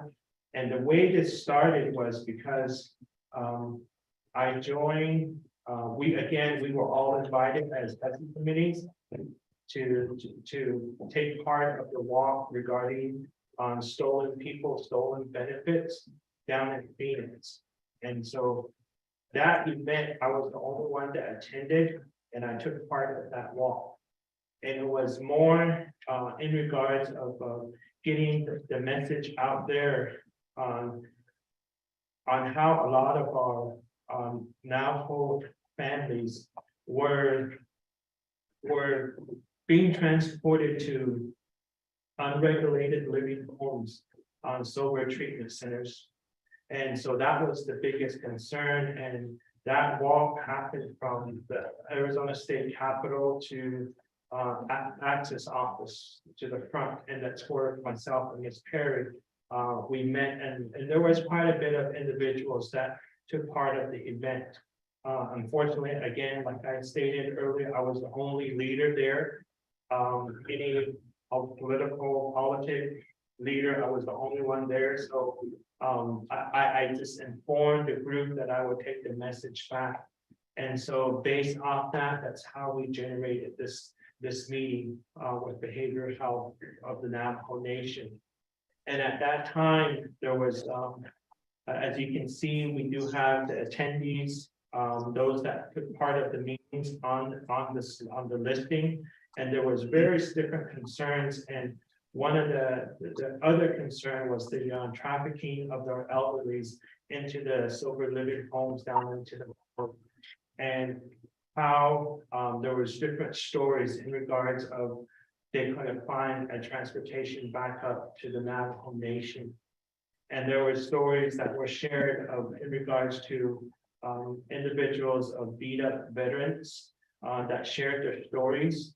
And there was elderlies ages ranging from 70s on up that were providing their information of the frustration that they were down in the valley. They didn't know where they were at. They didn't know where they were transported to. So we talked about all of that. And then another piece that really got interesting was the medical transport safe right drivers, and then the Navajo non-emergency transport. And so that was a very big concern, and it was just a concern that why are we addressing it now if the Navajo Nation Department of Behavioral Health knew of this information 2 years ago. Some information that was shared with them 3 years ago. What has the administration been doing at behavioral health? What has this upper management been doing? The local staff have been bringing up issues and concerns. And the very, very, very touching story was hearing that our own probation officers have been involved in this. I don't know what to call it anymore, a scam scheme or whatnot. And at the same time, working with some of our previous former Navajo Nation employees that knew the system, that know the We system. played in the Navi tournament, and it was the first day of the year that it was. That know the system of the Navajo Nation behavioral health. And how some of them have initially taken their own responsibility of initiating some unregulated sober living. And how there were communications that were done in between probation officers and those individuals that were previous workers of the Navajo Nation, coming up and picking up those clients and taking them back down to the valley, just so that they could claim them on access. And those have been in the book of Department of Behavioral Health, not just for the past month or two, but beyond 2 years of knowing that this was going on and nothing was being done by Navajo Nation Department of Behavioral Health at the administration level, at the upper management level. And so those were some of the areas that we talked about. Another area that we talked about was how some of the tribal nations were actually going out there and picking up their own tribal members and transporting those tribal members back to their homestead. But Navajo Nation wasn't doing that. Navajo Nation was not able to assist in that way, even though we probably have all the resources sitting there at the Department of Behavioral Health with all those tribal vehicles. And so it was very interesting to hear their stories, and that's what we talked about. Another one that we talked about was in regards to what needs to happen to the access policy. And then what are some of the areas that we need to bring up on June 1st and June 2nd during the tribal consultation that will eventually take place with access as leaders, as lawmakers. Are we going to attend those? Are we going to bring up our issues and concerns regarding access and ADHS of all of these issues? So I'm just going to make it known to you guys that that's happening on June 1st and June 2nd. I don't know if any of you guys will be attending in person or will be joining, and this will be with Arizona Access. And that's where all the tribal consultation happens, and that's where we all address our issues and concerns. And so those were some of the big areas that we talked about. And based off this, I know that the initiative started last week, Rainbow Bridge. And so last week that started. There was a press conference that was done last Wednesday. Correct me if I'm wrong. It was last Wednesday, a press. Last Friday, a press release was done. And so at that press release, it was indicated that there were certain things that was being done by Access. And then we also finally got a listing of some compliance treatment centers. So we knew who that was. And right now, the way they're working is that they shut down or they stop payments to those unregulated homes, treatment homes. And now the way I understand is there's an outburst of Native people out there because these unregulated treatment homes are not getting the payments anymore. And so they're not moving forward to providing those unregulated treatments that they were doing. So they just have now released all natives, and a majority of them are Navajos. So there is a team down there right now addressing those individuals and addressing the transportation portion to transport our Navajo people back to their homestead. So this evening, that's where Division Director Rhonda Cooney is at. They'll probably provide another update on how they're going about with this Rainbow Bridge. I was invited again, but I told them I have to prepare a HEHSC meeting, and I highly doubt that we will be done with our HEHSC meeting at noon time to make your guys' event at 6 p.m. So good thing I didn't say I would do it, because if I did, then I would have been driving down there now and I would have been worried about our HEHSC meeting right now. So so I just wanted to provide that information regarding the stolen people and the stolen benefits, and then all the different questions and answers that were done. Those are all put on paper here for you guys to read as well, to understand what that meeting was. And I really want to thank Ms. Thompson for providing this meeting minutes for us and providing it to us for copies. So I just wanted to let you guys know that.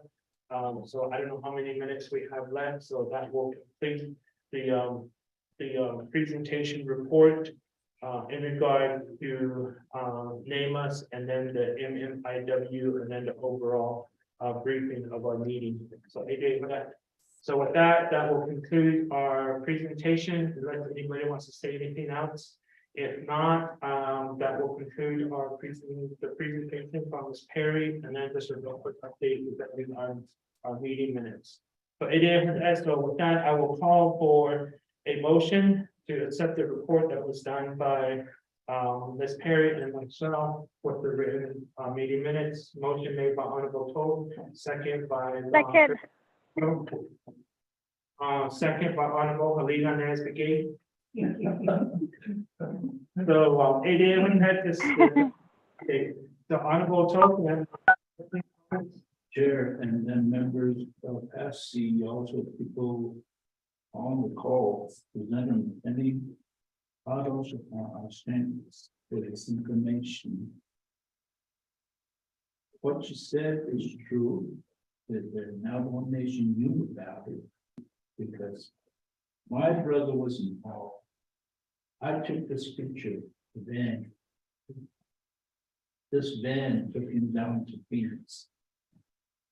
How it started, my brother was involved in an accident. He ended up in Gallup Hospital. And he was waiting, and again, he was intoxicated, he just slept. So he was still injured, so we got a call from him that he's still hurting. So my sister encouraged my brother to go back to the hospital. So he went to what you call that next hospital next to Rehoboth, GIE, and then he was treated. So he lived in town. I guess he was walking down the street. We tried to locate him for like 2 weeks because he was working for the tribe. Okay, he was working for the tribe, and then we were worried about, so we were trying to trace him down. And finally, he called his ex-wife that he was in Phoenix somewhere. First, he says Tucson. So we try to call all the hospitals, have no listing on. So we started calling him, and finally he answered his cell phone. And then he says, I'm in the hospital, I'm at this place. I want to stay here because I said, we miss you out here, we want you to come home. And then job. So what he did is he asked that individual, I guess he called himself a doctor. He did what do you call that? Excuse Dr. Ishibaila, sent it to Navajo Nation. So he was excused. The mistake that doctor made was he put his name on it and then cell phone underneath. So we got curious that he was, not in the right place. So we called the FBI, we called the Navajo PD, and they couldn't do anything. So finally, then I called that cell number. And here this doctor answered, yeah, he's here. I guess that's when he said he's been ready for little tape. And then he's well cared and he's, all this. But when we called him, he was kind of didn't want to say any more words. He didn't know where he was at. So finally, I called that cell number to this doctor and asked, yeah, he says he's here, he's being well taken care of, he goes in there. Then later on, he said, where did you get my cell number? You crazy, you had it on your doctor's statement. So, and then I said, well, we called the FBI and we called everybody and okay, let me ask, and you want us to take him back to New Mexico? I said, no, just leave him down there, I'll go down there and pick him up. So, and then he kept calling me, we'll take him back. The first time he came back in this van, white van, and there was 3 Navajo in there, plus him. And I called the Navajo PD, he left. They stopped this van. Nothing happened. They didn't take the information. I did call him, gave him the license number for this van, okay?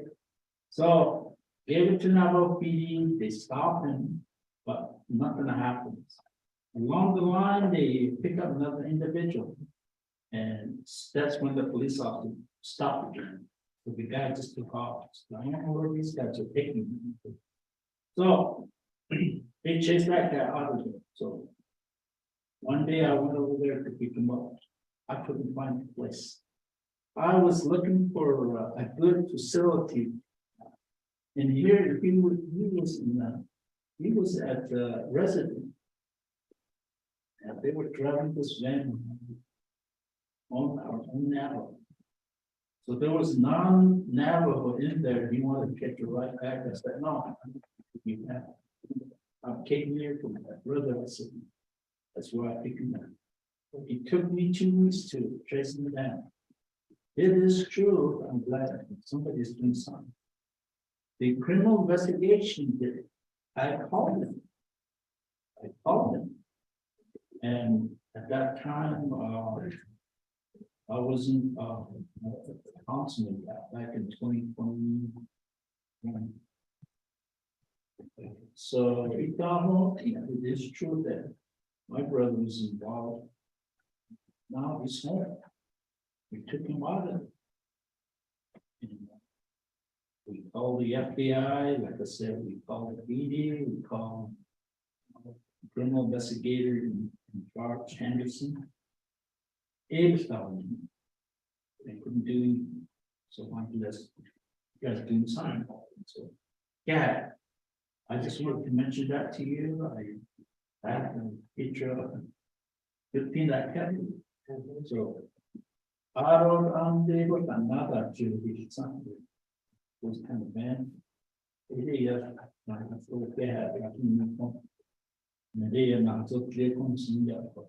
So hopefully I just heard on the radio that, that they're doing something about it. I don't understand what they're doing.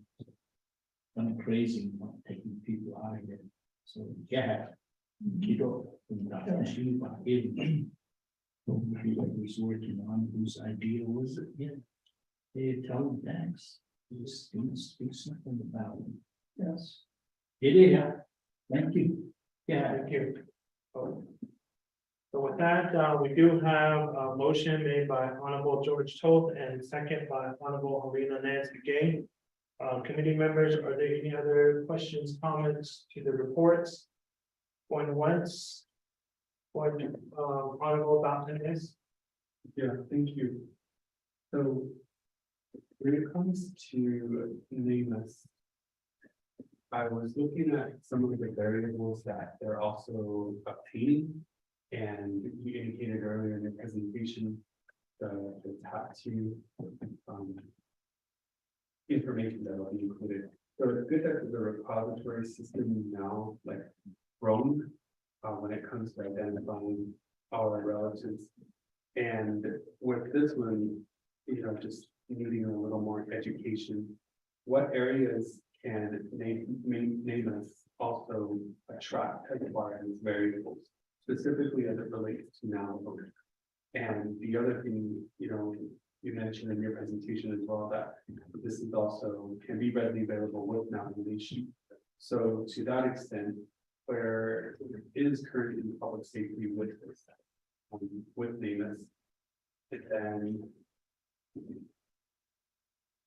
the last question, when it comes to the case mapping, then who all has access to NAMUS, where if a case is closed, then everyone sort of has that detail? Is that something that is readily sent in real time, or is that something like, what is that code called if the case is closed? Any other questions, Chair? Thank you, Honorable Dr. Nance. With that, I will go ahead and give the floor over to Ms. Perry, I'm sorry, to respond. Okay, thank you. So NAMUS has a whole list of things that it asks us for.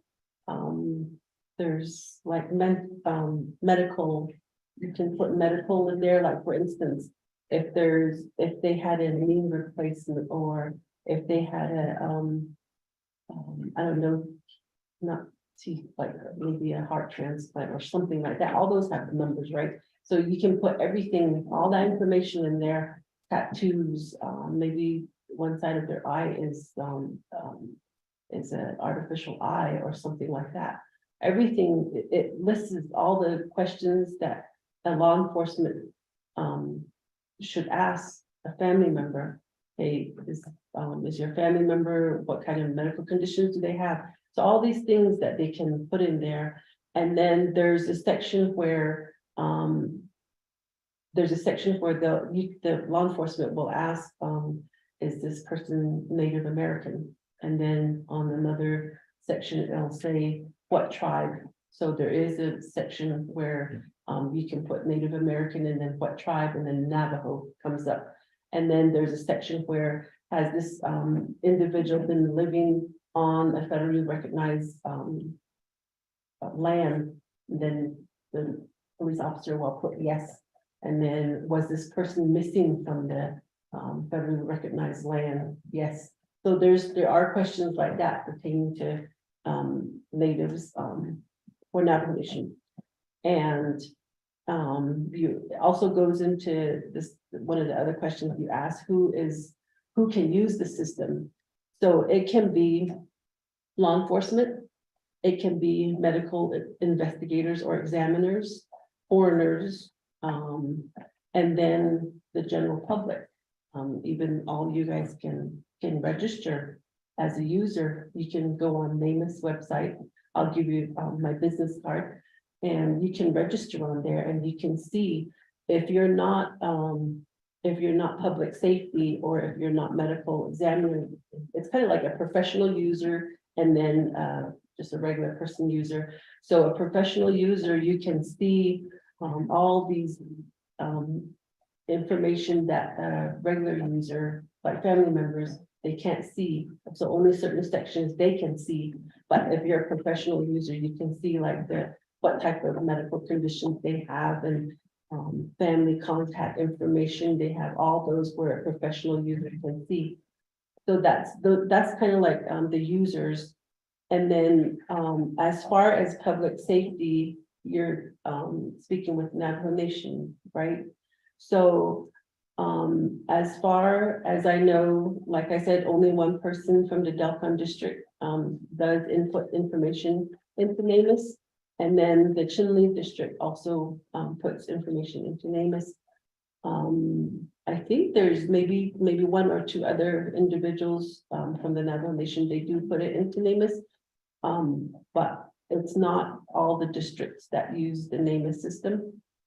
And then as far as case mapping goes, so if you're a professional user, you're able to get a report from there. Like you can go down into the, I believe it was the service section, and it'll, down at the bottom, it'll say, I think you, as a general user, you're able to look into the, down at the bottom, it'll say Native American or something like that.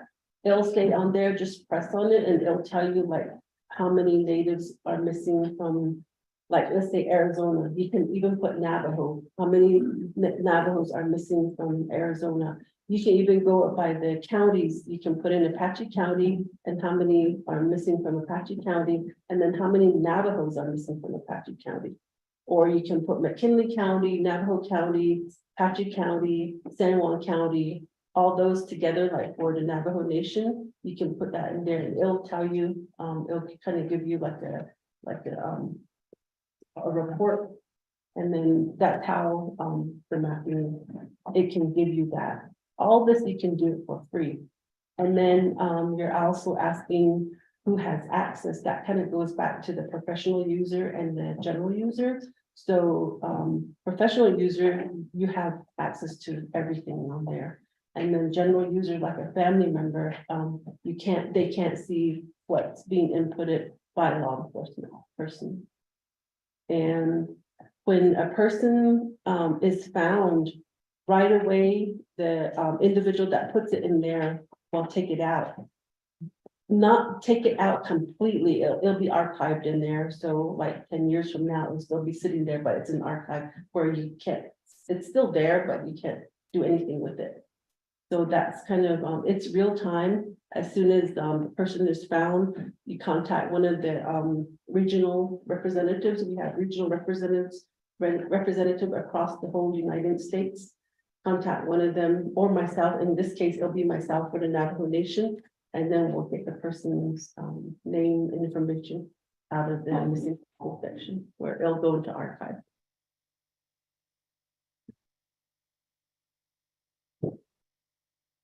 Does that complete your response? Yes. Okay, with that, follow-up questions, committee members, Honorable Unito?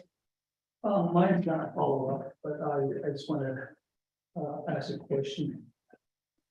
Do you guys still, trying to find the missing person that you guys never found? Like, I know what you're talking about, like this missing person, I've been kind of, reading on it and, with all that fraud and everything going on with the payments and so forth, but my question would be, there's missing people out there that they've never been found. And are you guys mapping out those individuals as well? If you map those things out, I think you can, it'll be like it makes it clear where all these missing persons are, where they were from and where they were picked up or something like that. Because when we were having an orientation down in the Twin Arrows, that for the muscle, there was a white guy approaching me, and he said, "Did you know there's those missing person? They're selling their organs. You Native American," he said, and then that operation is going on in Shogo, Arizona. Did you know about that? He said that I didn't know how to respond. I didn't know what was going on. But the organ wise, the organ parts, I've been reading on it, like in the media, that's about it. But here, like missing murders, I started thinking and he just walked away, because I didn't know what to say. I didn't know how to respond. And then later I said, grab that guy and, I would have interrogated myself, but I don't think I have rights to do that. That's why I'm asking. You guys collect that kind of information. Like just like what I told you about this white guy. And as far as missing person, I think you guys need to map those out too. That's what I like to see. And then kind of if you pinpoint them, like on a map, you'll see where all these missing persons are at, and maybe you'll identify where their organs are and whatever. It's just kind of like a mystery to me. That's one thing I want to ask is the mapping part. Yeah. Chair, thank you. Honorable Unito, Honorable Tope. Okay. Honorable Dr. Ness. Yeah, just real quick, as you were speaking, is there an app? Like if I'm an end user And I kind of subscribe to the one to get information from NEMA. And if somebody, for example, puts in information and that individual found, like an alert comes on to say maybe this individual has found this data also exists. Maybe it does, but this is really new, and I'd like to be educated further on that. So I just wanted to bring that to the question. Thank you. Thank you. Committee members, any other questions, follow-ups? If not, I will go ahead and give it back to Ms. Pear to respond. Thank you, thank you. So to Honorable Yanito, the mapping portion, there is a section where the police officer will input where this individual was missing from, and then where the individual was found. And that's the one that I have not seen, but I will ask. So mainly all these 15 years I've been using NamUs, I've been just inputting information into the system, but I will ask about that one. But I did see the part where, like, for instance, how many people are missing in this area, in this county, in this state. Those we can get by the female, male, 15 to 18-year-olds, 20 to 25-year-olds, 50 to 60-year-olds. You can grab all that information and put it together in the system. But the mapping, I will ask about it and find out, and I can get back with you on that. Yes. Chair. Does that complete your response? Yes. Honorable Dr. Nancy.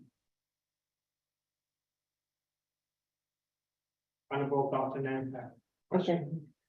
So I have not seen an app, kind of like an Amber Alert type. I have not seen, but I will ask about it. Interesting question though. I'll ask about it. But if you log on to NamUs and register in there, it's very, very interesting to just get in there and then just kind of look around and stuff like that. Thank you.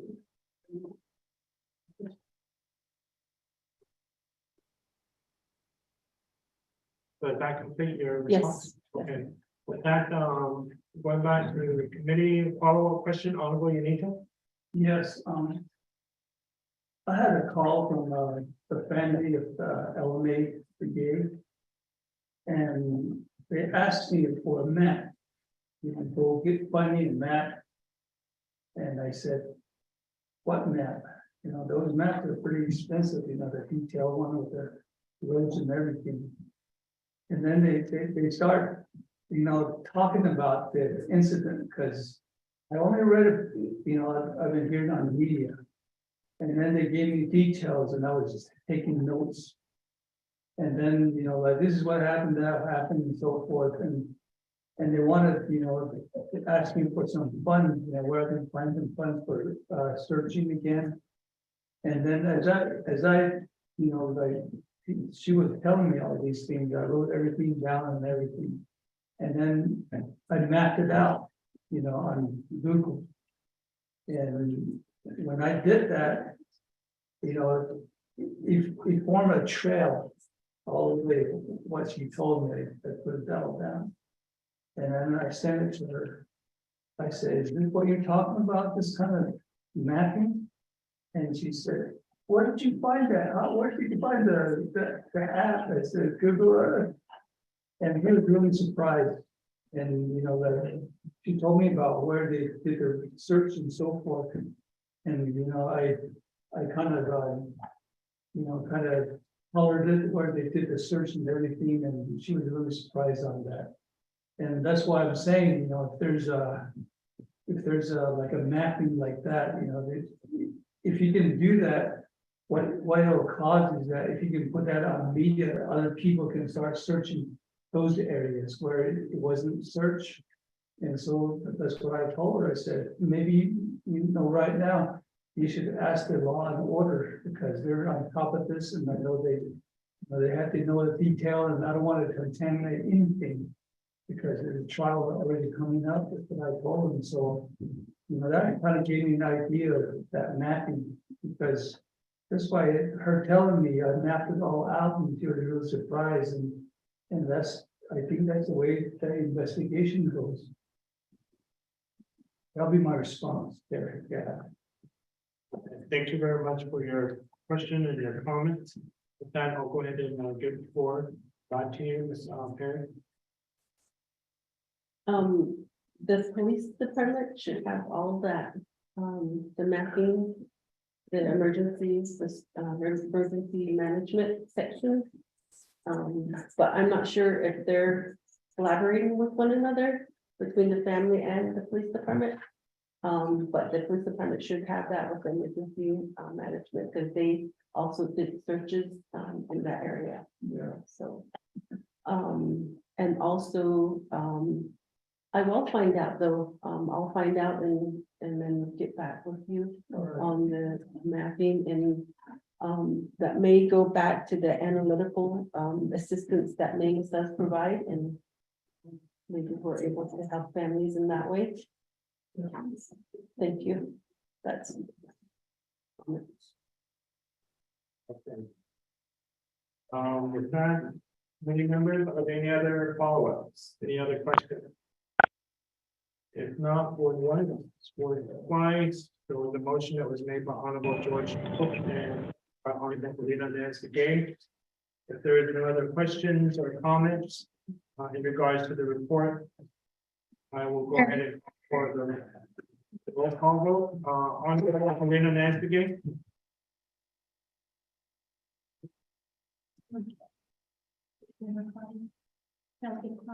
Oh, Orange vote green. Delegate Navigate vote green. Okay, so with that, I will call for a roll call vote. We have a motion and a second. Honorable Yanito. I vote green. Honorable Toth. I vote green, sir. Honorable Dr. Nez. Honorable Vice Chair Simonson is excused, and Honorable Helena Nancy Gay votes green. So with that, we do have 4 in favor and 0 opposed, 1 not voting, and Chair not voting. Thank you very much, Ms. Perry, for joining us today and providing the presentation on NAMUS HEHSC. Thank you very much. And then again, to now the Department of Health. Thank you for being here also and listening and giving some more research information for the department and for the staff. Thank you. You are hereby excused. Safe travel. Enjoy the rest of the afternoon. Okay, moving on our agenda. We do have item B as report. The Network Truck Board Association in Boca.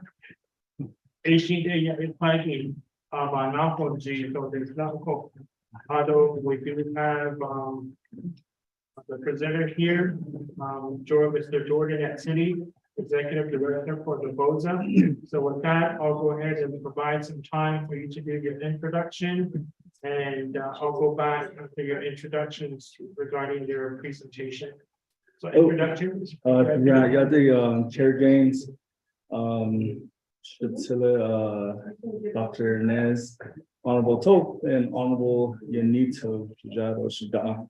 Aronan Shema, Miss Helena Nez Bigay Yatik. My name is Jordan at City. Aro donen shlemidi a tsana bisni ancient. Aro Kurichini a bush chin, Kabahida Shichedo Kiani a Dashnella. So the Nenshlido lay the Neba Old School Board Association, Banashnish. I am the Executive Director for the BOZBA, formerly known as NASBA. To give a brief information about the Neba Old School Board Association, we have 3 staff members under the BOZBA. In the office, there is myself as the executive director. There is Raparada Ben, who is our bookkeeper, and Miss Winona Slim, who is our administrative assistant. As you have been aware, we have been providing training. One of the training days did fall today. So they were out in Farmington providing training to our Bureau operated school board members. And so with the three of us, we have been in our positions 3 or less years.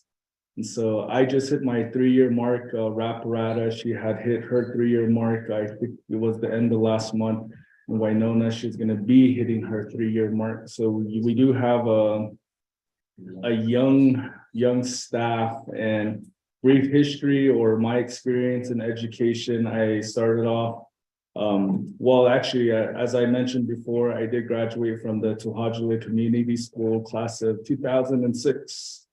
I was number 2 out of a class of 24. Since then, I took off to the University of New Mexico in Albuquerque, where I obtained my economics degree with a minor in business management. Second, I then ventured off to work for New Mexico State University, where I took advantage of the tuition waiver. And so I had a whole different plan going in. I wanted to be a probation officer. And so that's why I went in to get a criminal justice bachelor's degree, which is what was required. But I felt like, so I graduated from NMSU. Then after I took off to CYFD to work. And so I was a child protective services investigator for about a good 4 months. And I kind of thought like, I can't do this. This is too sad for me. So I ended up coming back into Tohajale, where I was a chapter secretary. So I did my work on that side 1 term. During that time, I did get into the school board position too. And so I just kind of dug deep into education itself. And I think I'm one of the board members who really educated himself as far as the policies and everything that was, everything without Navajo education, everything revolving around Navajo education. And so I became interested in the position after the former executive director resigned. And so I was given the position. So I've been going on 3 years training school board members across the Navajo Nation. And so that's who I am, chair, committee members. Thank you. Thank you for the introduction. And so with that, you're here before us to provide us an overview and update regarding the NEPA OTPA Association annual report, and then also the BOSA 2023 summer conference regarding the HEHSC roundtable panel discussion scheduled during the general session on Friday, June 9th, or Saturday morning, June 10th. And that is how to improve the education. What are we now? Where do we want to go? What are the challenges? What successes are there? And so with that, I will go ahead and provide you 20 minutes to provide your report on the issues that are listed there on the agenda. And so, you know, the protocols, you're aware of it. So with that, your 20 minutes begins now. Thank you, Chair, members of the committee. Again, my name is Jordan at City. It's a quarterly report. Through Title 10, we provide a quarterly report to the Education Committee of the Navajo Nation Council. So this is our January to March report.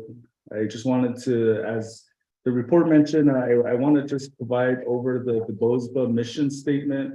We from the BOSBA will represent and support Navajo school boards and through advocacy and leadership development by collaborating with stakeholders to promote and strengthen Navajo education. Our vision statement is the BOSBA will be the premier advocate for Navajo school boards and stakeholders to ensure that Navajo students are prepared to meet present and future challenges by providing comprehensive school board training so that school board members are accountable and knowledgeable about their local program. And so this is one of the things that I had my staff and the executive board have done in the beginning. So with our organization, we do fall under Navajo Nation Code Title 10. in Title 10, the BOSBA is comprised of 7 executive board members. These executive board members come from 4 grant schools and 3 bureau operated schools. The 4 grant school representatives is Sarah Hino Adekai, who represents Raymond Navajo School, Irvin Chavez, who represents Eastern Navajo Schools, Genevieve Jackson, who represents Tehatui Schools, Ben Woody, who represents Eastern Navajo Schools. And so for the bureau operated schools, we have Mr. Irvin Begay, who is coming from Tonanistese Schools, Lee B. Roy from Northern Navajo Schools, and then Miss Beatrice Woodward, who represents East Posa Crown Point Schools. So the BOSBA has a contract with the government. If you're wondering how we are funded, we have a contract where we provide services to help our school board members out. Through this contract, we did receive funding through indirect cost funding. So this is mainly to provide technical assistance to bureau operated school board members. So a lot of the stuff that we do through this contract agreement is grant contract applications. If a bureau operated school board member school wants to convert into grant status, technical advice on the authorities of school board, administrative appeals, or any other matter related to the role and function of school board serving the BIE funded schools. So in this report, you'll see the agreed presentation topics that the government and us have, roles and responsibilities of school boards, development of school board policies, accounting and payment policies and procedures for local school board, Every Student Succeeds Act, school personnel issues relating to professional certification of accreditation standards, which is now COGNIA, academic standards, curriculum assessment, residential program management, school facilities, legal issues pertaining to Indian education, Navajo tribal government, which is Department of Indian Education, safety, bullying, prevention, intervention, bullying or tribal consultation, and annual legislative updates.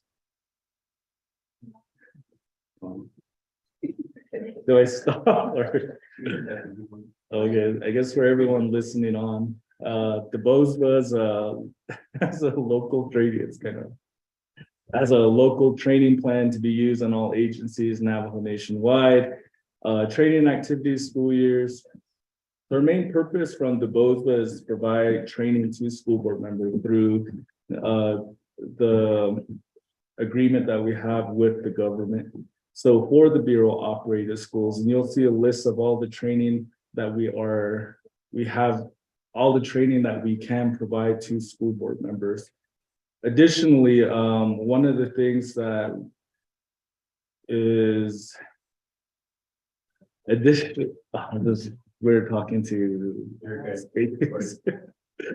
Additionally, the powers and duties that are given to us through the Navajo Nation Council, through the Navajo Nation actually, is to provide training to all Navajo school board members. And then on top of that, advocate for them. So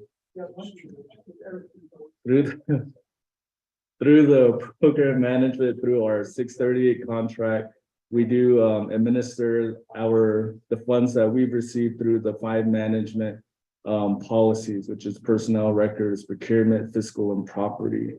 A lot of the stuff that we have been doing is just providing school board technical assistance since I have came in. If you were to ask the type of technical assistance that we do provide, it's accounting to school board members, BIE update appropriations, general requests, inquiries on education, Navajo education specifically, local school board assistance, school board budget inquiries, 62 BIAM, and the 25 CFR, Navajo education updates, Navajo Nation law citations, recommendations on how to act on these laws, provide teleconference, video conference links, Plan 6A reorganization policies, and then school board training. So as far as the technical assistance that we provide, this is what 3 staff members do for your school board members of the Bureau operated schools. So upcoming plans that we have, we want to strengthen our website for school boards with accessible links to Navajo state and tribal policies. So in a way, we want to be a library, or we want to create our website to be like a library where all these policies are housed from the Department of Indian Education, from Navajo Nation titles, ethics office, state agencies, in the Bureau of Indian Education. So next upcoming plan, we want to strengthen partnerships with Navajo departments for resource building. This would be including the Division of Community Development, the Department of Justice, all branches within the Navajo Nation, kind of building off of Navajo. Like there's resources out there for schools. Let's tap into these resources and help one another. And one good example would probably be social service. Like they really could help us or help our schools out on Navajo Nation. Strengthen school board training. I know one of the things that when we had came in, we looked at the Arizona Department of Education's school board associations plans, the New Mexico School Board Association plan, and overall the National School Board Association plan. So one of the things that we have been trying to do is kind of mimic how these other school board associations have. I know through the 25 CFR, there is a 40-hour requirement for new school board members that they would have to complete. And so we want to use the little resources that we have to track all the training that your school board members are taking on Navajo Nation.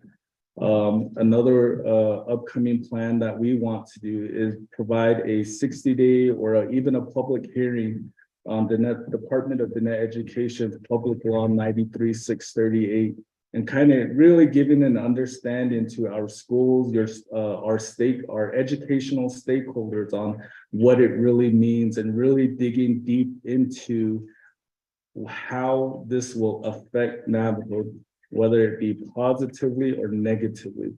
So that's one of the things that we have been doing, gathering the documents on that site. So that way we do have an actual valid response to the 638.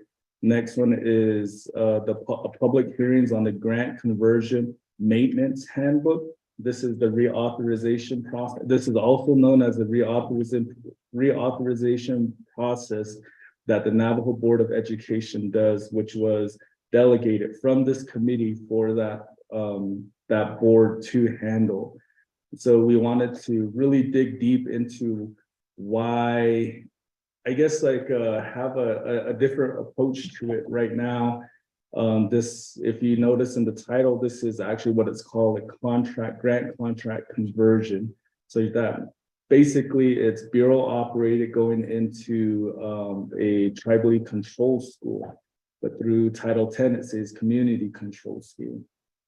So we want to really look at it and hopefully have some type of system in place where it's not so political and not so much, it's so based on the information that is provided from the schools to the Department of Indian Education.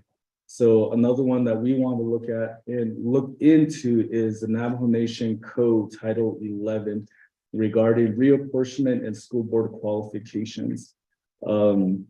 This has been a hot topic for the last decade, I would say, and this is just something that let's all sit together and work on it and let's move forward.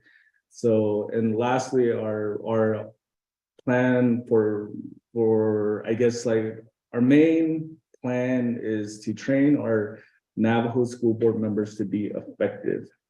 So also in this report, I wanted to provide over the written testimony that was provided by our executive board chair, Mr. Irvin Chavez, for the Denebo School Board Association, to the United States House and Senate Appropriations Subcommittee on Interior, Environment, and Related Agencies. So throughout the beginning of this year, we sent out a questionnaire to our school administrators asking, what are your needs? What funds are needed for your school? Is there anything in particular? We provided a good number of questions. We got maybe a handful of responses. So of course, in this, we are requesting ISEP funding, increase in ISEP funding. Mainly, you'll notice in the packet, we have like 7 minutes, so I kind of want to cover some points. So mainly, yeah. So the testimony that we provided to them, to our higher leaders, I guess at the national level, is this is what we provided to them. Normally we do it every year, and these are mainly based on the responses that are coming from school administrators and school board members who are interested in providing over input during our conferences. So normally we do listen on to a number of meetings, and so that's how a lot of these responses are also put in there. One of the things that we have been advocating for, I know the Bureau of Indian Education had reported to the committee earlier, and one of the things that we recognize is, why are the tribally controlled schools, why aren't they not tapping into the infrastructure money, or not the infrastructure, the IT funding? So if you notice in the listing that was provided, it's just the Bureau operated schools. One of the things that we have done in the past too is try to advocate with the Department of Education and the previous HEHSC committee to ask the Bureau of Indian Education, where's our $50 million? $150 million was admin cost that BIE had took. So in that, if you really look at the overall statistics, $50 million it should have gone to Navajo. Like, how did this $50 million, how did the administrative costs benefit Navajo? And if anything, 50 million should have been allocated to Navajo. And so onto the 12th page, this is the current, actually this is up to March 31st, 2023. These are the training courses that we provided for this school year. So if you notice, there is a good number of presentations, and normally what the Bureau of Indian Education requires us to do is only 40 hours, and kind of giving that 40 hours a year requirement for our school board members. And so we are still presenting. The year is not over yet. Like I said, yesterday and today, we were up in Farmington providing a presentation to the Bureau operated schools alongside the Bureau of Indian Education. So one of the main things that I really want you to focus on is who is providing these presentations. So as a Navajo Nation, it seems like the BOSBA is the only one who is providing these presentations. Your Department of Education has not provided any type of presentation to our school board members this year. I know there's normally emails and responses that I do send over to Department of Education, but I never get a bite. So next, because this was I think I sent this back in March. We didn't have a full training plan for this year, but in June, our summer conference is going to be in Las Vegas, Nevada, at the Horseshoe, Las Vegas. And so I want to close my report regarding our office building. I know this is something that I brought up the last time I reported to the committee. We have been trying to work with the departments in Navajo Nation to actually get a survey done on our building. We did not get a response for about, we still have, well, we got responses, but we never got an inspection done by the Navajo Nation. So one of the things that we had did was reach out to an outside source to provide us with an inspection of the building of as how safe it is for us, if it is even safe. And so in this report, there is reports that we do have asbestos, lead, and mold in the building. So one of the things that we have noticed during the warmer season is that there's a strong odor in the building, and it's just hard to work. So right now I had told my staff, just check up on the building. We'll come to the office at least 3 times a week, all separately, for a couple hours. And then that way we can make sure the building is still intact. And so with the facility, Navajo Nation Facilities Department, they had repaired the roof a number of times. But the only thing is, I think it had seeped in, and I think that's where that smell is coming from. And so we have been trying to wait for the Navajo Nation NOSHA to provide an inspection to see if it's actually safe. Looking at the contaminants that is listed, it's like really, if we are there 8 hours a day for 5 days a week, it's something is really going to go bad, because this is the Navajo Nation building. I wanted to bring this to your attention, but we haven't really received any type of reports or inspections from Navajo Nation. So with that, I want to conclude my report. So lastly, I want to conclude my actual report with the administrative surveys that we had sent out 2 school years now. We'll be sending out another school administrator survey. And if you notice on the first page, that's the questions that we ask.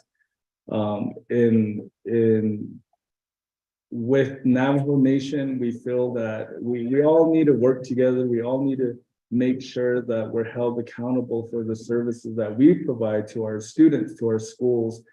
And if you notice that Department of Indian Education is in there, the Bureau of Indian Education is in there. So the Board of Education has been made aware of this report or this survey 2 school years in a row now.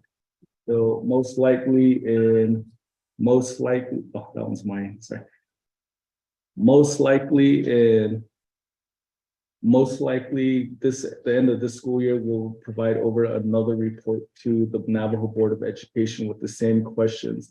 I don't know if the committee here would like to tweak the questions, or even add a couple of questions out of curiosity of what you want to know from your school administrators, but I really feel that we do need to listen to our school administrators, because they are the professionals at the grassroots level. And so with that, I thank you for giving me the time to provide our quarterly report to you. And the next time I will be here or I will request the report is most likely in July. Honorable Chair James, honorable committee members, thank you. Thank you, Mr. Ed City, for the report. So with that, do I have a motion? Motion made by Honorable Yanito, second made by Honorable Toe. To accept the report. Committee members, are there any questions pertaining to the written report that has been provided to us? And then also in regards to the Navajo Nation Navajo Board Association building inspection report that was provided to us as well. So I know the Navajo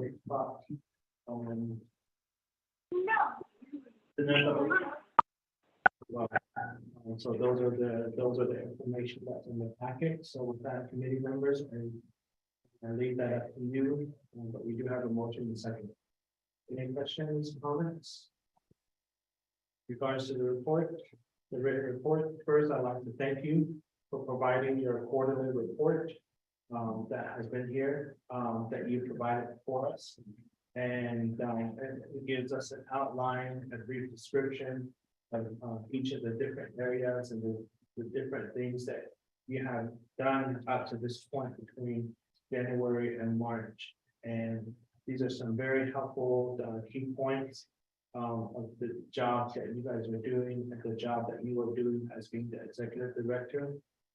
I wish most of the departments would do this for us, but it's always short staff and so forth down the line that we get from our now nation department. So I appreciate the report that you have provided here before us and provided to my HEHSC committee members. So thank you very much. Again, I don't see any hands for questions, comments on both Dr. Hendricks. Yes, thank you, Shana, for the presentation on behalf of the BOSBA.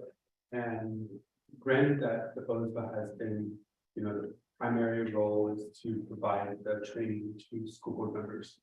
And we know when we start to really understand the purpose of our school boards and ultimately down to our students, based on your role now, assuming after this funding as the credit. So to this point, how effective do you think your trainings have become? Have school board members become amenable to that, and then looking at the results from our students in their performance in the overall environment for each of the schools, 30, 60 plus schools that is within the purview of BOSBA. And then I probably will make some recommendations to the survey, but that's just one of the high level questions that I just want to ask Chair James. Thank you. Thank you. Committee members, are there any other questions, comments, Honorable Yunita? Yeah, I have a question on school board that you oversee, and what kind of a power does the school board have over like state public schools policies and procedures? As far as like hiring and firing people. I mean, school administrators or teachers or those kind of things, because I see a lot of the public school, they've been, dismissing a lot of their staff, and a lot of the school board, they're supposed to say something, but they don't say anything.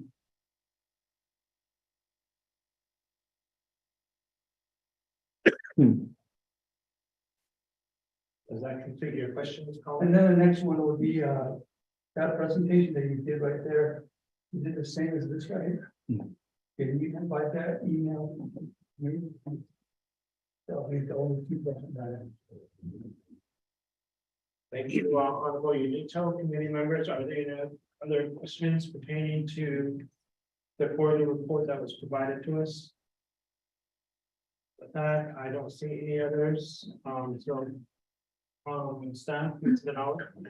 Thank you. Mr. Chair, members of the Public Education Committee, I know that one question that has been raised in the past is the questioning the effectiveness of school boards. And I think the votes was a good, catalyst for that kind of analysis. They might be biased, but just weighing like the effectiveness of school boards, like whether they're positive and what do they contribute to the education of our Navajo students. Just what advantage does the school in Navajo Nation have? The school board member or the school board as a whole provides, the education value, kind of like a quantitative and a qualitative analysis of the role of the school board.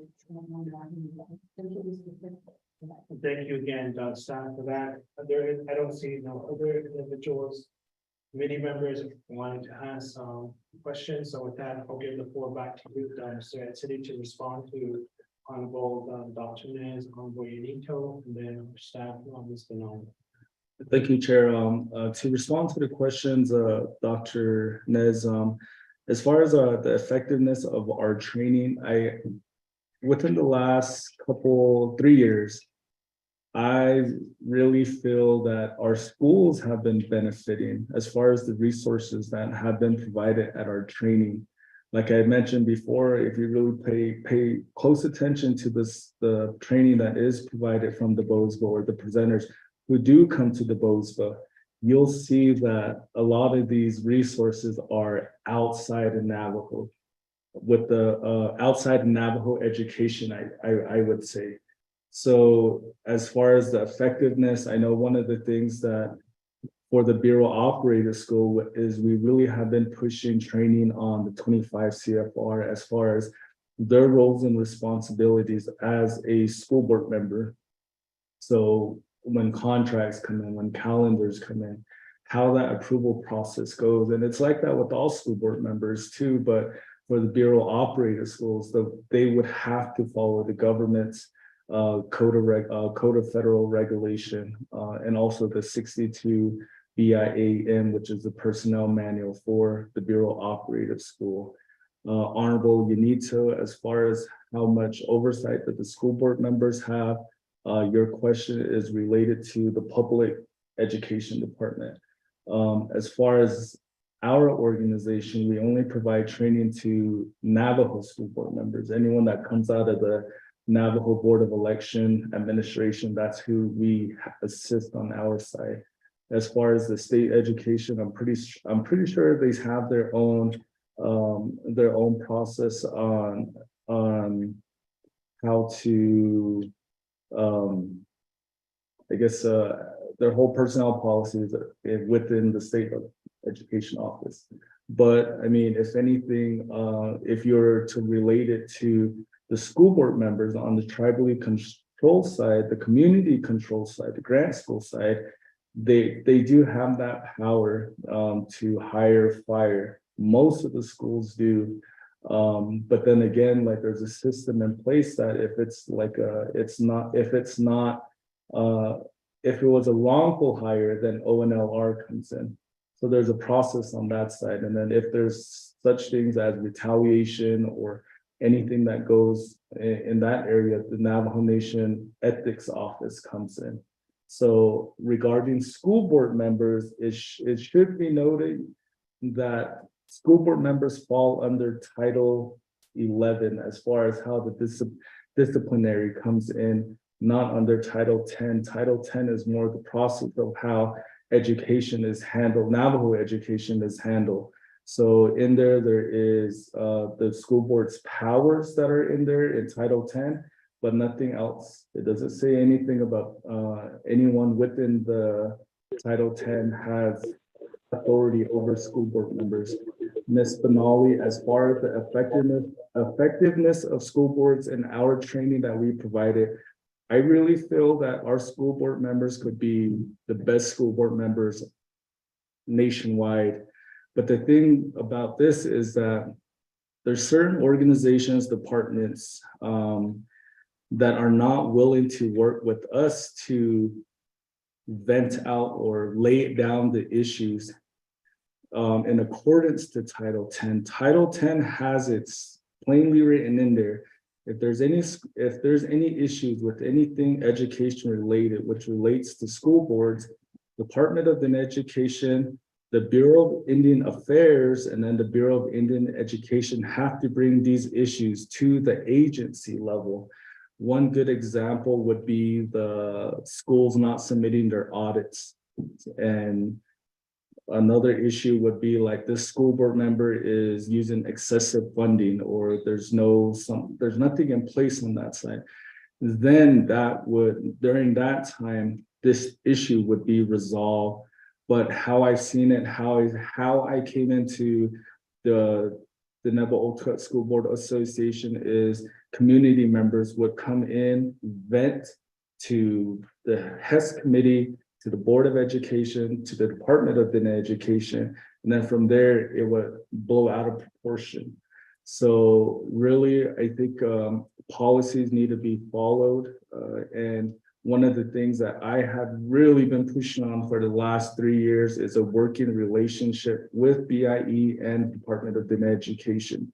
so far, the Bureau of Indian Education is the only one who is willing to assist us in providing technical assistance or providing some type of assistance to help us build a better school board member, train a better school board member, following budgets, financials, and all that good stuff.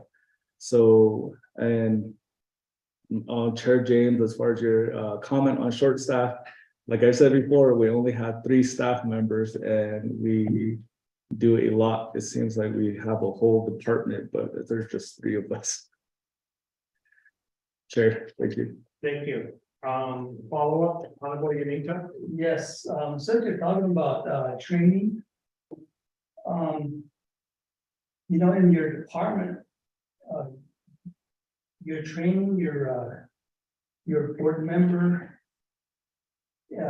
members about their fiduciary duties and ethics. Are you developing something in that area? Okay. Of course, does that complete your question? Yes, that's it. Okay, thank you very much, Honorable Yanito, for that follow-up question.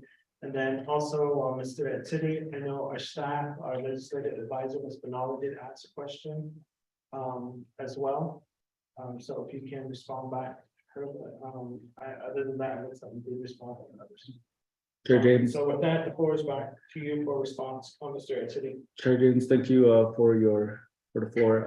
And then also back to Honorable Yanito. As far as the financial ethics, what we follow on our side is the uniform stipend policy for the Navajo Nation. Then on top of that, there's all these other, we still follow OMB circulars, we still have to have a policy in place, but one of the things that we mainly follow is the uniform stipend policy of the Navajo Nation. But we do provide training to our school board members regarding ethics, regarding audits, and the importance of following financial policy. So I think that's one of the first things that I just observe, and I want to help out in any way I can. And I think this is the issue that came up during a Board of Education meeting as far as the importance of an audit. And so I reached out to several auditors and like, hey, can you provide over a presentation? And most of the times they were able to do it for free. And once I said there's 60 schools who might be in attendance, they were willing to provide that presentation. And most of the presentations, it's more like, these are the importance of an audit being financially healthy. So going back again to Ms. Benali, as far as the effectiveness of school boards, I feel that under my directorship for the Bureau operated schools, I really feel our board members are really effective. Them being effective at the local level, I think one of the things that I did mention that we follow 25 CFR, we follow Title 10. And then to reiterate, in Title 10, there's always talks about issues with school board members. School board members are like this, school board members are like that. But then again, when you look at Title 10, it says the issues would be brought to agency meetings. With in Title 10, it talks about the agency school board. Not once have we since I've been a director, not once have we gotten a response or issues or any type of concerns coming from the Bureau of Indian Education or Department of Indian Education. So that system isn't working there, and then Title 10 is really being ignored during that time. I know looking at previous documents, the Department of Indian Education Superintendent, Dr. Tommy Lewis, I believe it was, there's several documents that are still at the DeBosba office, and most times he reached out to DeBosba, what do you feel about this legislation? Do you want to begin a work session with us? That has faded. And one of the things I have been working on, like I said before, I've been trying to get everybody together rather than people talking against one another. I'm like, let's just sit down, let's vent out everything and we can all help. And I really feel that Navajo education is at a standstill because your department is wanting that political power, and that's what's really tearing our schools apart, because we could do a lot. I got several presenters who are outside of Navajo Nation who want to provide over presentations, and I would like to introduce you to a lady who is really a top-notch advocate, and she is well known. But one of the things is that we need to work together in order to move Navajo education. They're looking at us, and I was talking to her, or I was talking to her principal, and he was like, "We're always looking at Navajo. We're always looking at Navajo. We want to know what Navajo is doing." And it's sad to say that we can't even work together. And the people who do want to work together, it's just like they're being ignored. So most of the time we do provide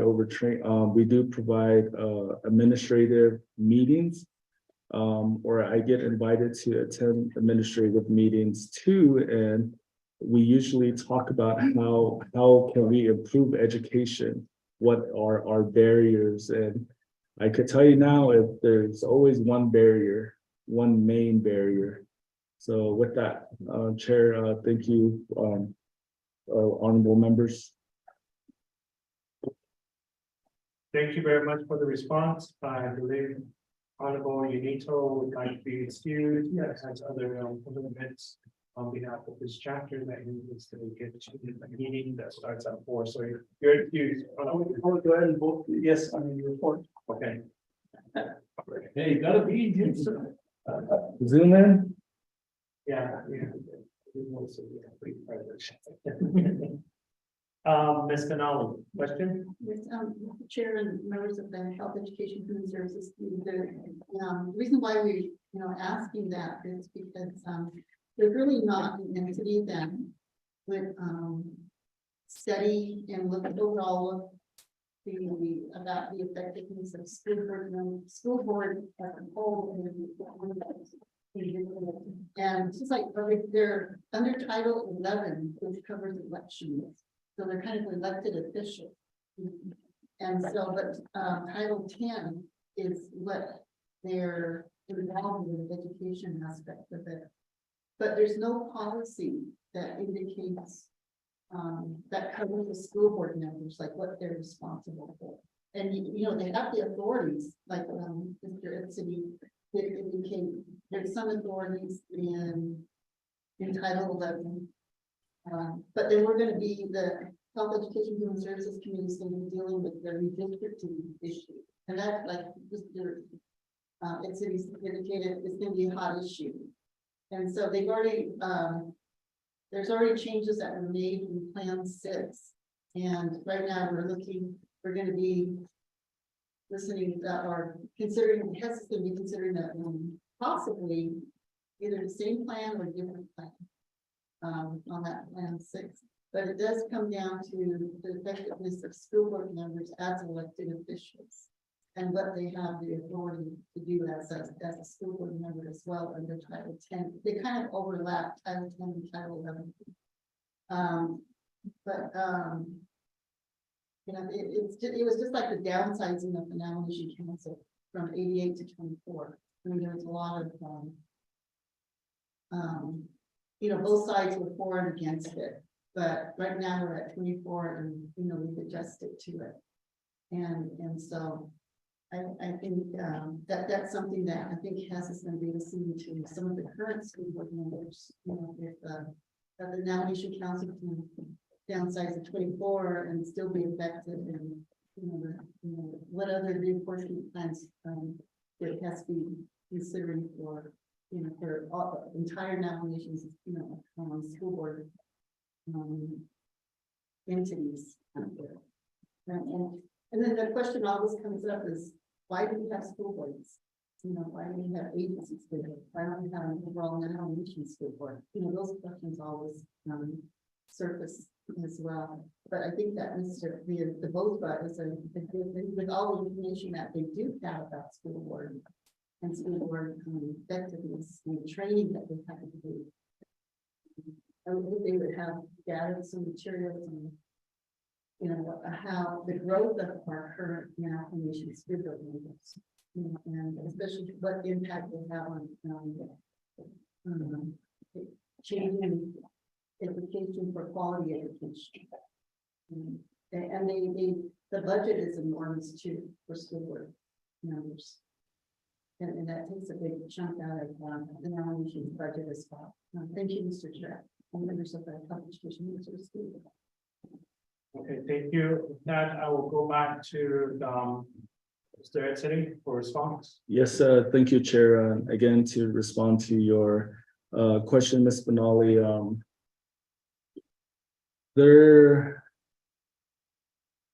I guess not to throw it like that, but in a way, like how would you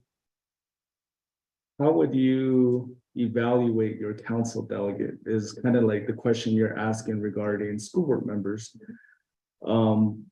But mainly school board members are under Title 11. They should be under Title 11, and they have their roles and responsibilities throughout. For grant school board members, the roles and responsibilities all go back to the local policies because the Navajo Nation gave them that authority to make their own policies. And during that time, they provide over they have to follow their own policies. For the Bureau operated side, they have to follow what is listed in the 25 CFR and also the 62 BIAM. 62 BIAM is the personnel manual, and it talks about how the principal, the administrators work with the school board members. So really, there is no policy for on Navajo regarding school board members. I don't know if the council has a policy. I mean, one of the things is that you really have to look at it that way. I don't know if the president has a policy or even any of the chapter officials. But we know we have these officials across the Navajo Nation have certain authorities, and that's what school board members follow.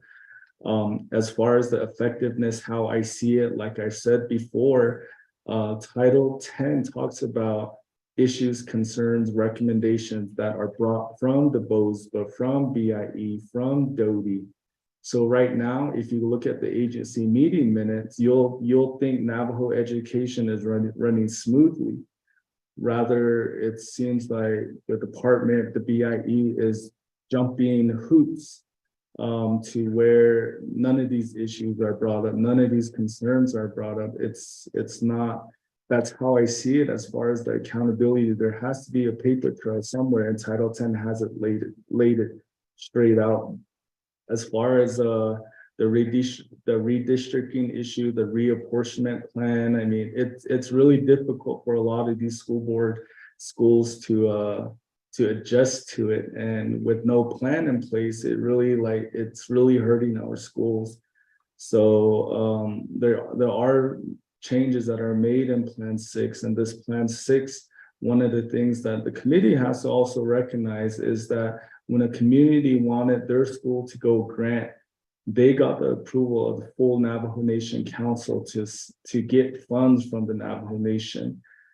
In 25 CFR, it does state that if there's any type of redistricting, such as consultation of schools, it would have to go to Director Dearman for approval, mainly because of the administrative cost grant is affected, also the indirect cost for some of these schools. So that's why we see it as an issue. It's not an issue right now, but in the future, it will become an issue. If you were to combine 8 schools, the indirect cost would most likely drop. So let's say a school who receives $50,000 for indirect costs or for the administrative cost grant, it could be taken down to 250, and they could only work with 250. I mean, if anything, that's one of the things that we're trying to avoid the layoffs, because there's actually more money when the school is governed locally with one board. As far as the the effectiveness of school board members, their authority, and kind of going back on top of it is that Navajo Nation only requires that the audit and academics be followed. I know we have an academics issue, but the thing, like I said before, Department of Education has not provided any type of assistance to schools to improve academics. As far as the audits, I know I can't speak for the schools, but I know there are some schools out there who have great audits. A majority of the school have great audits, clean audits. But again, it all goes back when one school messes up, they just paint all the grant schools a certain color and they say it's the school board members. School board members do not deal with financial. School board members do not teach the students. School board members do not cook, drive. They are a governing body as it is said in Title 11, Title 10, the 25 CFR, and the 62 BIAM. So if anything, if we really want to improve education, get everyone at the table and let's improve education, really improve education. So, which is kind of the reason why I have been trying to set up a meeting with our top leaders in the council on education, just having an overall discussion. And my whole point in that is asking these simple questions right there, how to improve in education. So you'll get responses from administrators. There's going to be talks about how there's a lot of duplications of reports that both the Department of Education and Bureau of Indian Education does regarding academics. The Cognia program should be the only academic data sheet that should be used. Going into the reauthorization, I really feel that it's become too political. I know one of the things, like me coming here saying that, they might think of it a different way, but really the reauthorization, there has to be some type of tally sheet, criteria, and that way there's not much responses. Listening into several of the Board of Education meetings regarding reauthorization, they say, do you have a full-time business manager? That is not in the reauthorization manual. There's A to Q, and that's all that needs to be followed. And if the audits are good, that's 2 years. If academics is really good, then it's an additional 2 years. So it's really become political, and I know that that's one of the things that I have been trying to say, and I want to bring back up that there was a plan that was put in place too, but one of the things is that your administrators should be the top people your administrators on Navajo should be the ones to develop this reauthorization policy. So it's become difficult, and you'll hear it, like if you set up a meeting, you'll hear it. This is like I said, I have attended several meetings, and that's one of the things that we can improve in education. Data sharing was talked about earlier. Like that's something that we can all benefit from if we all share the same documents. Another thing regarding background checks, I have been asking the Department of Education, who do we send our background checks to for school board members? Do you guys have a designated personnel? Who is that personnel? Send their job description, because we want to make sure that our school board members are not harassed, because that's what has happened in the past. But that's pretty much a gist of effectiveness of school boards, and Title 11 or Title 10 lays it all out. Issues, concerns, recommendations should be brought to the agency meetings. I have attended for the last 3 years. Nothing has been presented by BIE or Department of Education. Chair, thank you. Thank you very much again. So with that, I believe that completes the response committee members. If there's no other questions, we do have a motion, and the motion was made by Honorable Curtis Unico, and then second by Honorable George Toth. There's no other questions. I will call for a motion to the written report and the verbal report that was just given to us by Bernard Bellantop. With that, roll call vote. Honorable Curtis Unico is excused. Honorable Don Toth. Honorable Dr. Nez. Honorable Vice Chair Simonson is excused. Honorable Helena Nesbegay. I vote green. You have 3 in favor, 0 opposed, 2 members not voting, and chair not voting. With that, we do have a written report that has been adopted and approved for the vote. So thank you very much, Mr. Ed City, for the report, and you are hereby excused. Thank you. Thank you, Chair. So moving on to the next item on the agenda, we completed the reports. That was our last report. We completed, there is no old business. We completed the new business. And moving on to new business C. Invitations, travel. We do have Winslow Indian Healthcare Center Board of Directors annual meeting, which is June 12th to the 14th, at Twin Arrows, the Net Conference Center. We also received a letter in our packet for today's meeting, asking us if HEHSC could join them at their annual meeting to receive information on the facility and service that they provide to the communities in the service unit area. Issued June 12th with the 14th for Twin Arrows should already be fun. So with that, moving on to the next item. Any motions? If you're gonna travel, generally, I believe there are, one's, Indian healthcare staff online.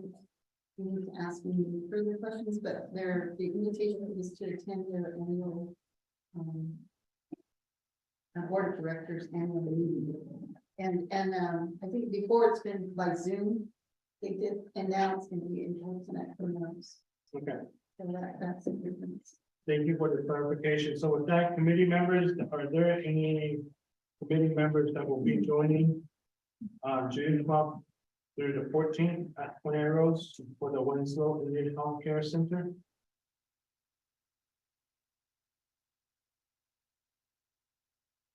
That's going to be very interesting.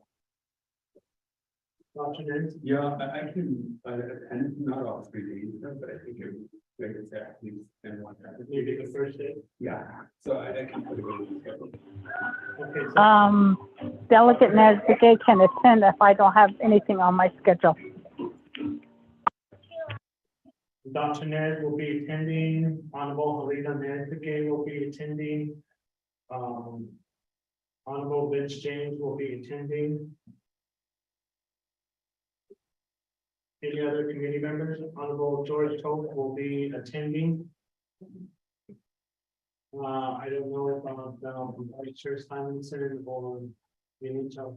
That's why we need to be our meetings.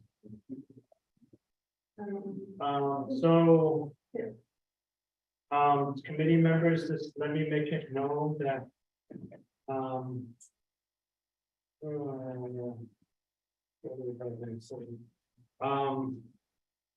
the Access Tribal Consultation will be happening June 1st and 2nd. Maybe that's not part of that, but remember June 5th, 6th, and 7th will be at Twin Arrows for DPM and DODI and Divisional Social Service work session. And then Wednesday afternoon is travel date. Travel to the DeBosa Summer Conference in Las Vegas. And that will take place travel will be Wednesday afternoon, and then it starts Thursday, June 8th, 9 and 10. And our travel date back from there would be June 11. And so that means if we are going to be attending the Winslow Healthcare annual board of directors meeting, that means we just only go up to back to Point Arrows on June 12th again. So we'll be there again. So just prepare yourself to be away from home for about 7 days.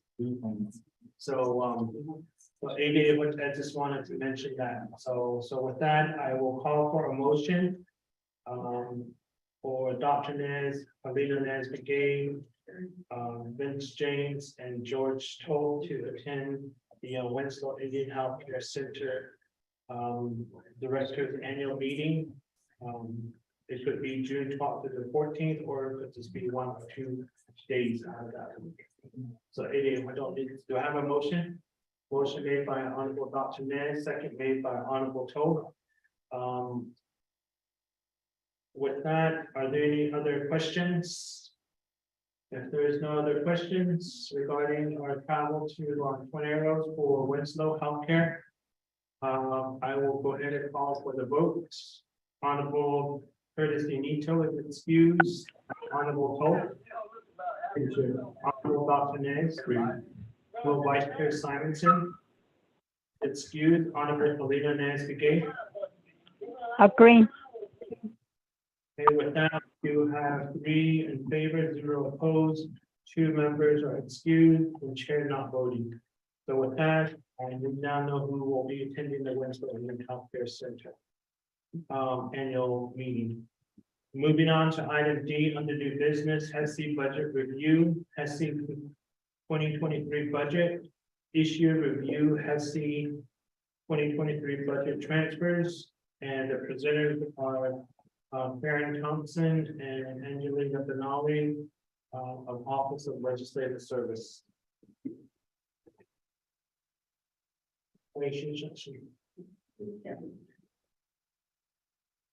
So in your packet, you have the budget summary report from the beginning of the fiscal year to now. So as of yesterday. And then Angie and I have to look through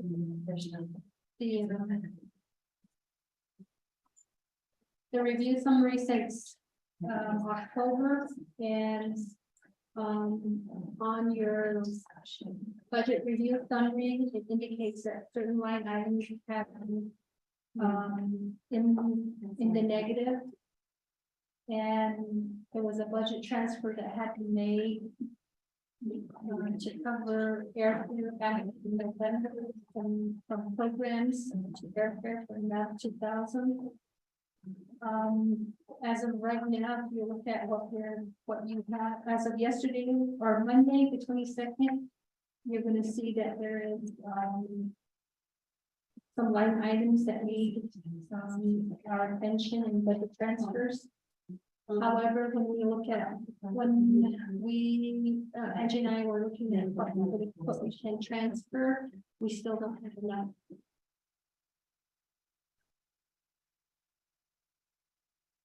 And the biggest one that we are looking at is the personnel travel. Which is $8,890.81. Negative. Fringe benefits is also in the negative $481.98. Air travel is also in the negative of $124.46. So when I look back at it, back on December 31st, air travel was in the negative of $1,096.55. And like I indicated that back, there was a budget transfer that was made March 31st to cover the expense for air travel in 2000, transferred into line item 33. And it brought us back up to $903. Again, due to travel that has been made, we are still, we hit 124.46 in the negative.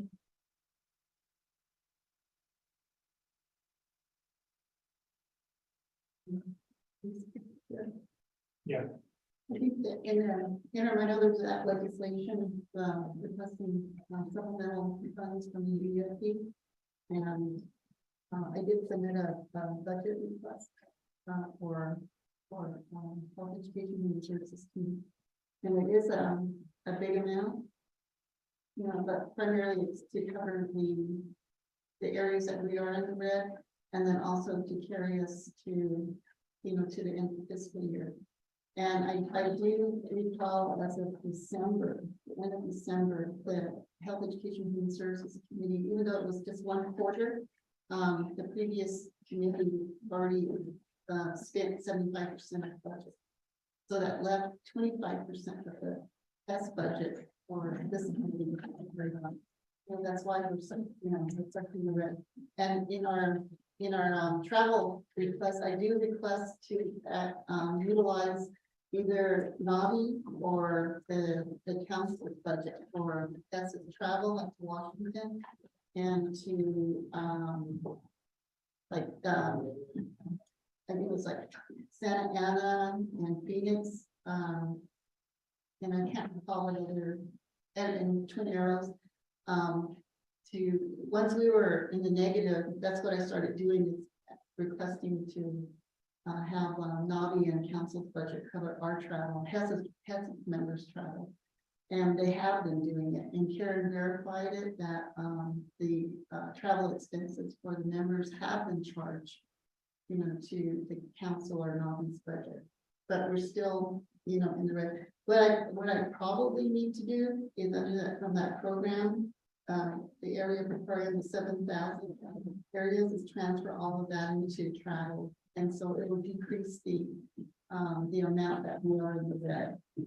And yeah, other than that, that's the biggest amount that we can, you know, transfer at this point. But I have been asked by, unless it's administrative assistant, you know, to look at what areas in the HEHSC budget we can travel. I mean, we can transfer into some of the areas that were in the red. But I think that once the you know, the request from the UFE is approved, I think it'll carry us up until the end of the fiscal. Okay. So is there, okay, so does that complete your presentation? So with that, let me call for a motion and a second, committee members. Motion made by Dr. Nez for the HEHSC budget transfer. Do I have a second? Second? I'll go ahead and second this, I'll get as the day. Thank you, Shade. So with that, I guess my comment would be just to, for all the funding that's under office supplies, operating supplies, building space, equipment supplies, program training, professional, insurance premium, just put it all in that personal travel. That's all I can recommend. Just put all of that budget, and that way we only have those 4 or 5 units. Will be stipend, fringe benefit, rental, personal travel, and air. Other than that, we won't have any of the others. Yeah. What I have to do is that like $100 or $50 in each of those accounts that we're transferring from, so we can leave it open. That way, they when UFB is approved, those monies will request those line items, but we need to leave those. Leave Somebody, it all in there, I don't know, maybe at least 50. because your insurance premium only has $6.60, so you can leave it all in there. Just as long as the account stays open. Yeah, right. But we'll see how much of the lease amount we can leave. If it's $5, then you're willing. Okay. All right, just work on it that way. And, I just don't know what else to say. I mean, we always have our backup, like you stated, never get in council's budgets. And then we also have speaker's budget that we can always have ourselves to the backup if we have to travel. So there's other budget resources, budget accounts that we can always tap into to cover the areas, our travels and so forth. So Mr. Molly? Yes, thank you, Mr. Chair, members of the Health Education Committee. The other thing too is we don't know how much, what the balance is in the Nami's budget, and what the balance is in the council's budget, or even the speaker's budget. When we had our chair and vice chairs meeting, there was a lot of money. Okay. There was, yeah. I don't need to worry. Yeah, I wouldn't worry. And at that time, we had a chair and vice chairs meeting. It was recommended that we should only probably for travel and air have this one centralized account. The Nami budget. This overall for all the committees. That way, everybody gets as much we have overall. Which budget?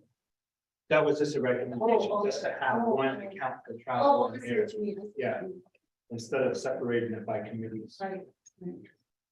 But in all the years that I've worked with OLS, I mean, this is the least amount of money, a base amount budget for a committee that I've ever had. I'm like, is this it? You know, and you know, I already knew it wasn't going to cover anything.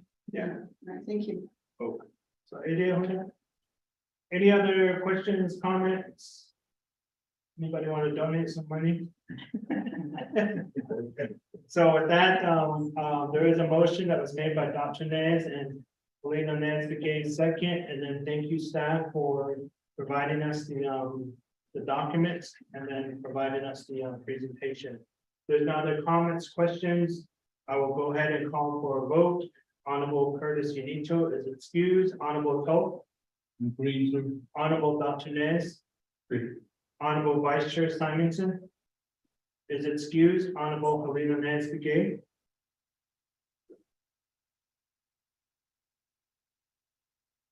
I vote green. Thank you, Shada. With that, we do have 3 in favor, 0 opposed, 2 not voting, which are excused, and then chair not voting.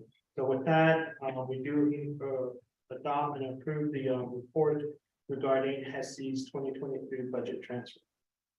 And so moving on, item number 8, which is close of meeting, announcement and adjournment.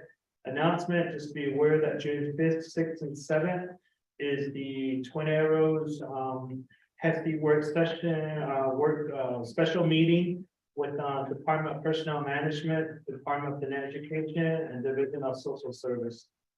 And then our other travel is June 7th through the 11th, which is the DeBoza 2023 Summer Conference to Las Vegas, Nevada.